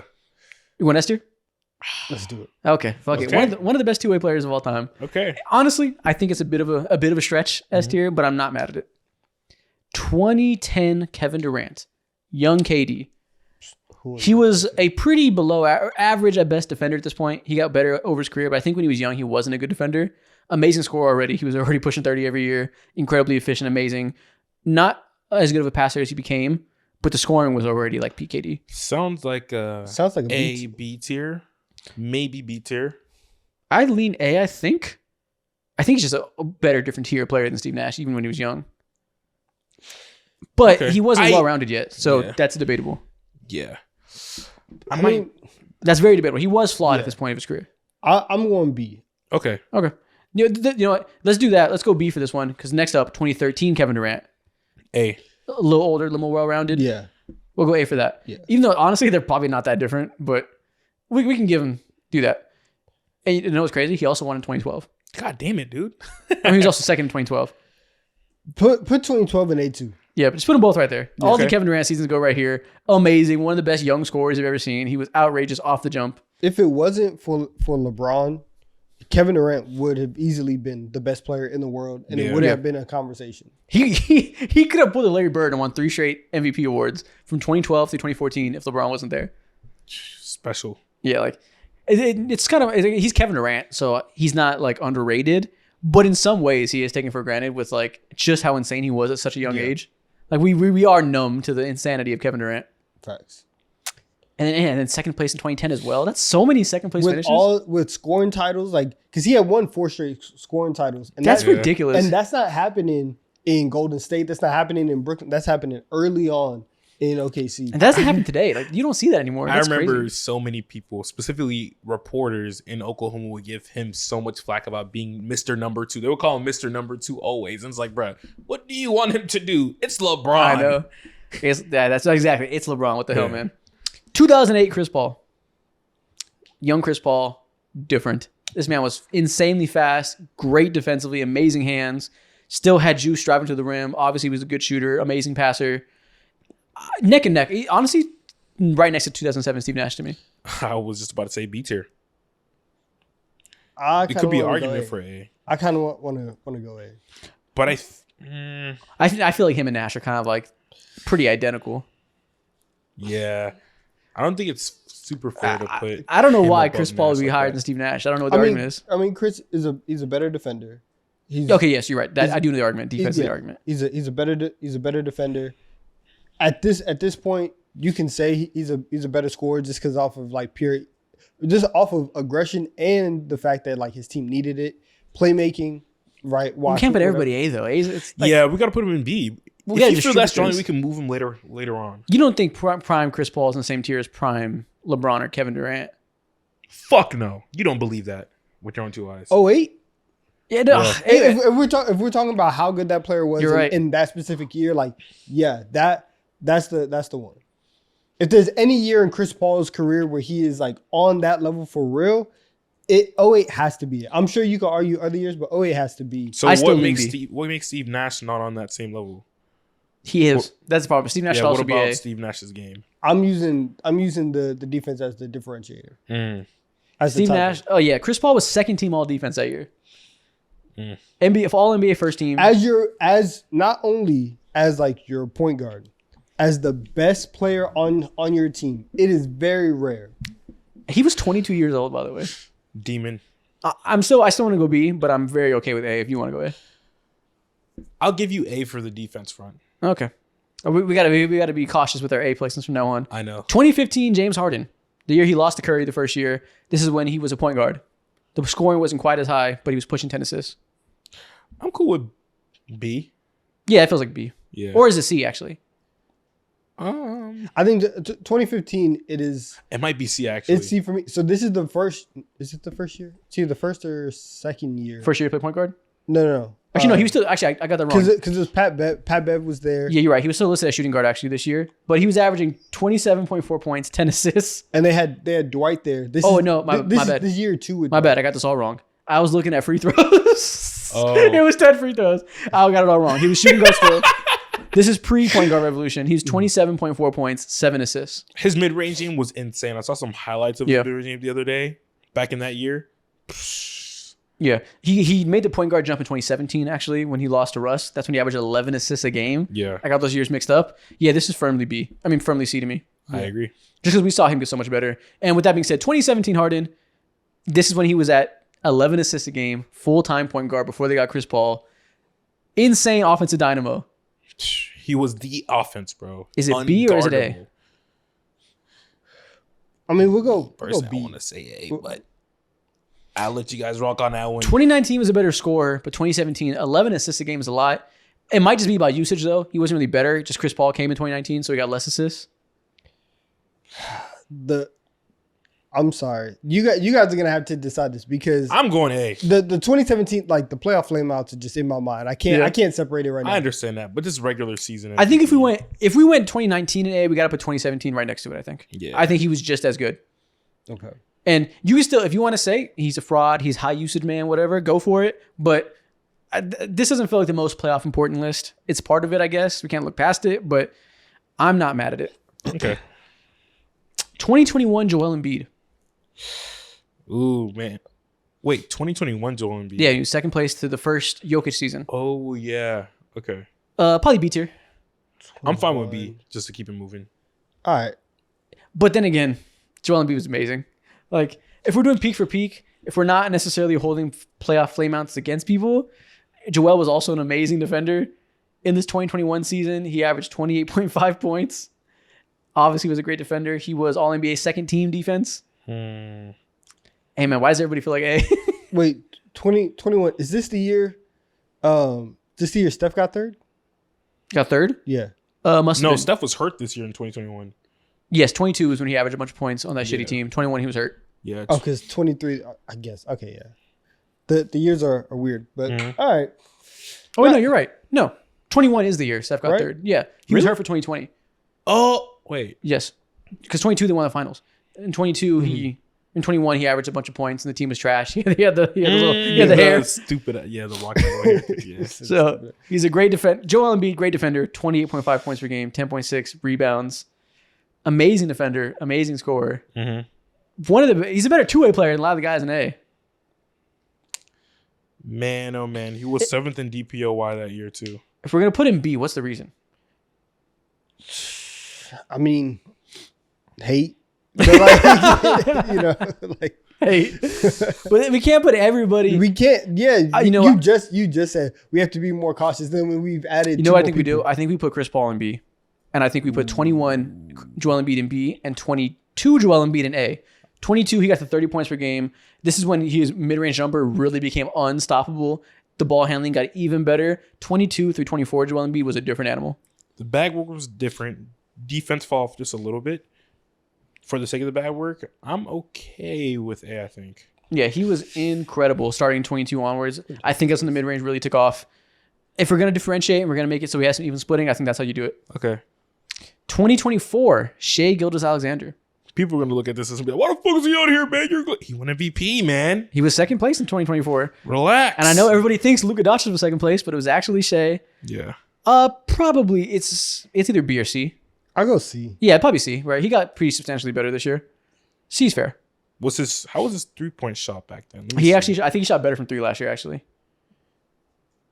No, he did not. No? He shot 35% from 3 last year. Oh, you're right. 37 this year. Yeah, he got better this year. And the volume's obviously higher. Okay, I'm fine with C.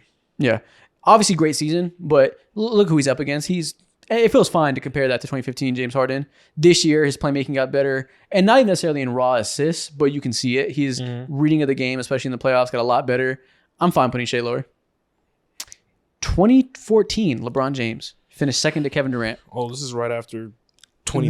This is S tier. Yeah, it's S tier. It's prime LeBron James. This is his last year in Cleveland. I mean, last year in Miami when he was carrying around the corpses around him. He was incredible. Too good to stay there. Obviously one of the best players of all time. 2009, Kobe Bryant. Oh, shit. 2009. See, this is one of those Kobe years where he's not putting up 30 every night. This that Mamba mentality winner. A veteran. Who did he lose is to what this it year? is. Read the game different. LeBron James. Young LeBron. You can go and have all that jumping over people and all that. That's fine. We're out here winning championships. That's what it's about. I mean, I would put it in B just because it's in the second half of Kobe's career and the athleticism isn't necessarily there. So you think prime Kevin Durant is a better player than older Kobe? I feel like older Kobe's still in level of A. I'll go ahead. Yeah, he's still Kobe. I mean, he's still amazing tactician. This is one of the smartest, best passing Kobe we've ever seen. The way he was able to attack in isolation in this slower era. I don't like him next to